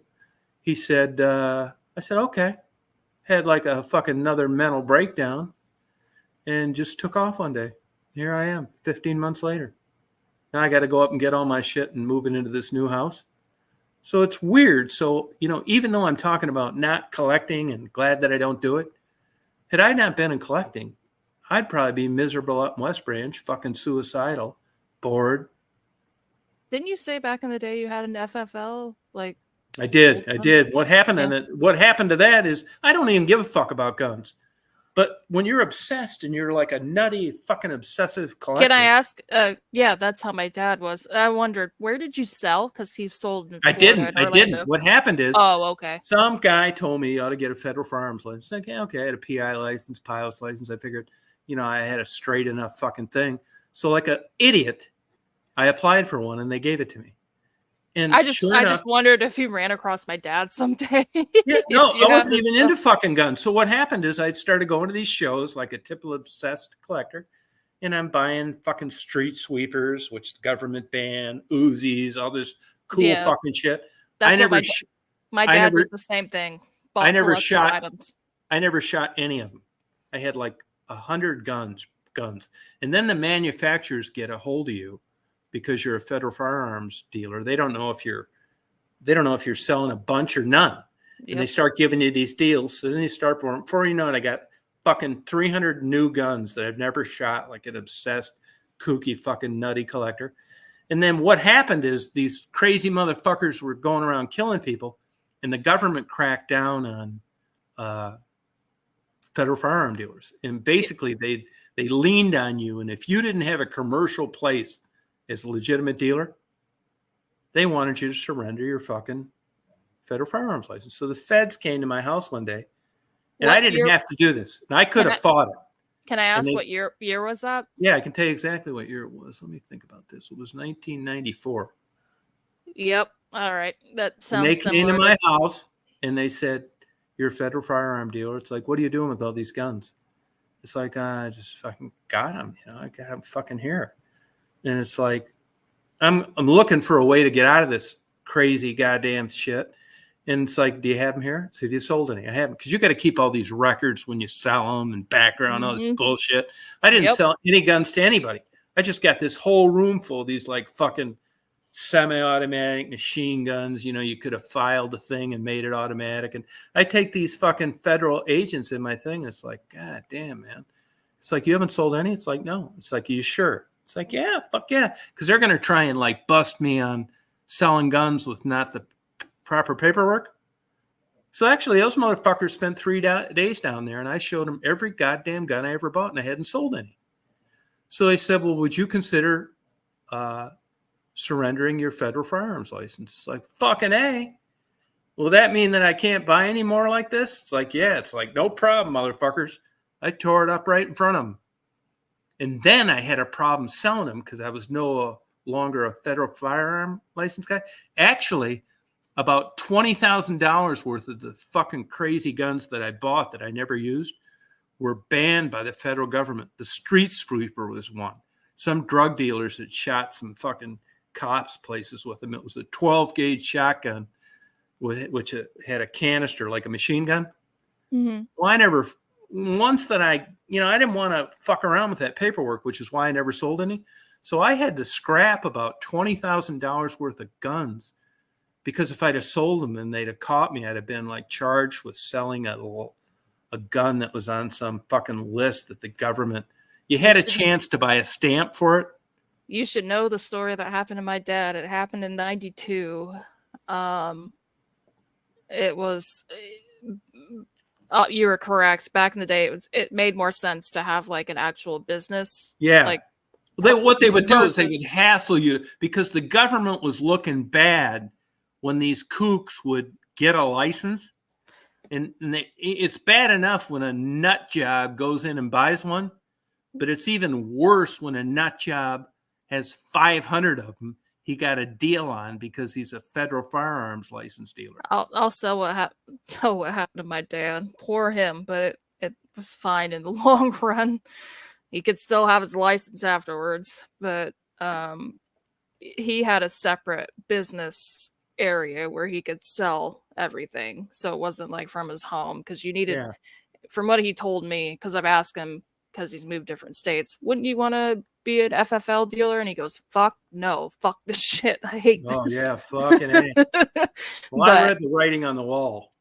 But he worked for his dad, and his business was in his dad's business dealership. So that's where the main dealership was.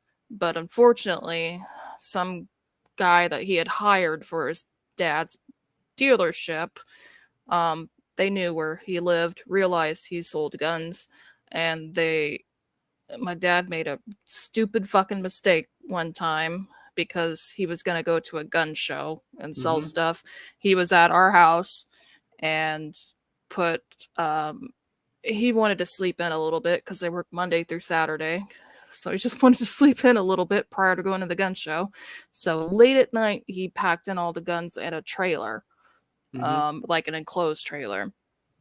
But unfortunately, the person he had hired knew that, and they broke in and stole $20,000+ worth fucking of nightmare. Yes, and then everybody came by, and it was horrid, and it's another reason why he got out of that business, because he just said, fuck it. They're on your fucking ass constantly. Yes. I mean, I could read the writing on the wall. And actually, in that instance, I thank them because they got me out of something that I shouldn't have got in to begin with. It's part of that obsessive fucking mental illness of collecting. You're never satisfied. There's a lot of crazy people in that. And my dad's kind of one of those people you look at. I always say it's like resting bitch face. Kind of. Yeah. He's mean. He'll be mean to you. He has no problem telling you to fuck off. But the problem is there's still so many people that are going to come after you for God knows what. And here's the thing. I wasn't fucking like even into fucking guns. My dad was. And he still got fucked. All those guns, they thought I was lying to them. And I told them this whole big room of guns had never been shot. I said, fucking look at them. They're not. So it's like, and they said, well, would you consider surrendering? It's like, fuck yeah, motherfuckers. What do I owe you? Yeah, my dad got I wasn't going to be like, you're violating my rights. I have the reason. I was fucking more than happy to give that goddamn thing up.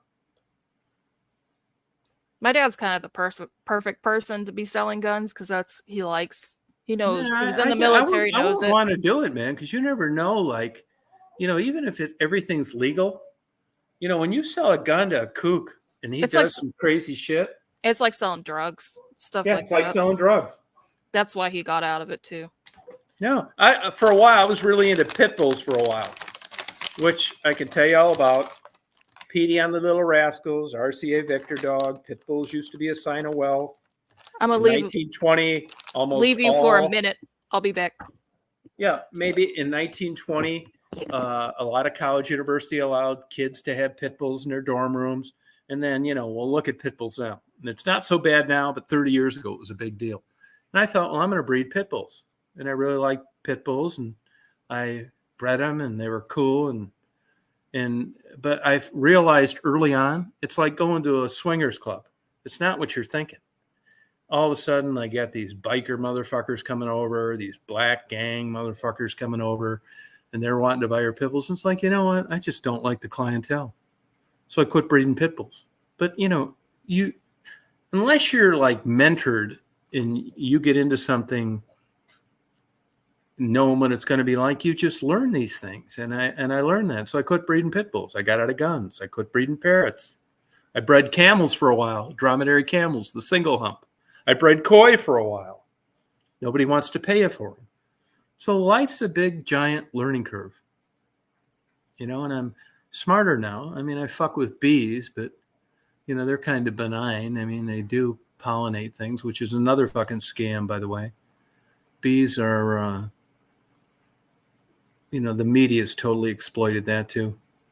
Yeah. Pit bulls are great dogs. They really are. I love my pit bulls. They're terriers. They have a lot of problems that other dogs don't have, but I'm too old to have a pit bull now. I mean, I had some game pit bulls, which meant that they were animal aggressive, but they didn't have any aggression towards people. But there's a fucking pain in the ass, man, having a pit bull. Motherfucker gets out. I don't care what you do, what kind of fence you have, whatever, they get out. Whether it's a fucking hurricane, a tornado, a tree falling on your fence. And if you've got an animal aggressive pit bull and you live in a decent neighborhood and he eats your neighbor's dachshund in one fucking bite, you got a big problem. So I don't fuck with pit bulls. I want like an easygoing life. I don't want any problems. I don't want my neighbors visiting. I do bees because I enjoy watching them. But that bee, let me tell you, that whole bee thing is a fucking marketing scam. Bees weren't even in the goddamn United States till 1840. You need bees for commercial pollination, capitalism, money making. How far 1,000 away? acres of watermelon, How far 2,000 away? acres of apple trees. You don't need them for regular life. You need them for commerce. How far away do your neighbors live? Well, I've got one about a quarter mile away, but there's only 4 people on my whole road. Oh wow. Yeah, he's like a fucking Unabomber motherfucker. His wife just died. I don't really talk to him. He doesn't talk to me. I know he's depressed. I've cut his grass and done shit like that. I mean, which, he asked me, hey, I appreciate you cut my grass. What can I do to thank you? It's like, not come over. That's what I told him. He said, well, that's not going to be a problem. He said, I think we got a lot in common. It's like, hey, look, motherfucker, I've had major problems with depression and your wife died. And maybe that's not what's going on, but I'll cut the fucking grass as long as you need me to. It's just, don't bother me about it. I don't want gas. I don't want eggs from your chicken. And most importantly, I don't want you visiting. I tell him fucking straight out. Well, Yeah. and where I live, it's like an acre-ish of property, something Yeah. like that. But we have more than 4 people down the street. Yeah, no, this is super fucking. I mean, I hope the people that I've gotten to know on here come visit, man. It's nice. I mean, if you want solitude and you just want a place where you can decompress and I'm not going to be bugging you, this is what I tell people. The people that I invite down here, you come down here, because I've been in this state of mind before. You come down here, I'll pick you up at the airport. You got your own private room. Do your own thing. Maybe we'll get a lunch or a dinner. But you just read and you do. I will force you to do the things that you think you'd like to do, but you never get around to doing. You're going to be here. I'll cook you gourmet dinners, smoke shit, super quiet. 2 cars go down the road a month and just relax. It's hard to get in this day and age. There's no light pollution, but it's hard to get used to. I mean, I've sought this out in my life. I was in Alaska one time, got dropped off by an airplane, didn't see anybody for 3 months. And I've sought this kind of behavior before. And even down here, it was hard to get used to. But once you do it, you know, I'm all set to withdraw from like this rat race. I live in a weird neighborhood where I'm connected to like where everybody exists, but our little suburb, I guess I would call it a suburb. I don't really know what to call it. Nobody seems to know it exists. Like, even when I moved here, my mom was like, this place existed. And when we had someone fix the internet line the other week, the guy goes, I've never heard of this place before. And I go, exactly, because I never heard of it. And I've lived in around this area for 20 plus years. But it's like nobody ever comes down here. It's super quiet. Yeah, you're It's lucky. very nice. And yet I live, like, if you just go a few miles out, there's 200 plus thousand people or whatever. It's a lot of people, but right here, nobody seems to know we exist. So I'm happy. Yeah, that's good. Here, ACB said a meteor shower. So we're supposed to get. I'm going to go put my GoPro out tonight. I'll tell you, if you guys ever want, like, I mean, I seek places where it's like you don't get fucked with. It's a gorgeous view. I'm telling you, this sounds weird. Now, Marty, my buddy here, that talked me into coming down here, like, makes crazy money. I mean, like, insane money, like $1 million a month type shit. Tell us, ask how we can work for him. No, he's a great guy. I mean, he has a big place in Hilton Head and blah, blah, blah. And I told him they've stayed in every nice place in the world. And I said, hey, you guys need to go down to Indy Atlantic at the Radisson. Look it up, the Radisson in Indy Atlantic. I found it by accident.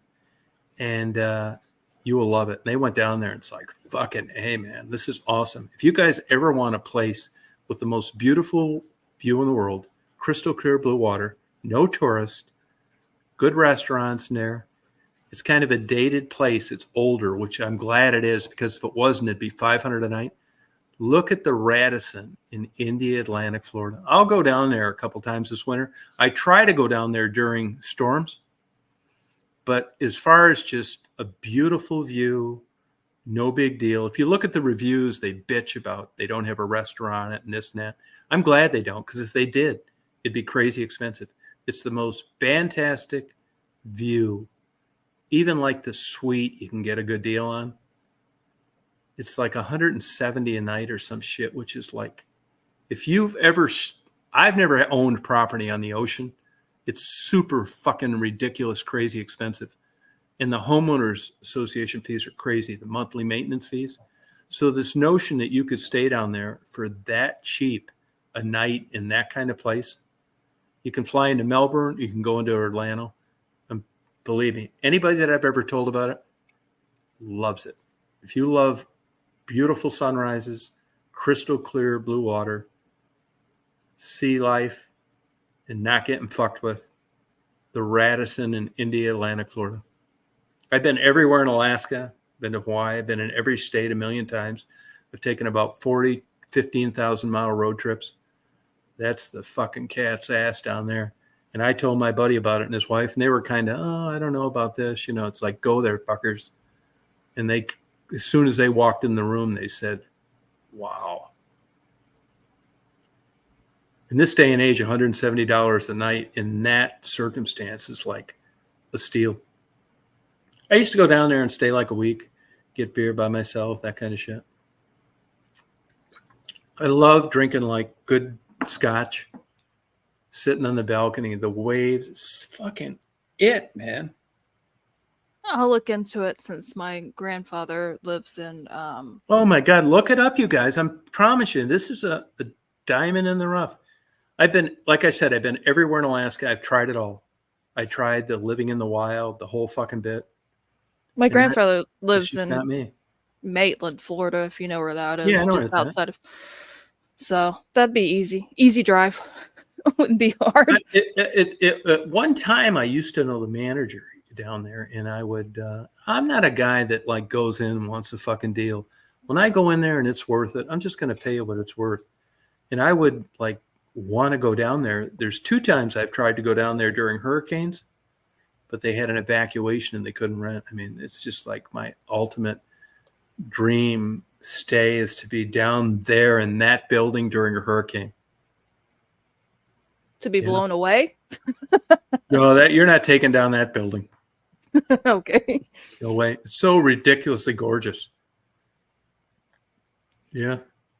And if you I just- guys, I mean, you know, a lot of stuff in life is like what you think you like and what you really like are worlds apart. And there's no way to find this out unless you experience it. And I did that with Alaska. I love Alaska, but I do not want to live there. I Do you love love the- Montana, but Do I you do love not. love the mosquitoes in Alaska? Yeah, I wa- you know, where I never really had too much problem with that. I mean, I've been all down through the Aleutian Islands. I've stayed up in Barrow, that kind of thing. I mean, truly, Alaska is the last frontier. And what I would suggest, if you're not like I'm not really a hiker type guy, you know, I don't really like hiking that much. But if you want a beautiful cruise, do take an Alaskan cruise. It's fantastic. I've seen some of those online actually. And they Yeah, I look mean, you're not really going to get nice. to any of those places other than a cruise. Glacier Bay, those kind of thing. You know, Alaska, if you go up the West Coast, it's not like you're on a 2-lane highway and you're going to just drive up. It doesn't work that way. You don't have access to that water through those distances that far. It's a beautiful, great event. I mean, if you could tell me right now, they're going to have like a hurricane, you know, in so-and-so for Christmas. Like a guy like me, a single guy, I don't do shit around like the holidays. I would book a flight there and hopefully get to experience it.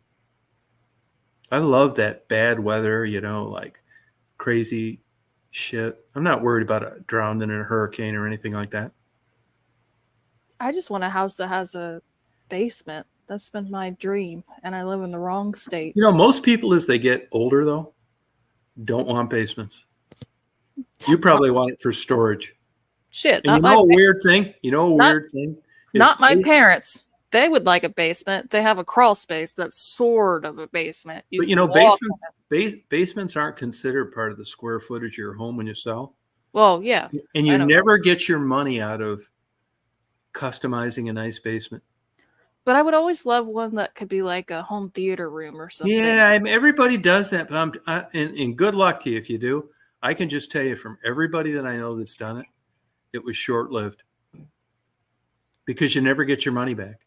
You get your money back from a kitchen remodel, a bathroom remodel, that kind of thing. But fucking finishing basements. People ask me, like, what do you think of finishing our basements? Like, Well, don't do it. when I think is like if I'm old and I'm gonna move there, I'm staying there until I die. Yeah, Sure. you won't though. Everybody thinks that you don't. And basements are damp. I know they're damp, and even even my parents would like. They have said they would love to have like a. And there's something home about theater, no but windows. I like it. Like it's dark. Like it's nice to sleep And in. it's cool in the summer. Yeah, it's super nice and cold. And But if you take anything and you put it in the basement and you don't climate control it, like with dehumidifiers, yeah. everything turns to shit. Well, And if you get flooding or the sewers backed up, you're fucked. I wouldn't keep much down there. Just the basic stuff. Yeah. No, I mean, I get it. People do that. But if you look at trends or you talk to people that have experienced basements, did they continue to do that as they got older? And the answer is no. You just store more shit down there. You know, you don't get your money back if you stick money into remodeling. It's just, you know.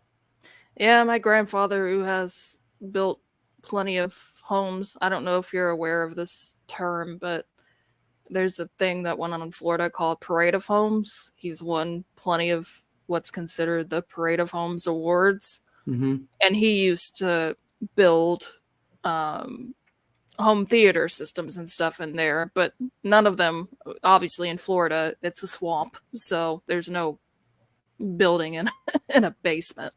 Right. But he would build a whole bunch of different home theater stuff and setups. He did ballrooms, all sorts of crazy shit. But I still wish like having a nice like basement room that's like has no windows or anything like that just seems so nice to me. Just something Yeah, that's- no, yeah. Well, you should do it. I mean, anything that I ever thought that, I really wanted it, I did it. Like you think that, like, even though I was kind of like that and experienced it a lot, it still took me some getting used to this place down here. I mean, this is isolated. I'm kind of isolated where I am, and I kind of like it. It's not really isolated, but it's in the weirdest fucking spot. And my dad's one of those types. Like I said, he has the FFL, and he's one of those, and he was ex-military, so he's always those types that need to make sure you're making sure something bad, if anything bad could happen, make sure you can take care of yourself types. But like where we live, nothing happens. And this is like the perfect area to have something like that. It's just so boring here, even though like it's only a few miles out, and Yeah. then we But can get to one wherever. thing I've learned, and that is that, I mean, you know this that you're younger. I'm not knocking it, or You're it's fine. there's something with actually experience it. I can remember one time, like, I was talking to a psychiatrist, and I lived here, I lived there, I lived in Michigan a couple places, then I moved to Georgia, then I moved back, then I moved to Florida. The psychiatrist is saying, "What'd you think of this?" Like, it sucked, too hot, this, that. What'd you think about that? It sucked. He said, "Well, what do you think of Chicago?" It's like, it sucks. He said, "What do you think about the next place you're moving to?" I said, "That sucks too, and I haven't even been there." And you get it? Yeah. Yeah. So, I've learned the hard way. It's my fucked up thinking. I don't also believe that it's quite what you make it. It's interesting. I mean, but nothing is as it seems. I go with my gut feeling. That's one thing I've always learned in life. And there's some times where I haven't trusted that and I should have. Like there's a gut feeling I always have that'll always be okay. Yeah, I don't think gut feeling though is valid.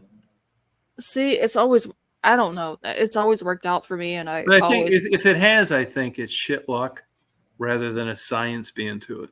Yeah, well, I'm not saying there's a science to it. I mean, you may have common sense that you're using that description for. True. I just, there's something like no matter what, at the end of the day, I can trust my gut feeling, whatever it is, no matter how many dumb things I've fucking done where I've fucked up in my life, I've been okay. So I know to some degree I'm okay. Will it work out the best and like what I want it to work out like? Probably not. And I can't predict the future. I know that. But in general, I know there's something about I've always been okay, no matter what. And I've done God knows how many stupid things. And yet I'm okay. So do you think there's a purpose to it all? See, I don't know. I think we're here to learn some type of lesson. But that's the best I can say. I'm not religious. No, me either. So I think I can tell you my biggest problems, like, like ending up in psychiatric hospitals, it wasn't like what you think. It wasn't like I'm lonely, nobody loves me, I can't make a living. It wasn't any of that. My problems both times were that I didn't want to get better. I didn't. It's kind of like why I kind of, you have a person like Sherry on here tonight. I don't think I could have done that because it got to the point where it's like, I mean, what's the sense of all this fucking bullshit? You've bought these toys, you've had this shit, you've had a good life, you've had nice women in your life, you had nice houses, and it just is sooner or later it goes full circle The And only thing I just could not fucking imagine another 25 years of chasing this fucking carrot. The only thing I can think of is that there's something we're supposed to learn while we're here, whatever it is. But learn by whose standard and why? For you or for something else? I would say for something else. But what's that? Who the What fuck is knows? that? Like what? Like fucking iron ore? Exactly. Like I'm guessing there's a reason why we're here to learn something. God knows what it will be.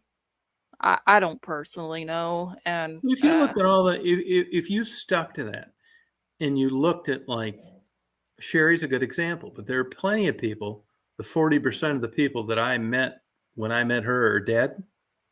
I've Well, that known doesn't some of apply them. anymore, does it? Exactly. So And that's the caveat to the whole thing. I mean, I can't fucking figure this shit out for the life of me. I really can't either. That's the best way I can sort of explain it, is maybe there's some Did reason. you see that movie Full Metal Jacket? Yes.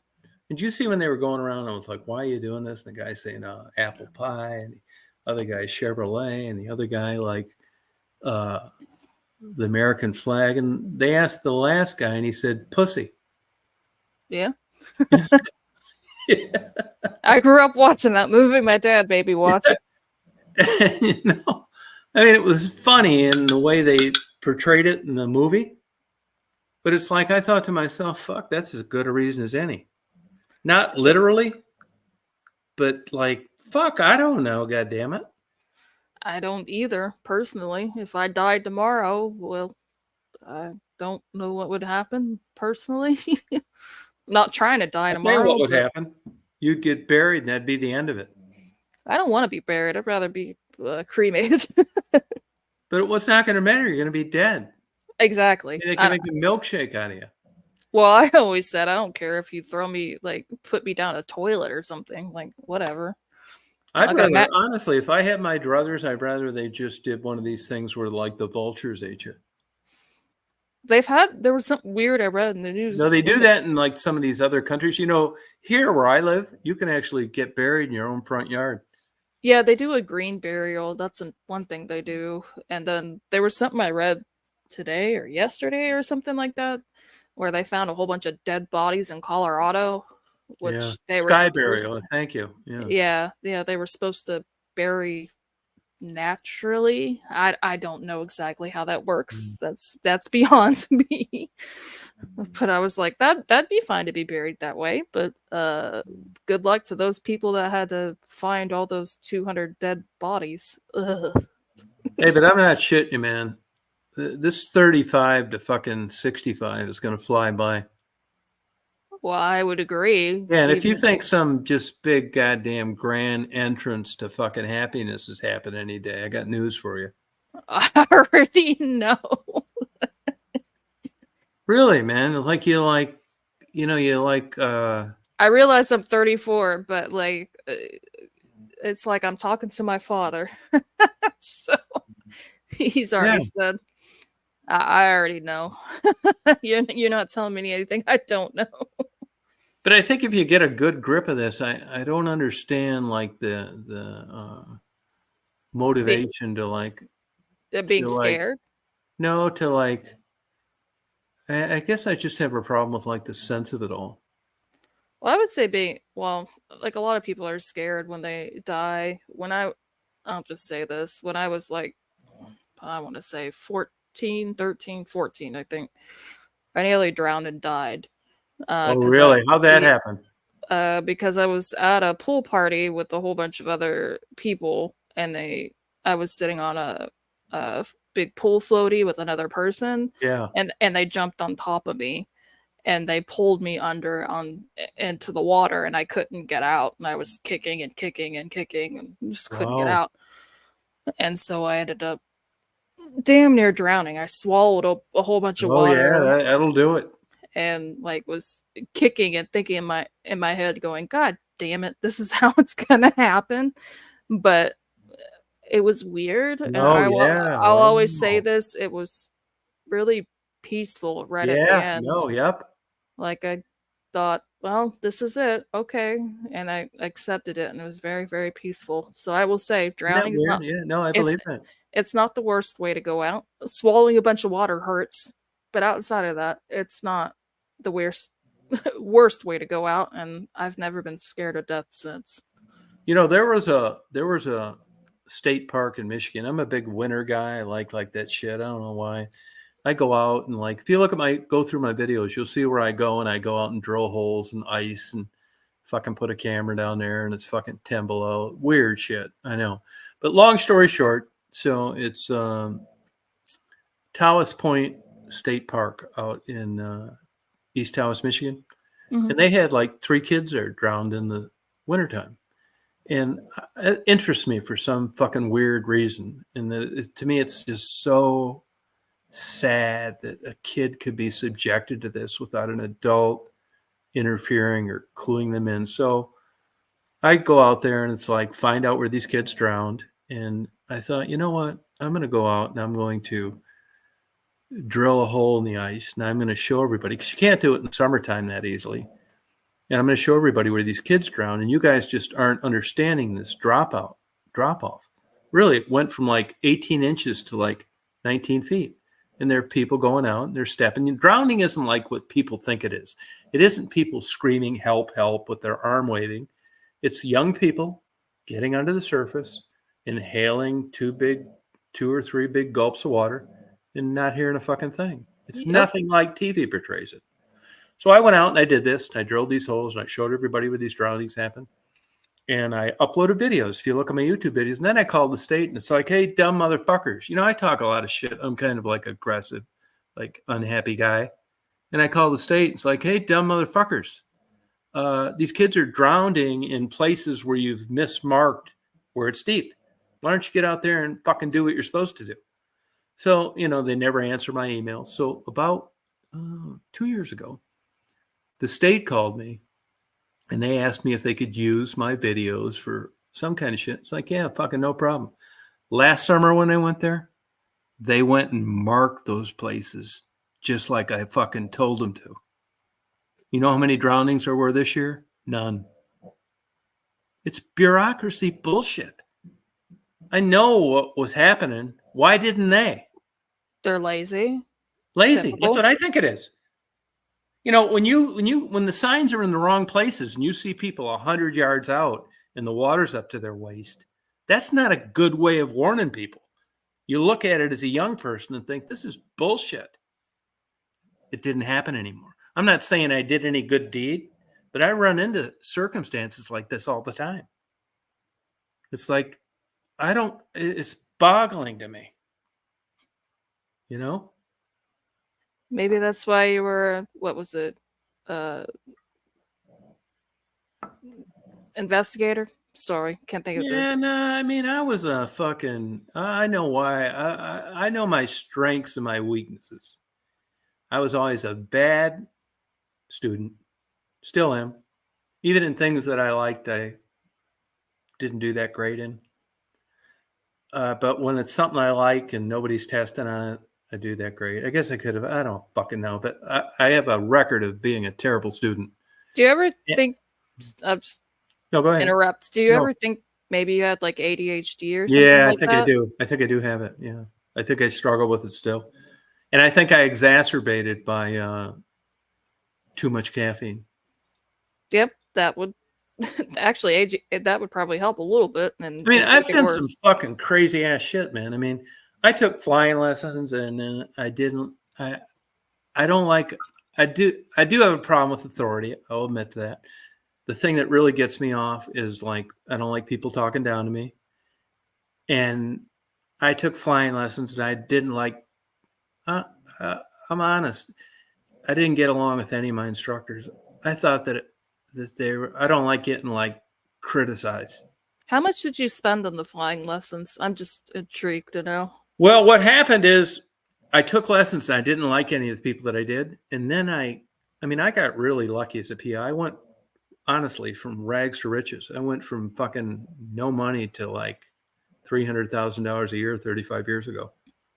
And believe me, at a young age and you're a young guy, I thought, like, man, I'm going to fucking do whatever I want now, motherfuckers. So I went out and bought a plane and quit taking flying lessons. I flew for 12 years without a pilot's license because I couldn't like cope with lessons. And the only thing made me get my pilot's license was that I used to fly up north and park my plane where they'd like steal shit off planes. So I got insurance on it, in case they stole my radios. I mean, I'm this kind of guy that thrives on this kind of like.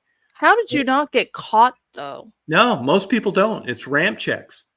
They Huh. just don't. They just don't. Now, it's not quite like that now, but it was back then.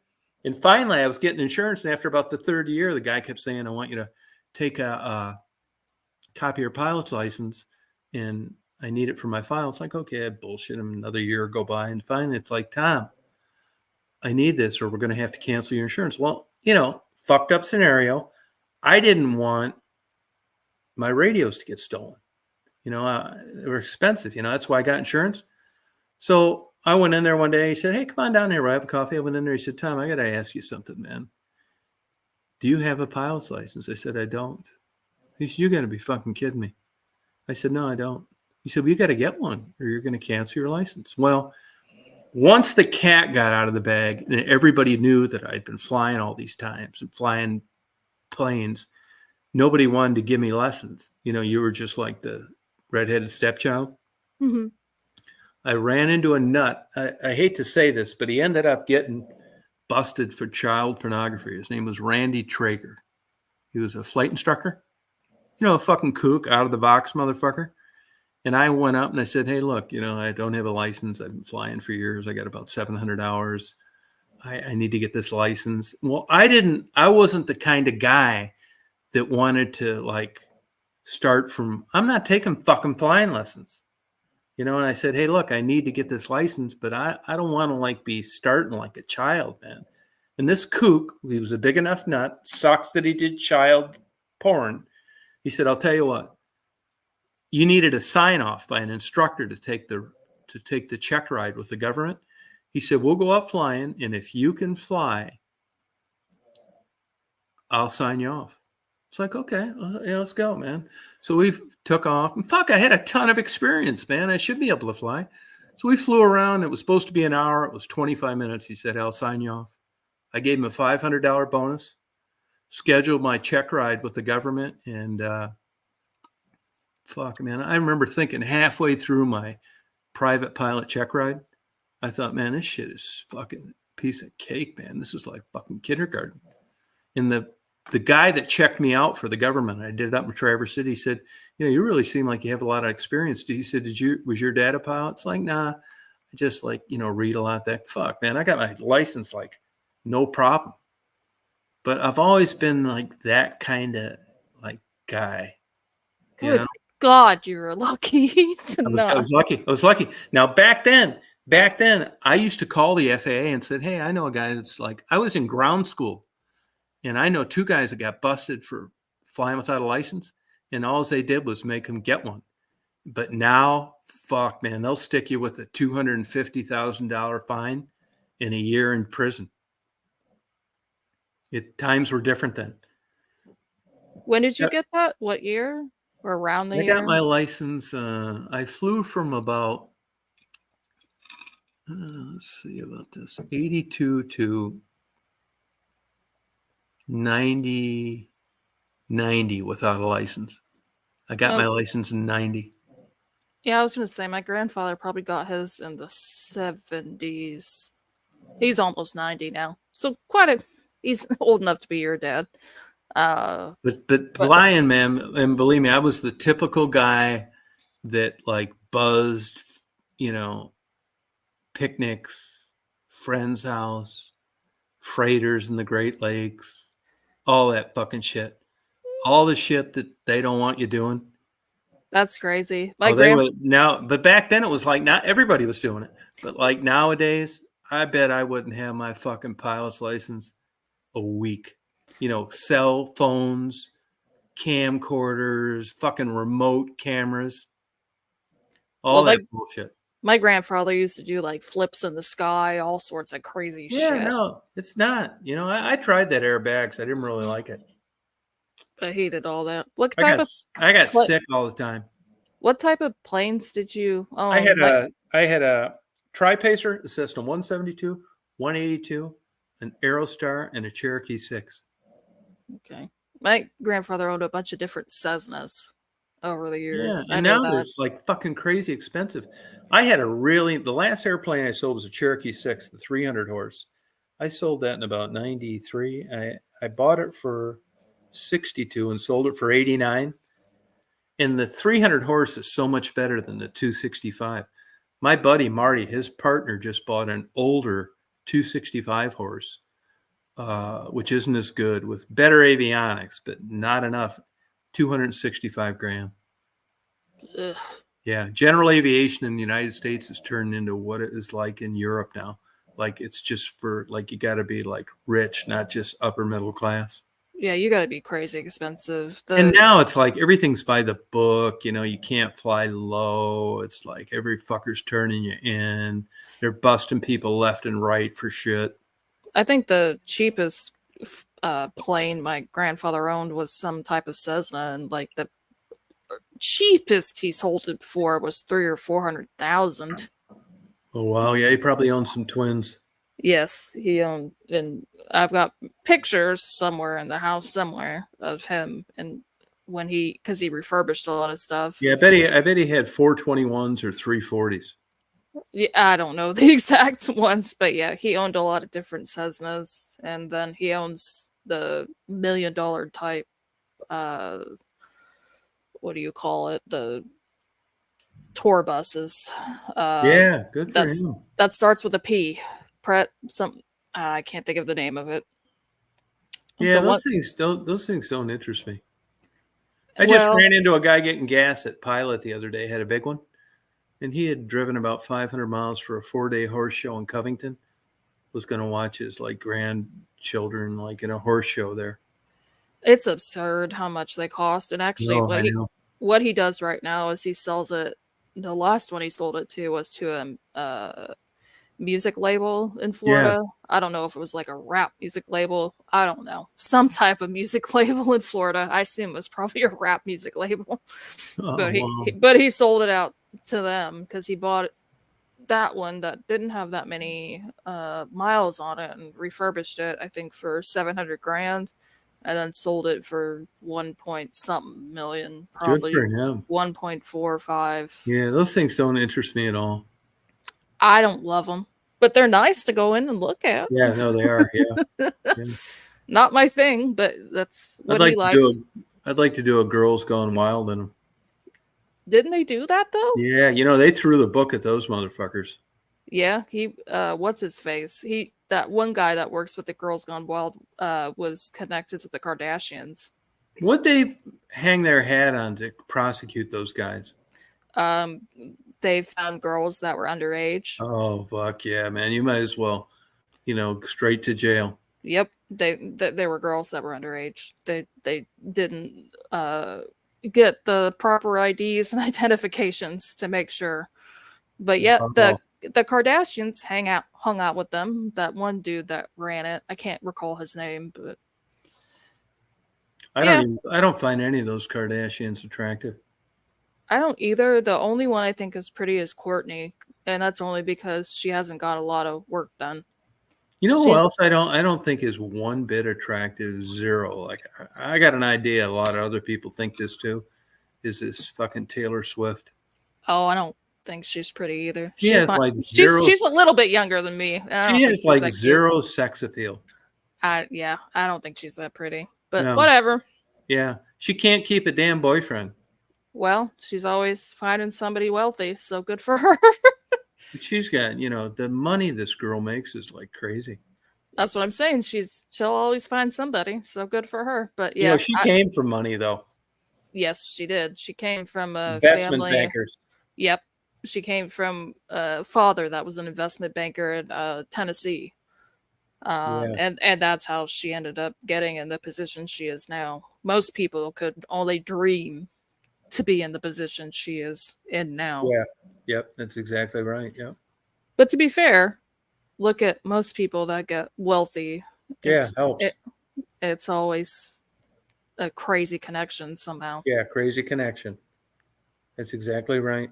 Not Like me. we were talking the other night, Miley Cyrus. Yep. She I mean, got Billy. she couldn't win a local fucking karaoke contest. No, and she's not that cute either. No, she's not. She does have a good body though. Yeah, she's decent. She's not ugly. Not gonna No. say she's ugly, but she's generic. I Yeah, guess is- generic. Yeah, exactly right. None of these, like, the old school, like, beautiful, like, people were, like, legit beautiful. Rita Hayworth, Raquel Welch, that kind of thing. But now it's like it's more marketing. It's completely marketing. Yeah. God, like a lot of the pop stars these days, I don't even keep up with because No. I'm getting older. But still, when I see some of them, I'm like, ugh. Yeah, no, not that great. You see people in the mall better looking. Exactly. Yeah. Heck, Yep. you even look at somebody like look at Madonna. She's Oh, not God. beautiful. No. She But- she wasn't beautiful young. No, but she didn't come from anything. Right. She did work her way up. Yeah, she did. You don't see that too much these days. No, you're right. It's totally different. I don't think she's gorgeous. My mom always would look at Madonna because they're around. She's a little bit older than my mom, but around the same age. And my mom would always look at her and go, "Ah, this could have been me." And I'm like, God, thank God it wasn't. You know what? I was looking at it, just somehow, you get YouTube recommendations. I never was a fan of hers, and I think she's got some kind of neurological issue now. Who had a pretty tight body though is Linda Ronstadt. I don't know who that is. Yeah, she was in a pair of jeans singing. It's like, that's a good body. I've never heard of that person. I have Yeah. no idea who that is. Yep. Linda Ronstadt. Ronstadt, yeah. Let me see. She's eating Jell-O now for dinner. She got some kind of neurological deal. A lot of these people, Robin Williams, Michael J. Fox, there's a bunch of them, heavy cocaine users. And they're passing it off, in which they do have Alzheimer's or Parkinson's. Are you talking about Linda Ronstadt that's 77 years old? Yeah, Oh, okay. All right. she had a good body. I never thought that when I, was watching her back then. But she was on the stage singing. I thought, man, that's a good body. She was cute when she was younger. I'm looking at the She's pictures. cute, yeah. I never really thought Suzanne Summers was cute at all. I mean, she was okay, but it wasn't anything great. Like you said, Pamela Anderson, yeah, a legit 10. Yeah, she was Pamela Anderson when she was Yeah, stunningly beautiful. before she had any work done, anything like that. Like Yeah. that. Beautiful. Yeah, really. So was Heather Locklear. True. And both of them were with Tommy Lee, I think, right? Oh, Heather Locklear too? I think I gotta look this up, but I'm pretty sure she was with Tommy Lee. Huh. I think she was. Hold on. I like the girls on Gilligan's Yes, Island, she too. was. Really? They said he had a big dick. Yeah, there's pictures of that. I've seen them. Was it big? Fairly, yeah. Okay. I've seen Yeah, pictures. I Of haven't met a woman in my life that gave a fuck about a big dick. it doesn't matter that much, honestly. Yeah, it's like a myth. But they do talk about it amongst themselves, the women that, it's The funny. only- Most the- women I know don't like talk to their girlfriends like that. No, well, I guess a lot of men do, but most women don't. We don't really care that much. Yeah, Personally. but really, if you pin them all down, pin them down. I mean, no bullshit. Like, if there's a difference between a big dick and a small dick, they want the big one. Well, you don't want one that's like super thick. I mean, I think that to be how you painful. use it's a bunch of bullshit. It's depending on the size, girth, and the size. I'll say that because if it's too thick, then it could be really painful. Yeah, really? Yes. But if you're stimulated, you'd be surprised what that thing could take. I don't know. I mean, I think it rises to the occasion.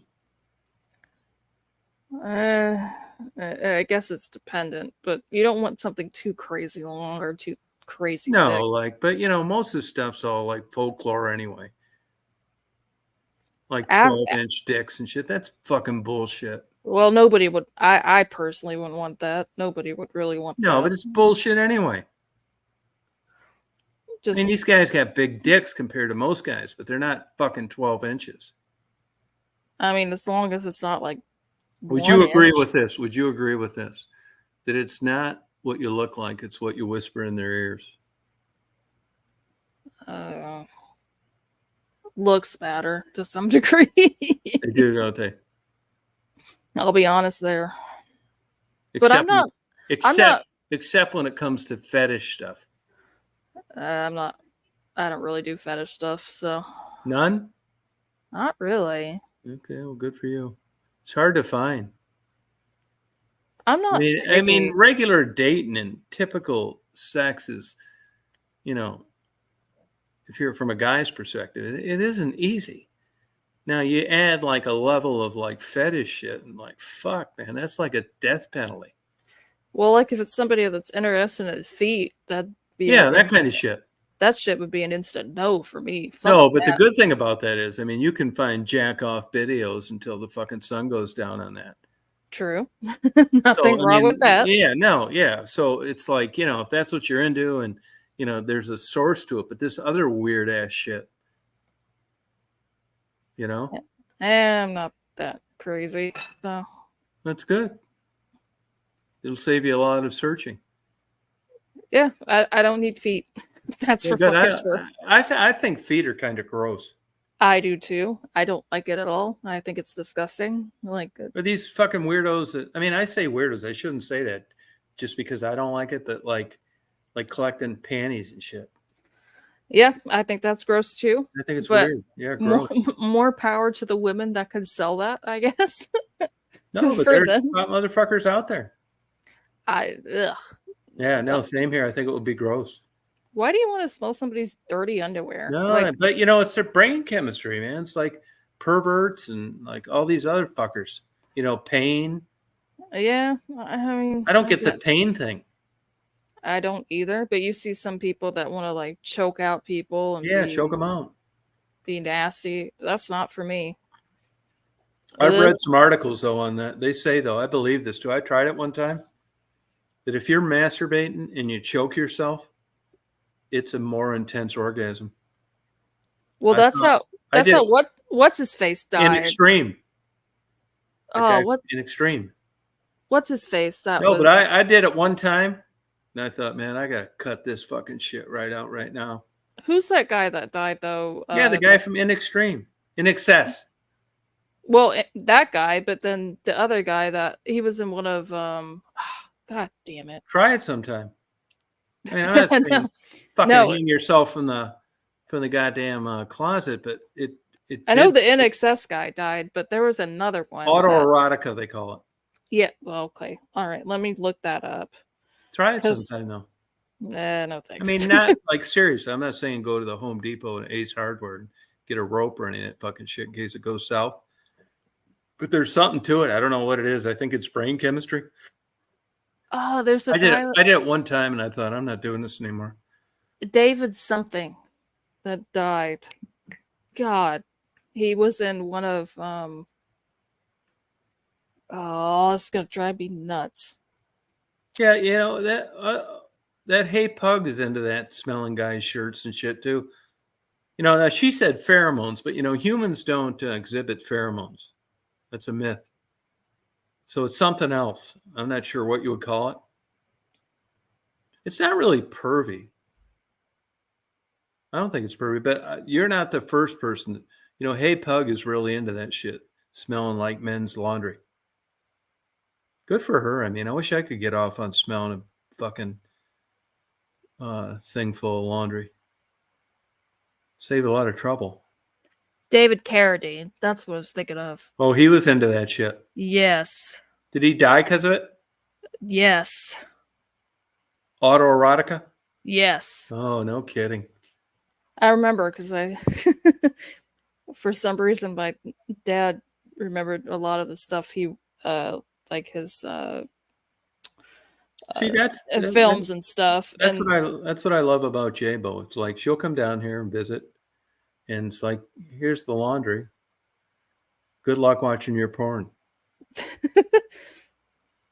But yeah, David Carradine was one. There's been some his family members have said that supposedly he didn't die due to that, like he was killed that way, like Yeah. suicided, I guess is Yeah. the term you use. Yeah. Interesting. yeah. I didn't know that. Yeah, he did. Huh. My dad's a big film buff, so Oh, this, yeah. this is why I remember it. Couldn't remember his name. Hey, 'cause I would was you like, I knew consider yourself a film buff? a little bit, but not. I How always about forget. Kubrick's film? Yes, seen like all of them. How would you rate him?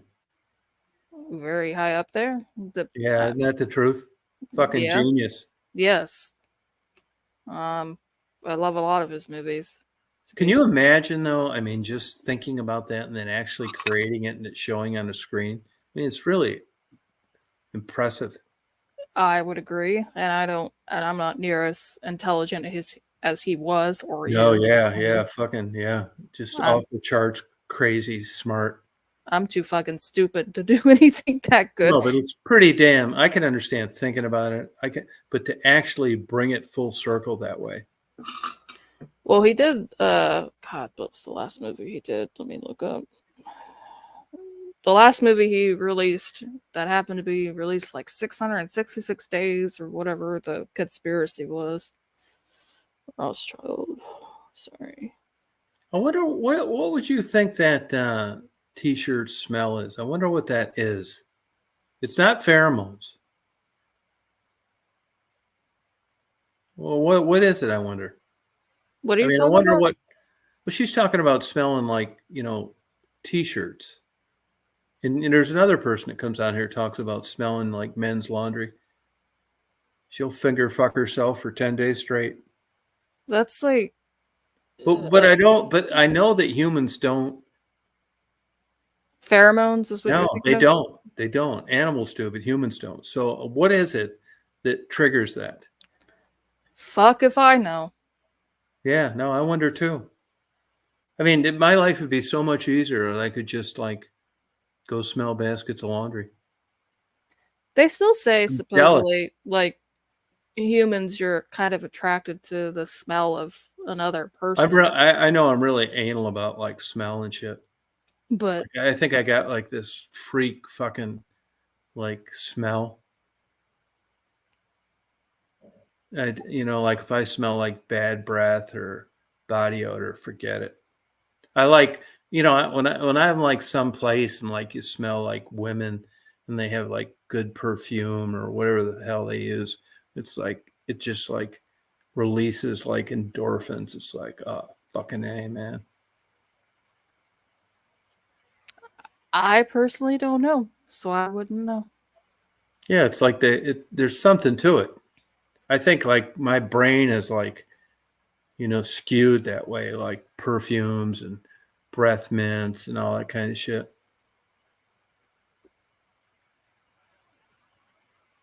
Taking a shower and actually bathing regularly. Yeah, is a but good more thing. than that, because just like old, like body wash and stuff, it's not, I mean, that's good too, but it's not like good perfume or something, you know what I mean? Does that register with you at all? Like if you're around a guy like with a good cologne and like stuff like that, or would bad breath and shit turn you off? I mean, bad breath would always turn you off. but Okay, that's good. How about like a good cologne though? Would it work the other way? To some degree. But would it balance it out depending if they had No, bad breath no. in? No, but if you had a guy and you were someplace and you were attracted to a guy and he smelled good, wouldn't that like enhance things? Yeah, that would be helpful. See, that's one thing I think, like, at least in my life, I think in relationships, they drop their guard. I don't want to see women like that. Like, I know Hispanic women are like really anal about that stuff. And I guess that's what I'm attracted to them about. They're really, they're up at 4 a.m. doing their nails and shit like that. And, they're really into like hygiene and smells and stuff. I mean, you could even take a a fucking potato picker, and she smells like a New York model after an 8-hour shift. Yeah. Time for me to do my nails. Yeah, but I mean, you would when you first start dating and you're like, like the animalistic protocol on, dating. But I don't like the 10 years down the road when the romance is over and they're not on their A game. But if you got separated or divorced, they'd be right back to fucking square one, which I guess is an unrealistic expectation. Would you be back to square one though? Yeah. But I'm conscious of that. You gonna lose weight and get in shape? Yeah. Fuck yeah. Okay. Just Oh yeah, good question though. It's true. It's right. There's something to it. You know what I mean? But I think I think that's important. But I'm assuming I think that it's not important to everybody.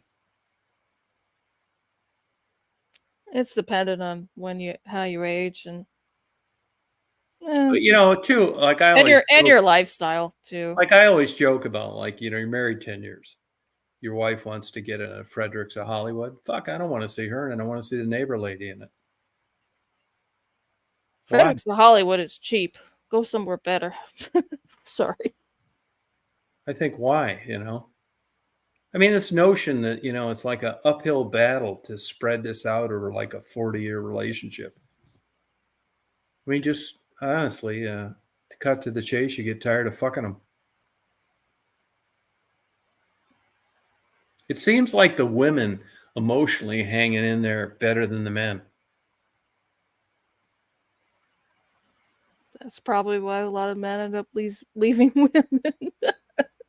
It's sad, but it basically boils down to that, doesn't it? Mm-hmm. They'll leave a PhD accomplished spouse for an 18-year-old big firm-titted blue-eyed blonde Waffle Hut waitress. It's true. Does someone want to? Fuck yeah, they do. Okay. Wow. My wife had a friend that was a neurosurgeon. Went to the Interflux program at Michigan. Big fat bitch, homely as hell. I think she died with her cherry, 54. Tried everything for romance, no takers. Made about $350 a year. Traveled. Was an expert on fucking Star Trek. Took the cruises. Did everything she could to get a dick to no avail. I'm no expert of Star Trek. Yeah, it was like her hobby. I'm sorry. No, but like a crazy kooky, idiot savant on everything. Died a virgin. No takers. Well, to be fair, I was never a Star Trek person. That to me is kind of funny. It's weird, isn't it? Yeah. Yeah, you're right, JMO. That's true. She should have done better. Like, Christ. But I mean, is there anything wrong with this? I mean, there is probably a little bit wrong. She could have done better. What's weird is a lot of times women look for money, men don't, but she didn't need that though. She just needed a big stiff dick. Well, I don't even think she would have cared about that. She probably would have just been happy with every fucking dating goddamn site there was. Couldn't get fucked.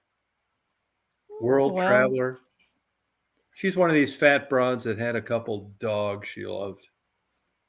Were they pit bulls? Sorry. No, but you know what I mean. You know, Sorry. Thing, don't you? Yes.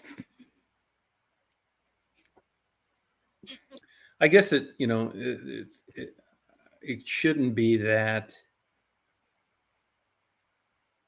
I don't know, significant, but it is because I'm talking about it and it happened. And why does it happen? And is this fair? And is it shallow? And I think people just need to men care more about looks more than women do. But do you think there's anything wrong with that? I mean, are you supposed to get a big fucking hard on over an all A student? I mean, Just doesn't fucking work that way. it's All all these years go by and we're still debating this silly shit. it's dependent on what you want, but of course, most men are attracted to Yeah, but looks. is that necessarily negative?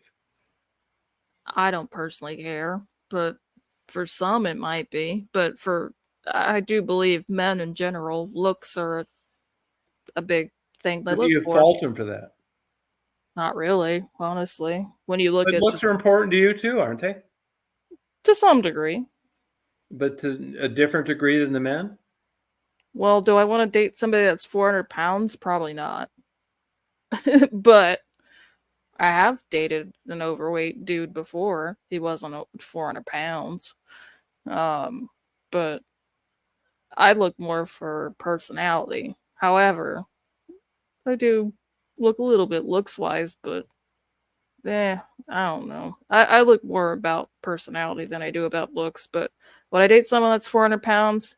Probably not, and I'll be completely honest about that. So there's no way that the personality could trump that. Have to be a really good personality. We'd have to see. There'd be a lot of making up, wouldn't it? Yeah. Yeah, there you go. J-Bo spelled it out just perfectly. No man ever put his hand up a lady's dress looking for a library card. Amen. So true. I mean, I just get tired of hearing like it's, that it's shallow and it's this and it's that and those are men and it's a negative light. I mean, this is just the fucking way it is. And it's that way in Mother Nature as well. I say all the time, the fertile doe isn't looking for the busted off dantler, the droopy dick and the balls dragging on the ground. From bees all the way to wildebeests. They're all looking for the big rack, the kicking everybody's ass, the big hard dick. You have the basketball-sized nuts. You have the droopy dick and balls on the ground right now. No, I don't. It's coming. It's coming. Sorry, had to make that joke. It's coming. It's right around the corner. How about that? Yeah, I had to make that joke. Yeah, Joan Rivers. I think about that. I mean, Joan Rivers. I put a lot of emphasis on IQ and that kind of thing. It's attractive to me, but I'm not sure that'll make a dick hard. I mean, I find Joan Rivers attractive, even if she was older, but I don't think I could have fucked her. My mom named me after her daughter, so. That daughter, I think that daughter's probably still got her hymen. What a fucking boat anchor of a child. And my mom liked Joan Rivers a lot. So I did too. I like Joan Rivers. I thought she was smart. Guess where I got my name from. So she came up during a difficult time. Yeah, and my mom named me after her daughter. The daughter, Melissa. Yep, that's my name. Yeah, the daughter, what's she doing now? She's probably still got her cherry. Shit if I know. I don't know. No, I know there's fat women, but it's interesting you brought that up. I don't know why I thought this, but it almost seems like when fat women are considered attractive, it seems to get nudged into the fetish category. Yep. I don't know that that's fair or valid. They do the what do you call it? The feeders, stuff like that. I'll tell you who I thought was sexy as fuck, man, in every regard. A to Z. Sarah Silverman. Ugh. Sorry. Really? You thought she was too vulgar? No, I don't care that she's vulgar, but she drives me nutty. Pretty sometimes. though. She's not ugly. I'm not saying she's ugly, but man, she's looking a little older though lately. But she can't help that. But when Sarah Silverman was like 30, she was, old perverts like me refer to like buddies like Marty as like she was eating pussy. Probably, but you know what that is? She was eating it?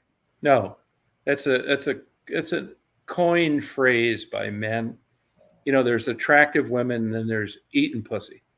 I don't know. Yeah, the difference is like eating pussy is like truly exceptional. Like, I mean, really like, choice meat, like beautiful, like stunning, like great, like eating pussy, where they're attractive women, and then it's like a term men use. It's a different level of attractiveness. You know, you have a beautiful woman, then you have eating pussy. You didn't know this? No, I Well, haven't you're heard welcome. that. You're welcome. You really think that about her? At 25, I do. At I don't think 25? I don't think she's eating pussy now. That I I was think gonna she say. was. I think she Okay. was. She wasn't And just- ugly when she was No, younger. it just but- talked a lot of shit and, you know, like confident and like just a rockin' fucking body. I think that Jimmy Kimmel date was a fucking Jew publicity agent fucking scam. There ain't no way that smart fucking rockin' body Jew is fucking that nerd. I would actually agree with that. Yeah, and he ended up fucking stalking and fucking holding a shotgun to the head of a fucking stagehand and got married. Oh, I didn't hear about that. Yeah, one of his workers at his thing. I mean, if you're running your own talk show nationwide, you should be knocking out pussy from fucking Connecticut to LA, not like fucking dating your own fucking staff. He's a nerd with a fucking little Peter. What do you think about the Man Show? That stuff disappeared. They pretend like that never existed. I don't know anything about that. Oh, well, Jimmy Kimmel was a part of that. I remember Well, watching that growing up. Yeah, I even he's a Conan O'Brien's another fucking dork. Yeah. Well, look up the Man Show sometime. It was a comedian show, and it's surprising, like a lot of the comedians that were part of it, where they're at right now, and what they say currently that I mean, they I would think never get away with right now. Yeah, I mean, I think he runs. He's way better than like Conan O'Brien or some of these other. I mean, there's a method to the madness. These other motherfuckers have, like David Letterman's kind of a dorky motherfucker, but you know, he had that charisma. He could pull it off. Jay Leno was kind of like a semi-dork, but almost at the level of David Letterman. You know, but you had guys like Johnny Carson that really. Dick Cavett, you know, was, I thought, the best talk show host ever, and just didn't fly long term. I love Tom Snyder. I thought he was excellent. Oh, what was You know, Pierce, this Pierce, whatever, is what a fucking loser. You know, I never thought I'd miss Larry King, but I do. King of the Vanilla Interview. But really, he fit his niche perfectly. Nobody's replaced him. How do you feel about Craig Ferguson? That was always my favorite. Yeah, I just think nerd, fucking gook, geek, weirdo. You didn't like Craig Ferguson? No, not really. I Oh, didn't. that was my favorite one. Really? Yeah. He worked well, and then he got away from it and just disappeared afterwards, which I think worked well. He realized what was going on, and he I think walked Bill away. Maher totally sucks. Ugh, yep, I agree with that. I don't like him. Yeah, Carson's still the king. I agree. Carson's good too. My dad will sit and watch Carson a lot. I haven't even been I around love him in a Dick while. Cavett too. You know, Dick Cavett, not that it's like everything, but he was a Yale graduate, which from Nebraska, which isn't easy. I thought, look up if you really want to see my all-time hero. You know, I'm super interested in the Jews. I always hoped I had a Jewish girlfriend, just never worked out. How do you feel about the war going on right now? Oh, terrible. Absolutely. Sympathize with Israel. I do too. I do. I love the Jews. I do. They're truly, and I'm not religious, the chosen ones. I'm not religious either, but if I was ever gonna pick a religion, I'd go to Judaism because Fucking A, right, man. I like the way everything too. works. You have to be interested and want to be a part of their religion, and that's so much better than being like a Christian and saying, "Oh, fuck I'm yeah. saved." No comparison. Yeah, I always hated that. That's why I always preferred that. You'll live a better life as a Jew. I don't know if I'll ever be a Jew, but It's I do culturally appreciate it relevant better. too. Yep. That's where I would choose to be. Yeah, if me I too. if I could I'm the same choose. way. That's because you're smart. That's why. That too. How do If you- those fuckers weren't as smart as they are, they would have been wiped out by now. It's a testament to fortitude. But they're getting almost $100 billion from us. No, fine. I hope they give them more. I was gonna say. What's going on? Can you hear me? Yeah, how you doing, Chris? Hi. Are you partying out there? How's your night going? Good. We had a good night tonight. I had a really good story as someone that went full circle. It's doing well. Yeah. Yeah. Okay, that's cool. Yeah. How you and Debbie doing? Who else? Good. Who else is on here? This is Skyball. Melissa. Hi. Okay, I'm Chris. Okay, gotcha. Yeah, Chris. This is Ron Jeremy.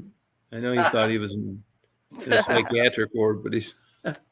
Hey, my dad's met Ron Jeremy before. You know, I've everybody up until this latest deal, everybody seemed to like Ron Jeremy. My dad's met him, and actually, my boyfriend's cousin has met him as well. Yeah, you know, his best days are behind him now. Yeah, in prison. No, he got declared insane. Insane. Yeah. Well, jail, whatever. No, yeah. Well, you're in a padded room instead of bars. Still You eat a lot- terrible. You eat popcorn, Tom? What's that? You eat popcorn ever? Yeah, I ate it. Yeah. Yep. Well, Yeah. This is the best popcorn to buy. Don't break teeth. No, I did This is that. actually- Oh, this is actually the best popcorn to buy. Right there. Well, what's the name of it? That's the Great Value brand, Walmart brand. It's excellent. Looks like Oh, come on. it looks like It's extra really- butter. It's really good. I'm telling you. Debbie loves it. Oh, wow. I know a lot of that great value stuff, like the soup and stuff, like sucks huge. I like buy a the- lot of- I buy like a the lot of Cheetos. Somebody told me the chips that Lay's make them. think I buy a lot of- I was gonna say I buy the Cheetos, like the puff ones from Walmart. Those are actually really good. I Yeah, think it's a lot probably of- getting made by the legit Cheeto place. Oh, I'm sure. I think a lot of their products are good. Honestly, I mean, you can't really tell the difference. I mean, Yeah, has anybody heard about this? This Blacks Life Matter. They're not supporting Hamas, are they? Some of them were supporting Palestine, so possibly. Yeah, but Hamas is this fucking offshoot militant fucking terrorist group. Oh yeah, but you'll have to look. But it's Huh. possible. Yeah, I wonder if that. I'll have to read up on that tomorrow. Huh. Some of them might be supporting Hamas, which Huh. is technically supporting areas in Palestine and stuff like that. I'd have to look into it more, but I've read a little bit about that. What state are you in? Me, Yeah, Texas. Texas. Yeah, Texas. Branson, Missouri. Yeah. I'm in- entertainment capital. Is that I'm in is that DFW. entertainment dying out there, Chris? No, not right. No. It's still all hillbilly. Oh yeah, for the most part, yeah. Okay. It just during the winter months, it really dies down and drops off a lot during the winter though. Yeah. Like January, February are really slow months here, and then in March it really starts picking up again. So Oh, okay. we get a lot of people from Texas come up here on vacation. A lot of Texas. Huh. Never been there, but I could believe it. A lot of people from Texas come here. Well, I didn't know that, Jay. Well, that's interesting. Huh. A lot of people come here. 'Cause it's Huh. so close by, it's like right in the middle of the state, so it's really close. Yeah. Do you ever go to any of the shows? I've been to several shows here. Yeah, they're really good. A lot of them are really good. Yeah. Oh, I good. think- Good for you. I just think we need younger. I just think we need more better talent. As far as like younger talent, more. Because of Yeah, I wonder if Why- anybody's replacing all these like people. a lot of the people that have shows in theater, a lot of those people died off now. Yeah. It's not, you know what I mean? So it's changed quite a bit, from what it used to be. This is gonna be an odd question, but since like Dolly Parton is in Tennessee, does she ever do anything out in Missouri? She has a Dixie Stampede here. Oh, okay. She has a theater here. Yeah, we have a show and everything. Yeah, horse show and everything. Yeah. I've been to Dollywood. I've never been out to Missouri. What'd you do think of anything that, like Dollywood? I liked it. It was fun. My aunt and uncle have the year passes or whatever for their grandkids, and they bring them out. Silver Do all Dollar that. City. Silver Dollar City draws a lot of people here in the summer. That's a big attraction. One of our biggest attractions. Do you have any strip clubs there, Chris? No, Springfield. Branson will never allow that. Never Oh, okay. allow it. Got to come to Dallas for that. Well, they have a lot of them. In Francis. Dallas? Did you? I know you know quite a bit about porn. Did you ever watch Debbie Does Dallas? Yes. I've Both seen it. versions? I've only seen one. No, there's Debbie Does Dallas too, but one was that was a killer porno movie. Yeah, I don't know if I've seen the I bet second. I've jacked off to that 1,000 times. That was about right at time you're that No, was that was like mind blowing. perfect for your time period. Oh, it sure was. I mean, a legit I don't like Dallas you. cheerleader going into porn. It doesn't get any better than that. It doesn't get any better than that. I heard that in the background. That shit. You know, she kind of just nobody knows what happened to her. Yeah, that I think there's a documentary on that, and they still can't figure out whatever happened. I feel like I saw it, but I can't Yeah. remember. But it was interesting, like trying to figure I out. rank that movie right up there with the Declaration of Independence. You have a nice weekend, Tom. I just want to drop by again. So, Yeah. All right. Have a good weekend. Thanks. You too. Bye-bye. Here's this Wesley Northup. You got to watch these fuckers. They'll come on here and try and like porn bomb me, fuck up my channel. That's weird. Yeah. I don't know who this guy is. Wesley Northup. I The couldn't tell Debbie you. Does Dallas was a great porno movie. I know I what that know movie shit. is because they even did a documentary on it. Like I said, I can't On remember. Debbie Does Dallas? They did a documentary trying to figure out who she was, and I don't think they Bambi figured out. something. Yeah, they couldn't quite figure out her whole background. No, But it it's was- kind of it- weird because most of these people, you know, they've tracked down and figured out where they're at, that kind of thing. Yeah, which is almost kind of depressing if you She was just- super cute too. if you didn't want to be known. Hey, Wesley. Hey, how you doing? Good. How you been? I've been good. Just got off from work not too long ago. Oh, good for you. We're covering a lot of subjects here tonight. Did you ever see Debbie Does Okay. Dallas? No. Oh, well, that's a disappointment. It came out in the late 70s. Yeah, something and like that. nobody really knows what happened to the lady. Yeah, I'd like to know. How do She'd I be- know this? And I was born in '89, the beginning of '89. But Yeah, I'm not knocking you. I think it's like great, but I think you, for some reason, and it could just be a historical context, but I'm not like alluding to sexual interest, but you seem to be very knowledgeable about porn. well, my boyfriend also tells me I'm knowledgeable about like everything. I'm Oh, okay. kind of See, I'm, okay, so- I'm one of those types that always Okay, like good. looks up everything. Yeah, I think it's interesting. I mean, I think it is. But I remember when it came out. I don't, obviously. Yeah, there was Debbie Does Dallas 1 and 2. There was, Tom, remember, I wanted to come up. Remember when I said that the only porn movie I saw was Behind the Green Door? Yeah, Marilyn Chambers. when I was married with my husband. Yeah. I lied. I did see that Debbie Does Dallas too. Oh, that a girl. That's right. We saw two together. And Oh. when you said that, I went, "Oh my God, I remember that." Yeah, do you remember any of the movie at all? Or Tom, porn movies are all the same, honey. oh, okay. Yeah, I That's pretty remember. good though. Now, was this something that you just went to to appease your husband, or were you just curious, or why did you go? Oh, just because he wanted to, yeah. Oh, okay. Yeah. Yeah. And then, then when the VHS came out, then if he wanted to see a movie, he could just go rent it. Oh, gotcha. Yeah, the VHS tapes, remember?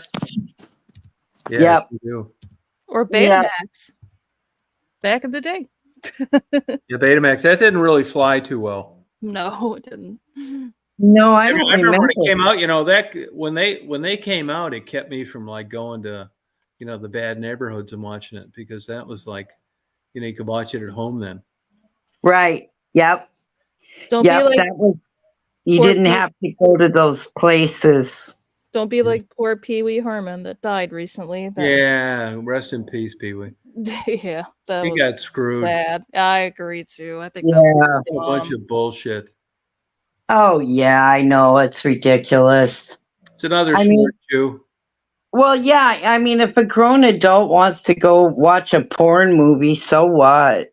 Yeah, and in case, there's plenty of people jacking off in those places. I mean, Oh, you got yeah. police departments sitting in there. Well, looking for that, give me a fucking break. Yeah. Yeah, I felt bad for him. It really fucked his career up for a while. Yep. They cost that Jew $40 million. Oh, yeah. There were 3 guys. 40 that million? weren't- I bet it did. I bet there were fucking a whole row of guys jacking off they didn't pay attention to because they weren't famous. Oh, certainly. Yeah, it's fucking bullshit, man. Plus, it was right in his hometown where he grew up, motherfuckers. Yeah, it was in Florida. I think they targeted him. It was in Central Florida. Yeah, right what a where- bunch of shit. It was Tampa. Yeah. Fucking jacking off in a fucking porno movie and doing a sting operation.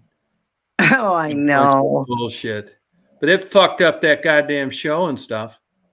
It's like, what do you expect is going to go on there? Like, Yeah, exactly right. I mean, I never jacked off in one, but I mean, I'm not saying I was better than anybody else that was in there, but I saw guys that did. I mean, what the fuck is law enforcement doing in there? Yeah, About really. selling drugs and robbing banks and stuff? Yeah, I Same shit know. they did in that Jupiter massage parlor where they fucked that they're Kraft. jacking off too. Yeah, That's that exactly Kraft, what they're the doing. owner of the New England Patriots. They're in there getting hand jobs. Big fucking deal, man. You're spending a week of surveillance on this horse shit. And all that shit got suppressed because the judge had enough brains and balls to say that they spent a disproportionate amount of time on listening to people's conversations that had nothing to do with prostitution. And they raided that place to begin with on this fucking sexual trafficking horse shit, which turned out to be totally unfounded. There Oh, was no yeah. sexual trafficking at all. Those women were from Asia. They had passports. They were there on their own free will, and they were making about 200 grand a year, jacking off rich guys. Yeah. I mean, what the fuck? You know what I feel bad for is all those cases got dismissed because the judge suppressed the evidence once Kraft, a rich Jew, challenged him. There's a bunch of guys out there now with a sex charge on their goddamn record because they weren't billionaires that couldn't afford to fight it. Oh, yeah. Bullshit. Yeah. Yeah. You know? I mean, I just don't understand some of these things. Money will get you out of everything. But it should have got him out of everything. He just could afford, $400 fucking an hour to, Right. challenge all this guy shit. And sure enough, a judge threw all that shit out. He suppressed all that evidence they had, which made their case go away. But by that time, they got Joe Blow, lower middle income guy, to plead guilty and guaranteed him no jail time to fuck up his goddamn life over nothing. Right. Yeah. They thought it was sex trafficking bullshit. Nobody was ever charged for that. Hmm. It's a fishing expedition. Yeah, I just don't think it's this is I'm totally against this kind of stuff. It was a little embarrassing for Kraft, you know what I mean? He's smart. I mean, here's a fucking billionaire. This is my whole point on this whole shit. Here's a billionaire, owns the New England Patriots, owns fucking houses all over the world. He doesn't want to go through the bullshit. So he goes down there and drops 300 or 400 on getting jacked off by some good-looking Asian girl. I mean, and he gets criminally charged. What? I could believe to some degree in where he was going, it might have been sex trafficking. It wasn't.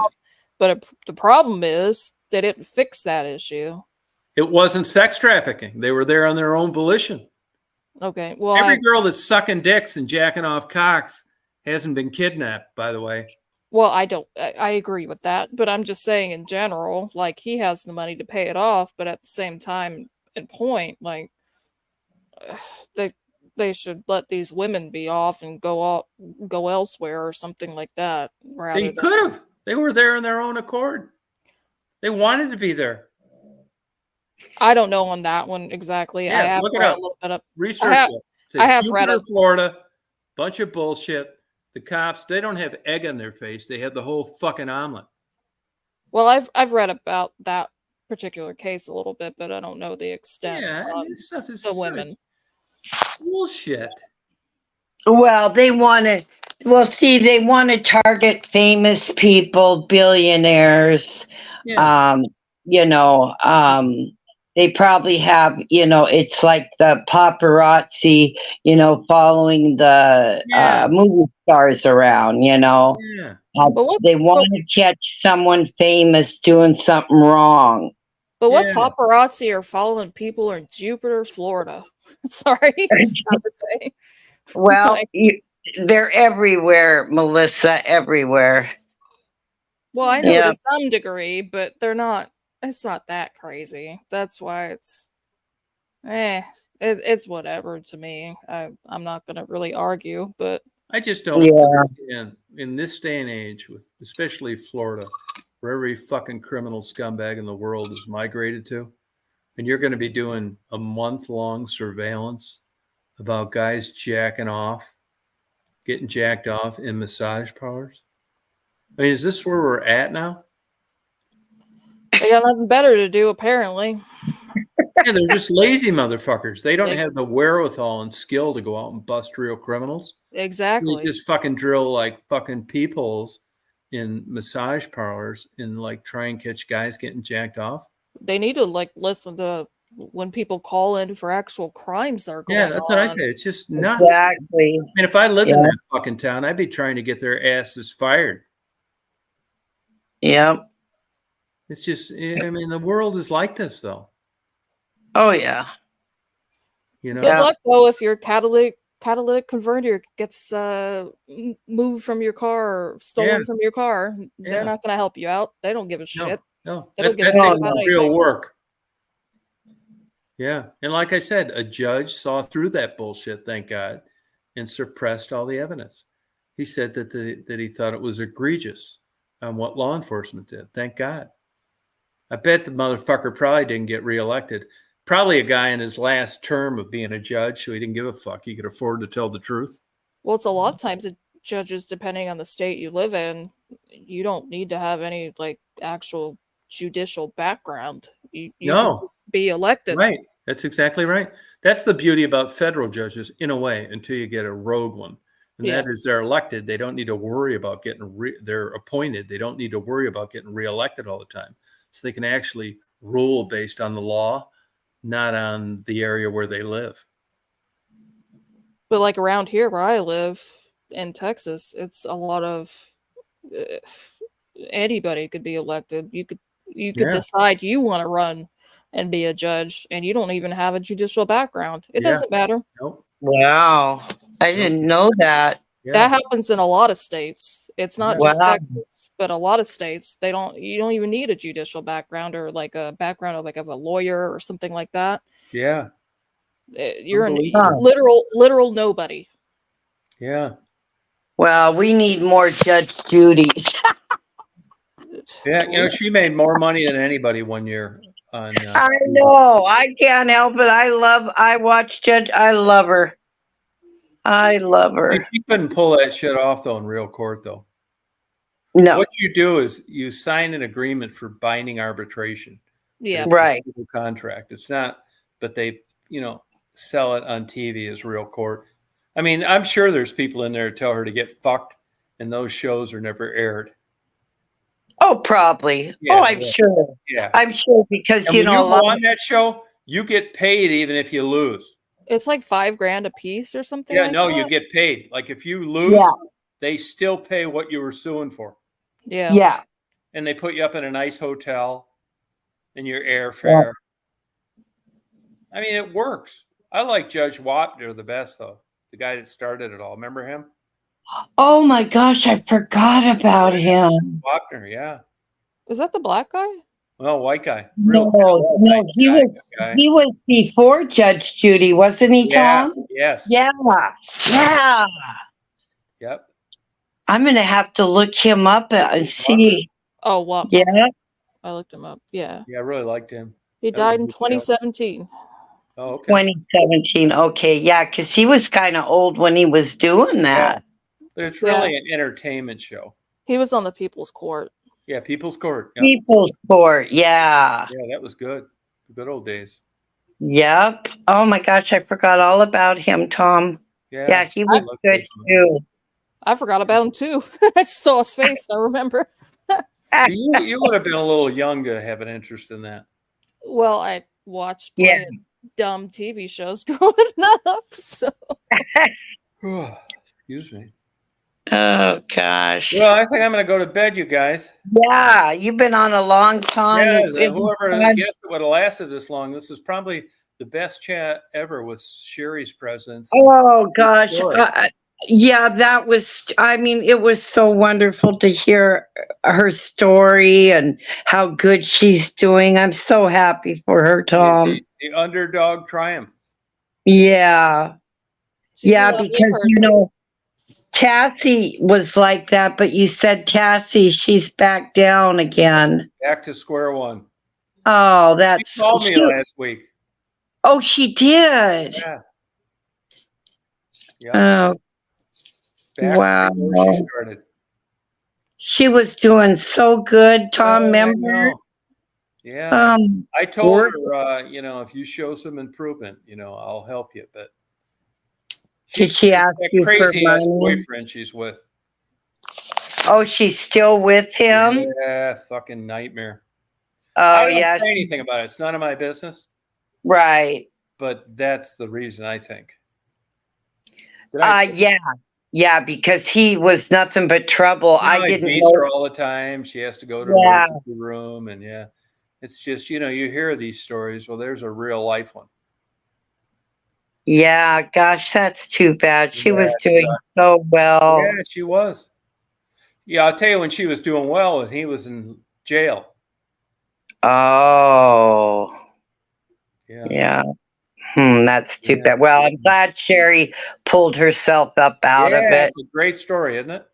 Mm-hmm. Yeah, I think so too. And I didn't even realize she was 46 because she looks so young. I know. I If mean, you Google her name, Tassie Mann, MANN, uh-huh. you'll see pictures of a famous photographer that was taking pictures of hers when she was street walking at 16. Wow. Yeah. It sucks. Yeah, I know. I don't know why they go back. Terrible. Yeah, it's so weird. It's like the beaten housewife. She feels comfortable there. Yeah. Yeah, probably. Nuts. Well, you have a But good John, night. I remember coming on your show, and she was working all the time, and she was always talking about the stuff she was buying and getting her nails done. And I thought, oh my God, she's doing, and she gained weight. She looked so good. Yeah. It sucks. Yeah. But that's too life. bad. For every Sherry, you've got 25 Tassies. Yeah. If they're alive. Yeah. Yeah. That one we talked about earlier. I Because tune Sherry's in. getting married, and a third of the people Yeah. that were there when I interviewed her are dead. I know. Isn't that something, Sobering. Tom? Yeah, sobering. It's not sobering, it's depressing. It's that too. I've known too many people around my age that have died. One of my very few friends died last year due to drugs, so it's Yeah, Wow. man. depressing to watch It is. I agree. this happen, especially when they're like good people, you Yeah, know, like good deep people. down, they're Right. Yeah. I decent know it. people. Yeah. It fucks you up. It But- does. Oh well, especially when they have kids and stuff. That one always bothers me when they have kids that aren't gonna know them. Yeah, but that could be good. Maybe sometimes. Really, Yeah. really depends. Right. Good night, Chris, Faye, Yeah. Tribbles, Impulov, Jabo. Skybo, you night. Good night. Yeah, good night, everybody. It's been fun, Tom. Yeah, it was good, great chat tonight. Thank you guys for coming. Appreciate it. Oh, all right. Bye-bye, guys. All right, don't Good want to night. miss anybody out there. Yep. Good night. Bye. Good night to everybody. And thanks for coming on. It's a great night tonight. Thank you.